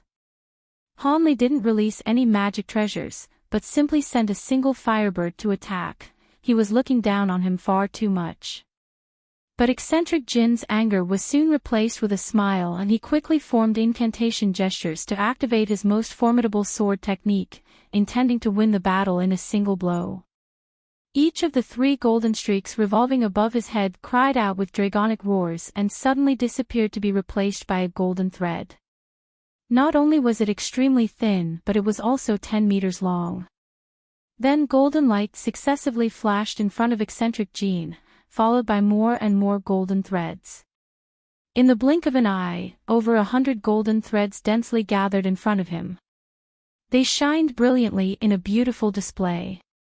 Sword thread transformation. A cold glint flashed from Han Li's eyes and astonishment appeared on his face. Although he knew eccentric Jean was a sword cultivator, being able to create so many sword threads in an instant was something rarely heard of. He was truly deserving of his title as Grand Elder of the Ancient Sword Sect. When the spectating cultivators saw eccentric Jean make use of this ability, their expressions revealed shock. The 100 Possibilities Pavilion elders couldn't help but speak amongst each other. Spring thread execution. The older, the wiser. He wants to finish the battle in a single decisive blow.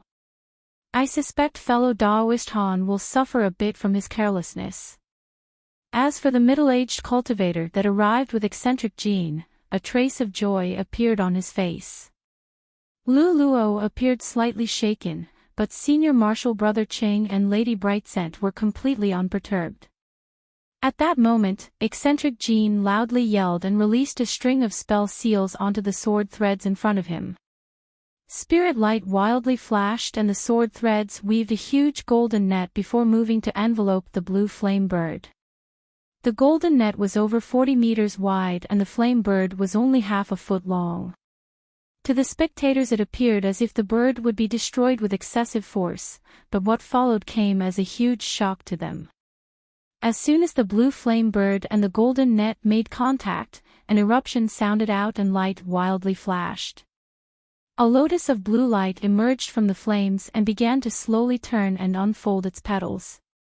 The countless golden sword threads attempted to cut the lotus flower down, but all of their attacks were repelled. They simply caused the light surrounding the lotus to ripple.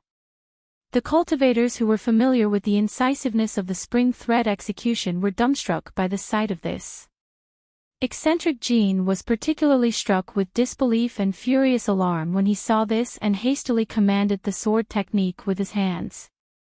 The several sword threads released a series of flashes before growing even thinner and glowing with blinding radiance. Then, they began another assault onto the blue light, cutting through the lotus surrounding light and making its way to strike directly at the center of the flower. But then, the lotus petals began to bloom. A cold blue mist of light began to scatter around the lotus and enveloped everything 60 meters around it in a blinding radiance. Eccentric Jean immediately felt the connection to his flying sword sever. Reeling from the absence of his sword's presence, he looked over in shock. A short moment later, eccentric Jin's expression turned extremely unsightly. The lotus had already disappeared without a trace, only to be replaced with a huge glacier of blue ice. His 3 flying swords were sealed inside, incapable of making the slightest movement. Not good. Eccentric Jin cursed and slapped his storage pouch, summoning a white jade pendant into his grasp. But before he could activate it, he suddenly heard thunder from behind him. In eccentric Jin's shock, he instantly thought to fly to the side, but the light protecting him was easily shattered in an instant. Immediately after, a palm glowing with blue flames pressed against his shoulder, and he immediately felt half his body turn cold and lose sensation. Fellow Daoist Jin. From the way I see it, our battle has already come to an end. What do you think? Eccentric Jin grew sullen at being completely restrained in a single move, but he promptly said, as expected, fellow Daoist Han's abilities are great. I concede defeat. Brother Jin was going easy on me. Han Li smiled and lightly slapped eccentric Jin's shoulder before withdrawing his hand. With the slap, eccentric Jin felt his shoulder warm up and return to normal. He then hastily turned around in alarm and saw Han Li calmly standing 3 meters away from him. At an unknown time, a pair of silver wings with lightning arcing off of it had appeared on his back. Eccentric Jin let out a long sigh. Han Li's amazing ability to use glacial power with such subtlety was truly beyond belief. However, he had heard that Han Li's main magic treasures were a set of flying swords, and it appeared that his main cultivation art wasn't ice attributed. He found it incredibly that a secret technique Han Li casually made use of to be so powerful. Youngster Han, you made good use of my advice. Monarch Soul Divergence chuckled from the back of Han Li's mind, but it is a pity that your main cultivation art isn't ice attributed given how well you can control the celestial ice flames. Please don't joke around, senior. Although the celestial ice flames are powerful, it isn't to the point that Junior should change his cultivation art. Han Li calmly responded and withdrew his thunderstorm wings. Then, he flew to the huge glacier in a streak of azure light. With a casual wave of his sleeve, azure mist shot out and dissolved the blue ice, condensing it back into a sparkling blue lotus flower. The lotus then flew back to Han Li and disappeared as it entered his forehead. As for eccentric Jin's 3 golden swords, they regained their freedom and flew back to him with a weakened appearance. Although they were only sealed in the blue ice for a short while, their spiritual nature had been weakened, much to eccentric Jin's gloom. At that moment, Han Li floated down to the mountain where the other cultivators were watching. From restraining eccentric Jin's flying swords with the lotus of celestial ice flames to using the thunderstorm wings to restraining eccentric Jin directly, Han Li's easily acquired victory had taken only a single instant, much to the disappointment to the spectators wishing for a grand battle. However, this display caused them to hold Han Li's abilities in fear. Han Li's refusal to use a magic treasure only further demonstrated the gap in power between him and his opponent.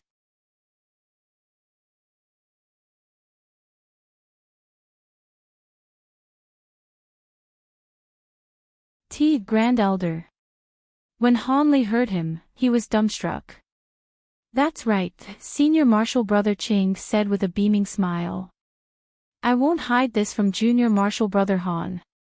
When you were only at early nascent soul stage, I had thought to appoint Junior Martial Brother Lu as Grand Elder and have you support him.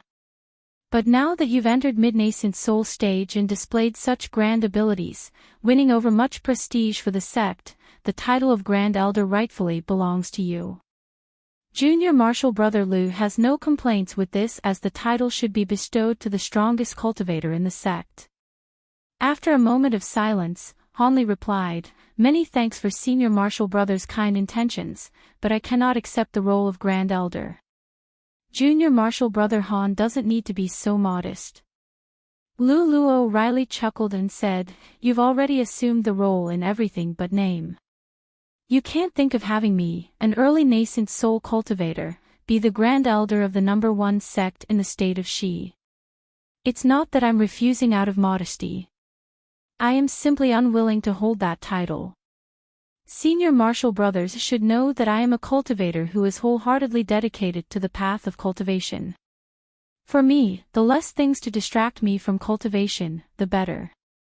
With that in mind, how could I serve as the head of the sect? In the future I will be in secluded cultivation for long periods of time and will be too preoccupied to lead the sect. And the most important point is that I only joined the sect recently. Let alone the low-grade disciples, but I find the core formation martial nephews to be completely unfamiliar. I am completely lacking in this regard. I will be fine as an common elder, but the position of Grand Elder should belong to Senior Martial Brother Liu. But Junior Martial Brother Han. Senior Martial Brother Qing frowned and thought to continue when Han Li suddenly interrupted him. With a stern expression, he gravely declared, "If you pursue this matter any further, you will force me to leave the Drifting Clouds sect." Senior Martial Brother Qing exchanged a glance of dismay with Lu Luo at Han Li's unwavering rejection and loss of courtesy. He then said, "Very well, since Brother Han have said this, we'll save this topic for another time." Han Li's expression calmed and he slowly said, "Although I will not accept the title of Grand Elder, I will still look after the sect under the position as a sect elder. If nothing unexpected happens, I will be sure to strive my hardest to have the sect continue to thrive for the next 1,000 years." Senior Martial Brother Qing could only wryly chuckle and change the topic to what Master Sunreach wished to talk about with Han Li. Han Li didn't conceal this from him and gave a brief summary on what he said. At the end, he said, "From Master Sunreach's words, there seems to be a relationship with the 7 Spirit Islands and the huge whirlpool. Since they're neighboring the state of Shi, have you heard anything exceptionally strange?" "Exceptionally strange? Not at all. The current rumors floating around are mostly be true. When the huge whirlpool and the 7 Spirit Islands emerged, we dispatched a group of disciples to personally investigate as they were close to Dream Cloud Mountains and we found that it didn't differ much from the rumors." Han Li sighed and said, "Since that's the case, it seems I won't find out until I go meet them. I hope it is as Master Sunreach had said. With the support of the divine Devilbane lightning, there shouldn't be any danger." Lu Luo worriedly added on, "No matter how it is said, Junior Martial Brother Han had best be careful. Given that all 3 of the great heavenly South cultivators are meeting together, that matter can't be ordinary." "I will take note of course," Han Li said with a smile. "However, I don't believe they'll put me through anything too strenuous." Actually, since Junior Martial Brother Han entered mid-nascent soul stage at such a young age and possesses abilities on par with their own, even the 3 great cultivators wouldn't dare to rashly offend you. Lu Luo chuckled. Han Li kept his faint smile and said nothing further. The 3 didn't talk about anything more on the way and they soon returned to the Drifting Clouds sect. His 2 senior martial brothers parted from Han Li and immediately went to the sect's official hall. They gathered together their important disciples to inform them of the Drifting Cloud sect's new position as the number 1 sect of the Dream Cloud Mountains. At that same time, they discussed a few changes and future plans. As for Han Li, he paid a visit to the restricted area where Nangongwan was sealed. After spending several hours there, he left with a tired expression and flew back to his cave residence. On his visit to the restricted area, he had spent much strength using a secret technique to examine Nangongwan's condition under the Soul Seal curse, resulting in both good and bad news. The good news was that the ancient fire toad's core was truly effective and was weakening the curse's hold on Nangongwan's soul. The bad news was that the effects were far weaker than he had anticipated. It would be difficult to say whether or not the core would be able to dissolve the curse. He would have to observe her for a while more before he could come to a conclusion. Fortunately, even if the demon core couldn't dissolve the curse, it would weaken its effects and give Han Li more time to find a solution. Half a day later, Hanli was sealed inside a secluded room. He was sitting cross-legged with his eyes tightly shut. He had forcefully pushed the matter of Nangong Wan to the back of his mind to focus entirely on cultivation. Any distraction weighing on his heart could lead to a cultivation backlash. Ever since Hanli entered the hidden room, he remained in a meditative state. Now that he had put his heart to peace, he slowly opened his eyes and spit out a small longan-sized ball of golden threads. It spun in place as it floated in front of his chest. As he stared at the ball, Hanli flicked his finger and struck the ball with an azure spell seal. Rolls of thunder sounded out and the gold ball suddenly began to release threads of fine golden lightning. Afterwards, the ball of golden light violently flashed several times and all the lightning disappeared without a trace, leaving behind only a small orb of blue flames. As soon as the ball of blue flames appeared, Hanli opened his mouth and spat out a small orb of his own blue flames, wrapping around it. In the blink of an eye, the flames fused together before shooting back into Hanli's mouth. Without another word, Hanli immediately formed an odd incantation gesture and closed his eyes once more. He began to refine the last strand of the celestial ice flames he needed to control the heaven void cauldron. If he could control it, he would be able to roam the realm mostly unobstructed. About half a month later, Hanli emerged from his meditative state and opened his eyes. He then extended his finger with a flick, summoning a small ball of blue flames in a crackle. He stared at the blue flames with tightly closed lips. Then, he flicked his finger and the flames flickered before taking the form of a slim snake. The flame snake tightly wrapped around his finger. "Go," Hanli muttered. The flame snake then grew a pair of fiery wings and quickly shot towards the ceiling of the room. It began to spiral in the air close beneath the ceiling before nimbly fluttering throughout the room. Hanli silently observed the movements of the fire snake, and after the time it took to finish a cup of tea, he pointed at it. Bang! The fire snake ruptured and scattered blue embers shot towards Hanli in a gust of wind before disappearing into his body. At that moment, Hanli smiled and muttered, "It appeared the celestial ice flames became far quicker after being refined. At the start it took me half a year to refine a single strand, but the same amount of flame only took me half a month."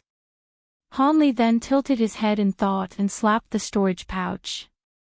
He summoned a small cauldron in his hand in a flash of azure light. It was only several inches wide but it was intricately and exquisitely designed. Hanli stared at the heaven void cauldron with a pensive expression before tossing it into the air. The cauldron then roiled for a moment before floating in the air. Hanli rubbed his hands together, igniting a fist-sized ball of blue flame above his palm. Then, he placed his other hand over the ball of flame and suddenly shot a stream of blue flames from both of his palms, striking the ball of blue flames and causing it to quickly expand. A short moment later, the fireball grew to the size of a head and began to pulse in size. Despite the violent roiling of the flames, it didn't release even a trace of heat. Hanli raised his head and looked up at the small cauldron, and with a mental command, the ball of flames suddenly struck it. A strange scene resulted. The small cauldron didn't rupture from the strike, but rather, fused together with the ice flames. Enveloped inside the raging ice flames, the heaven void cauldron began to slowly turn. Hanli coldly stared at the small cauldron and squinted his eyes. Soon after, he released his spiritual sense and immersed it within the heaven void cauldron, closely examining to see if anything about the cauldron changed inside the ice flames. As time slowly passed by, Hanli's frown became more tense. Even when enveloped with the refined celestial ice flames, the cauldron didn't reveal the slightest change. Hanli lowered his head in thought before suddenly raising it to stare at the heaven void once more. His eyes shined with blue light as he channeled the entirety of his spiritual sense into his eyes.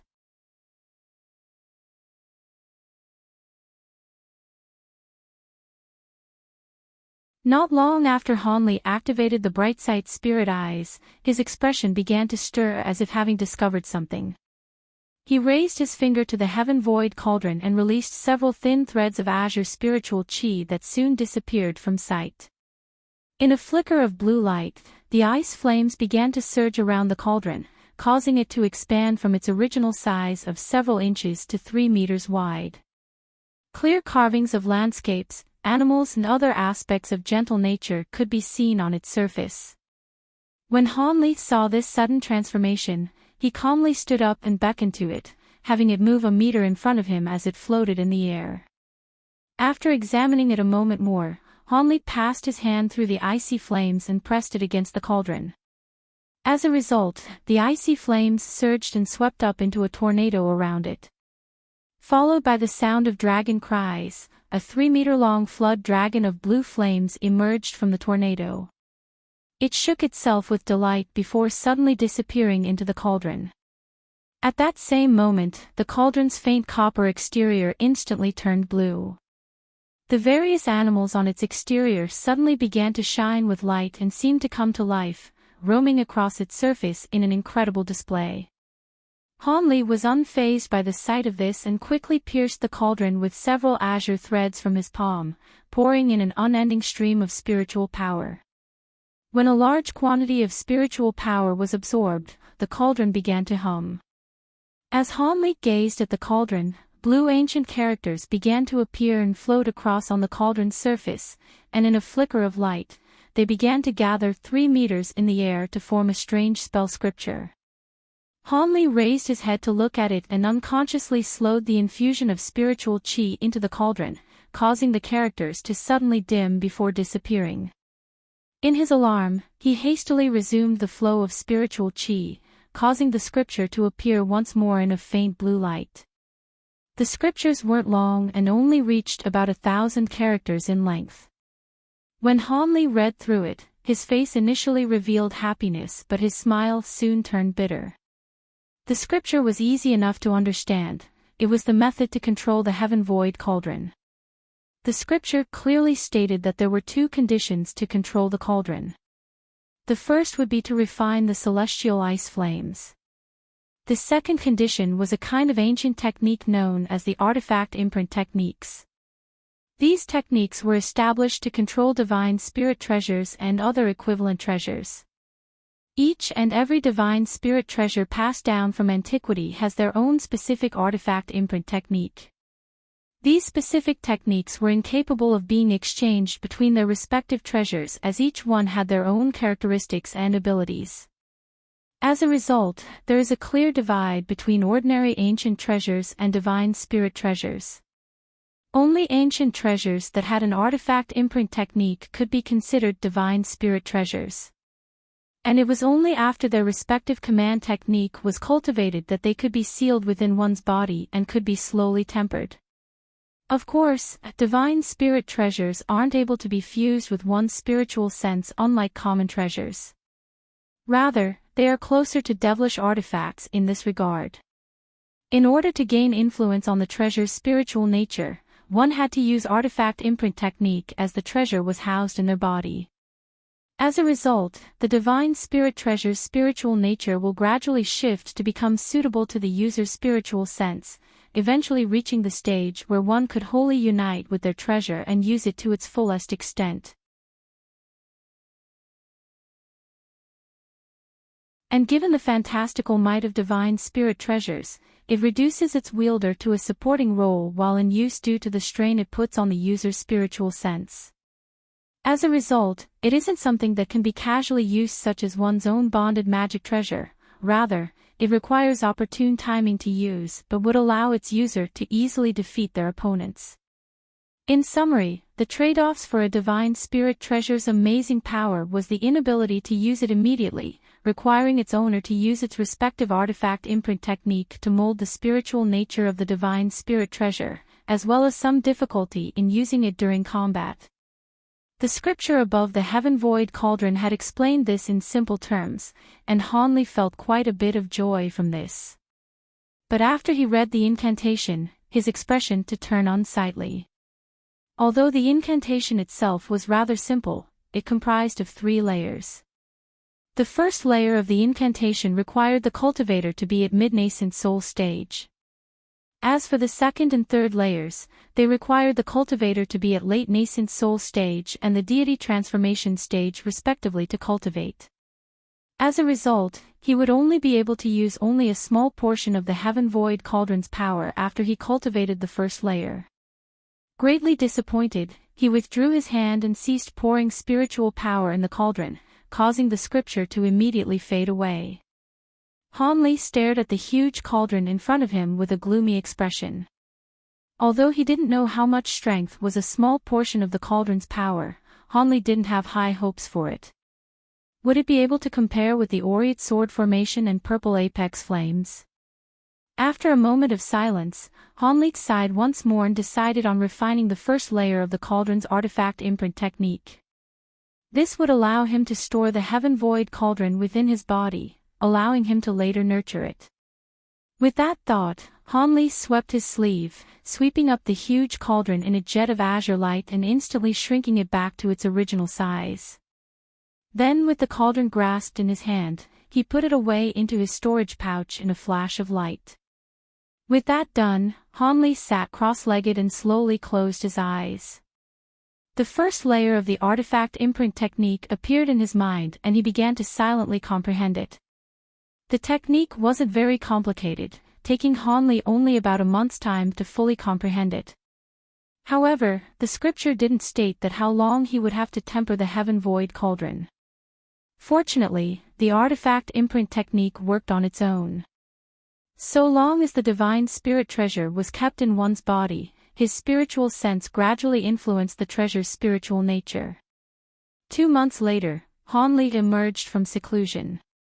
Comprehending the artifact imprint technique was far quicker than he had anticipated, allowing him to seal the heaven void cauldron inside his body.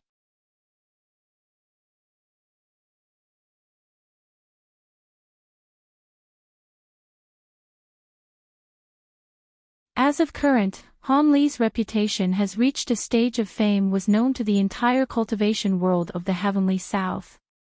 In their alarm, the group of cultivators revealed expressions of awe. Not daring to slight him, the woman in palace robes quickly said, "Since it's Senior Han, there is no need to make a report. Senior Sunreach already gave the command to let you pass.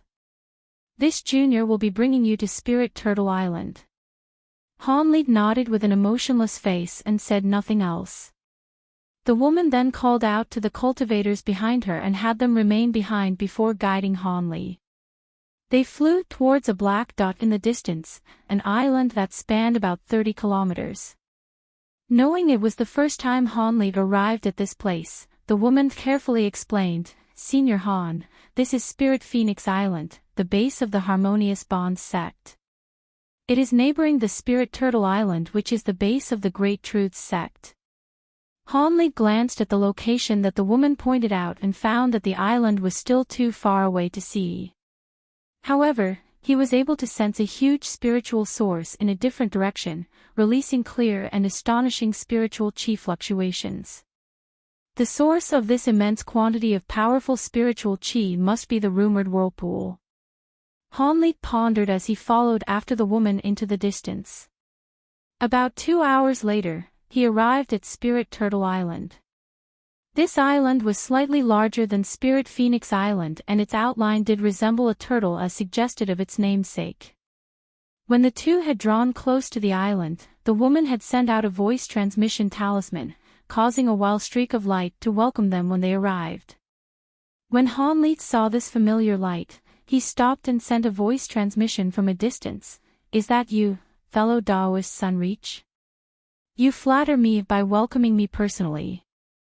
Master Sunreach widely smiled when he heard Han Li and replied, "He, fellow Taoist Han is someone who keeps their promises. It is only right for me to do so." Afterwards, he flew until he was only 100 meters away. The light then disappeared to reveal the Taoist priest's silhouette. Han Li smiled and saluted him. Master Sunreach instructed the woman to return and then he turned to Han Li and smiled. Fellow Daoist Han, follow me to my cave residence.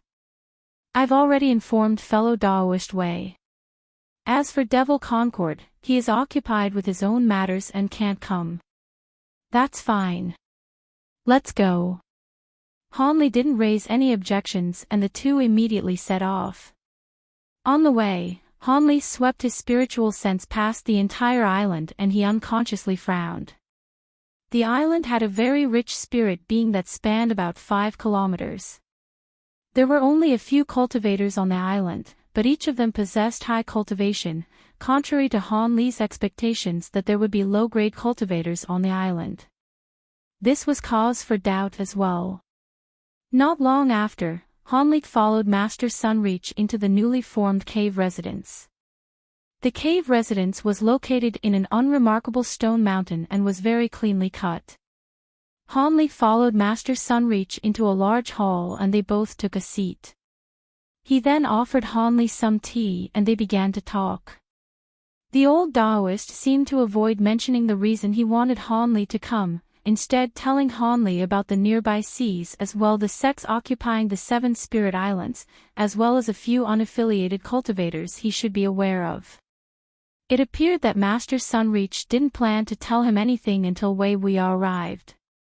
Hanli felt unhappy by this, but he revealed none of this and continued his chat with Master Sunreach.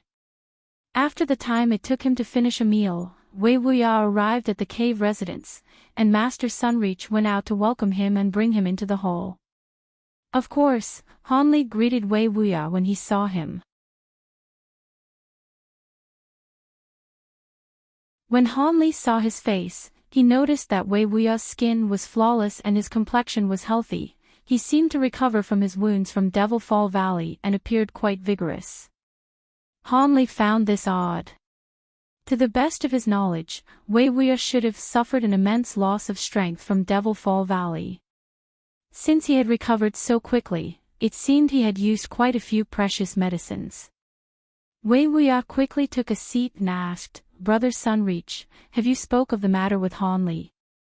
"Of course not," Master Sunreach said with a calm expression. "This is something that is better said with both of us.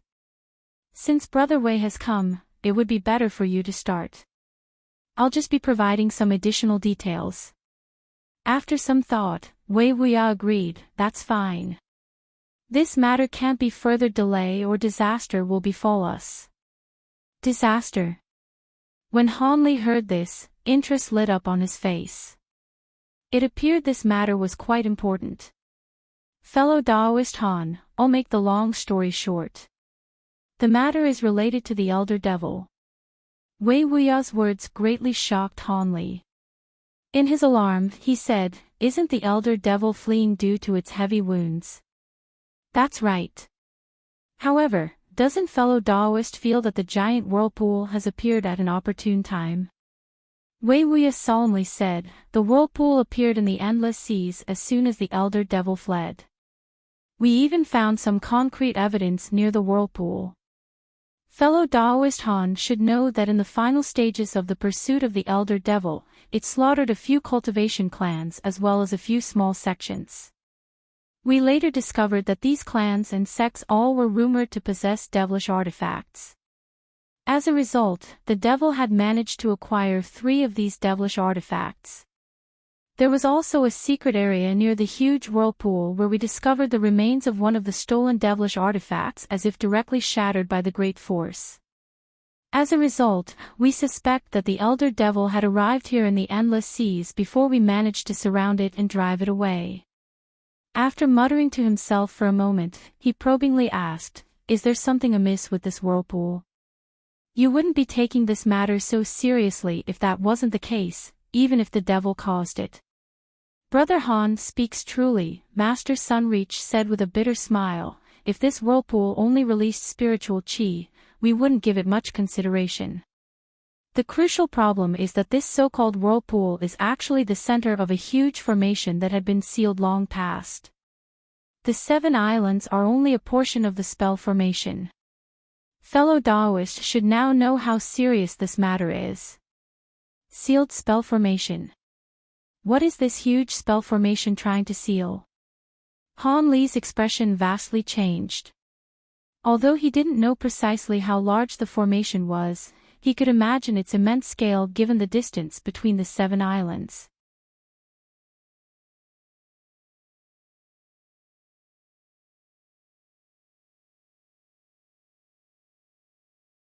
Your sect originated from the Great Gene. Han Li couldn't help but ask in surprise. That's right, Master Sunreach sighed. However, this was something that had occurred countless years ago. Apart from a few particular ancient cultivation arts, our sect has no connection to our originating sect. This would have remained hidden, but because of our current situation, I unintentionally discovered an ancient record mentioning this inside our sect's hidden area. Han Li pensively asked, fellow Daoist Sunreach, does the ancient record mention the ancient sealing formation or the method to destroy the calamity that lies beneath it? Master Sunreach solemnly said, although the record mentioned that the seal was extremely important and was our eternal responsibility to guard it, the record didn't mention any specific details. Fortunately, it did mention the rough composition of the sealing formation. After we gathered a small group of spell formation masters and spent several years in research, we found a method to restore the spell formation. Wei Wuya then added on, but not only does this method require a large number of high-grade cultivators, it also requires a single person to enter the depths of the devilish chi and place a formation plate at a certain place. This was why we wished to find fellow Daoist Han. Only fellow Daoist Han's divine devil-bane lightning will be able to prevent the devilish chi from corrupting your body. When Han Li heard this, he frowned. But after a moment, he asked with a relaxed expression, it seems you've been researching this method for a while, but I've only recently returned to the Drifting Cloud sect. How did you plan on placing down the formation plate in the depths of the devilish chi while I was still missing? When Wei Wuya and Master Sunreach heard this, they couldn't help but exchange a glance. It seems we can't conceal anything from you, Master Sunreach said with a smile. We did originally gather many mighty devil-warding treasures and had them placed on a cultivator who practiced an evil-warding technique. But when we had this cultivator probe the devilish chi, it was far too formidable and the chances of failure were far too large. There was less than a 50% chance of succeeding. However, it will be different with fellow Daoist Han's divine devil-bane lightning. Since the lightning is renowned to be able to restrain devilish chi, this task should prove easy to you. So it was like that. Han Li faintly smiled and then with bright eyes, he said, it is true that this task should prove to be easiest for me out of everyone in the heavenly south, but before that, I'd like to take a look at the fearsomeness of the endless devilish chi. I don't wish to do something that is bound to fail. This is only natural. As of current, Devil Concord is keeping watch over the devilish chi beneath the giant whirlpool. It would be better for you to take a look now. After all, the sooner the devilish chi can be sealed, the better it will be. Master Sunreach agreed without thought. Wei Wuya also nodded and raised no objections. When Han Li saw this, he felt somewhat at ease. Since this matter didn't seem to be a trap, there most likely shouldn't be a problem. The three then immediately departed from Master Sunreach's cave residence and directly headed west towards the direction of the giant whirlpool.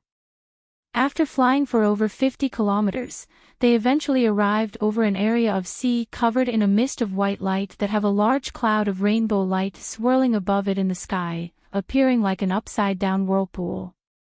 There was an almost indiscernible and odd connection between the white mist and rainbow cloud. When Han Li saw this, a trace of astonishment appeared on his face.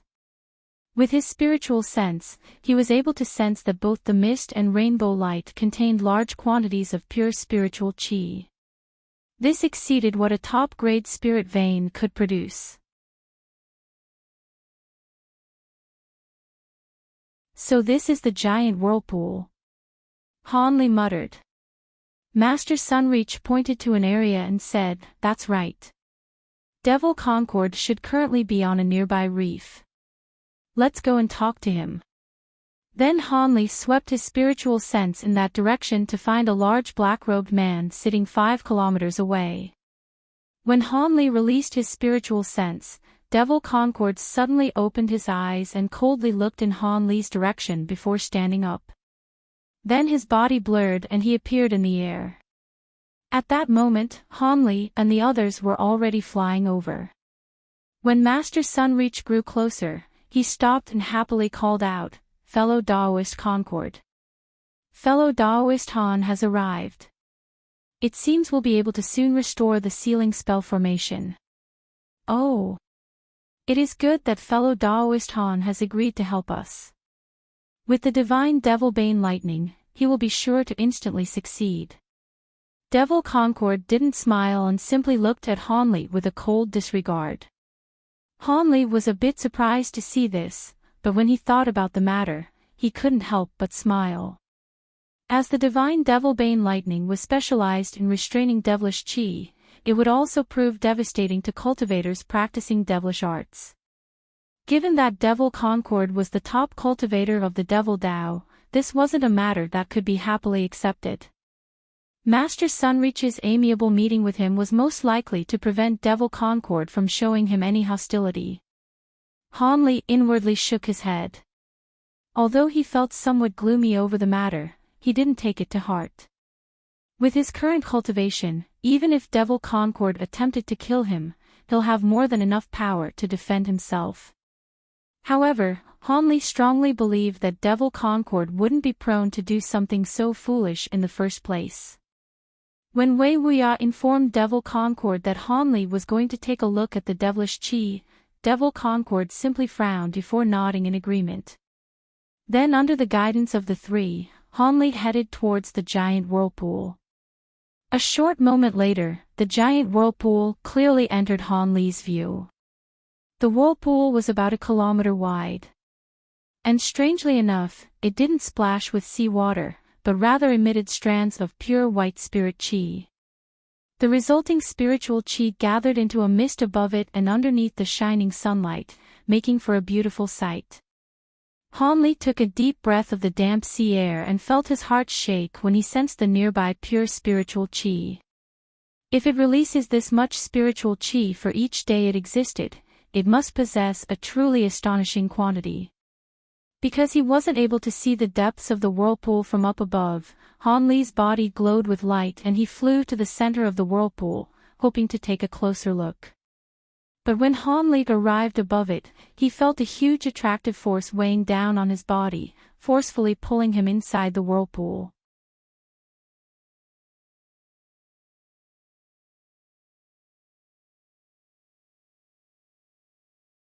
Devil Concord snorted and coldly said, "Why is fellow Daoist Wei asking when you already know the answer? Don't tell me you don't fear what he could become. Since he's already entered mid-nascent soul stage at such a young age and possesses such mighty abilities, by the time he reaches late nascent soul stage we will no longer have our current standing in the heavenly south." Wei Wuya glanced at Devil Concord and mysteriously smiled. "Hee hee. My point of view is a bit different from yours. So you're of a different opinion. You may as well say it. Could it be you have the confidence to suppress him after he reaches late nascent soul stage?" "Suppress? Why would I want to do that? I am the oldest of the 3 great cultivators of the heavenly south. I only have over 100 years more to live before I perish. Even if he were the reincarnation of a true immortal, he wouldn't be able to reach late nascent soul stage in 100 years. And even if that's the case and he suppresses the entirely heavenly south, what does that have to do with me?" After hearing this, Devil Concord said, "Brother Wei is willing to allow one person to forcibly wrest away the power you took such effort and care to obtain. If you were to make an alliance with me, I may even make a few concessions to you." "I'm not interested," Wei Wuya bluntly responded with a smile. "Doesn't Brother Concord feel that it is a bit too late to take action? I might be tempted if you made this offer while he was at early nascent soul stage, but now, his abilities are no weaker than ours despite being at the same stage as us. I have no interest in making an enemy of a cultivator on the same level as my own, neither do I wish to doom my sect to disaster. Brother Concord had best remember that existences on our level are very difficult to extinguish. Even with an ambush and assistance, it still won't be enough.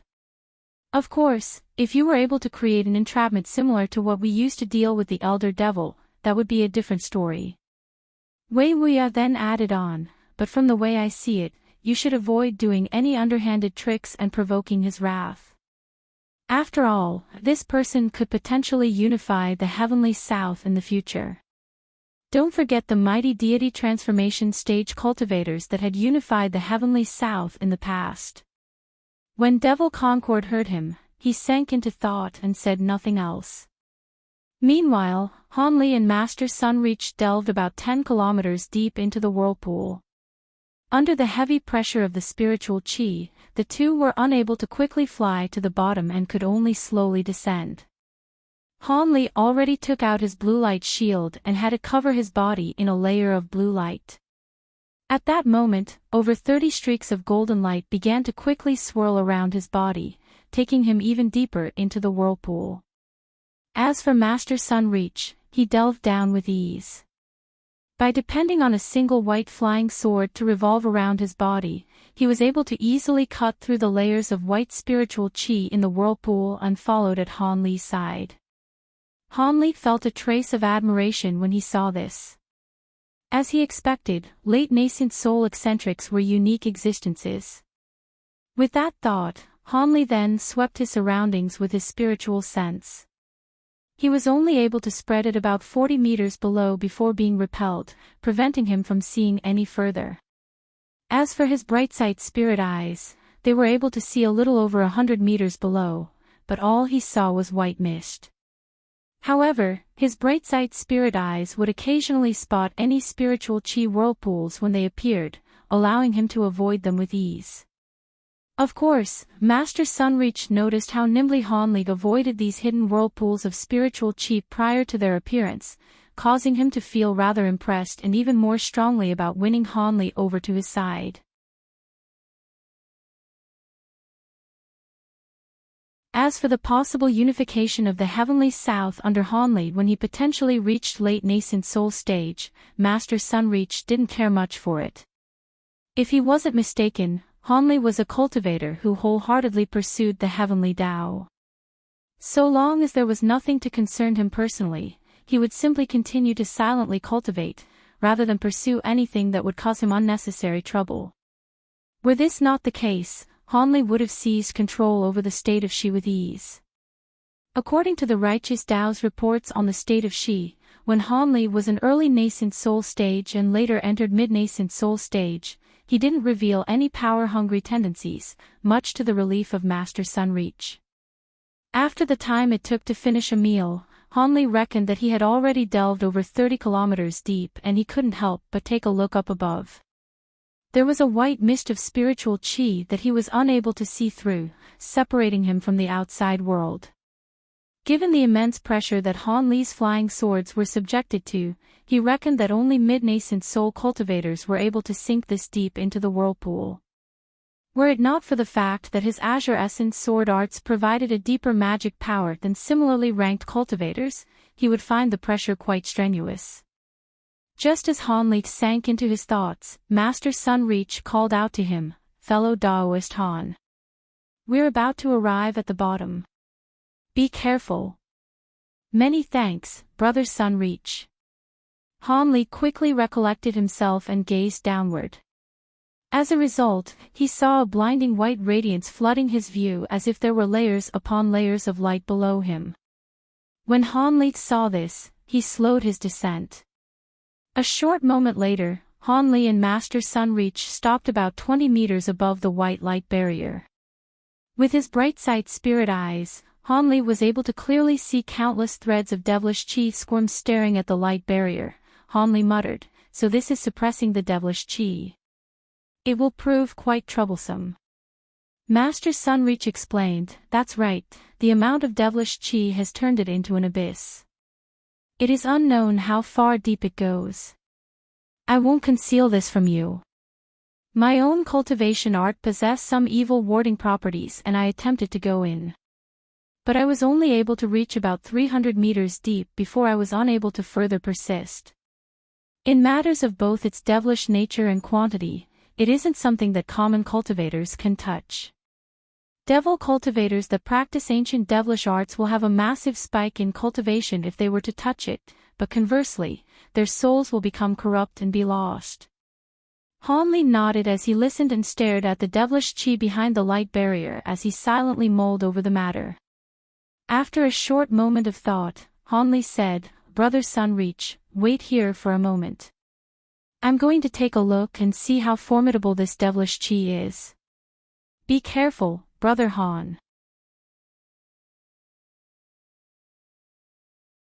Master Sunreach wasn't surprised in the slightest by Hanli's action.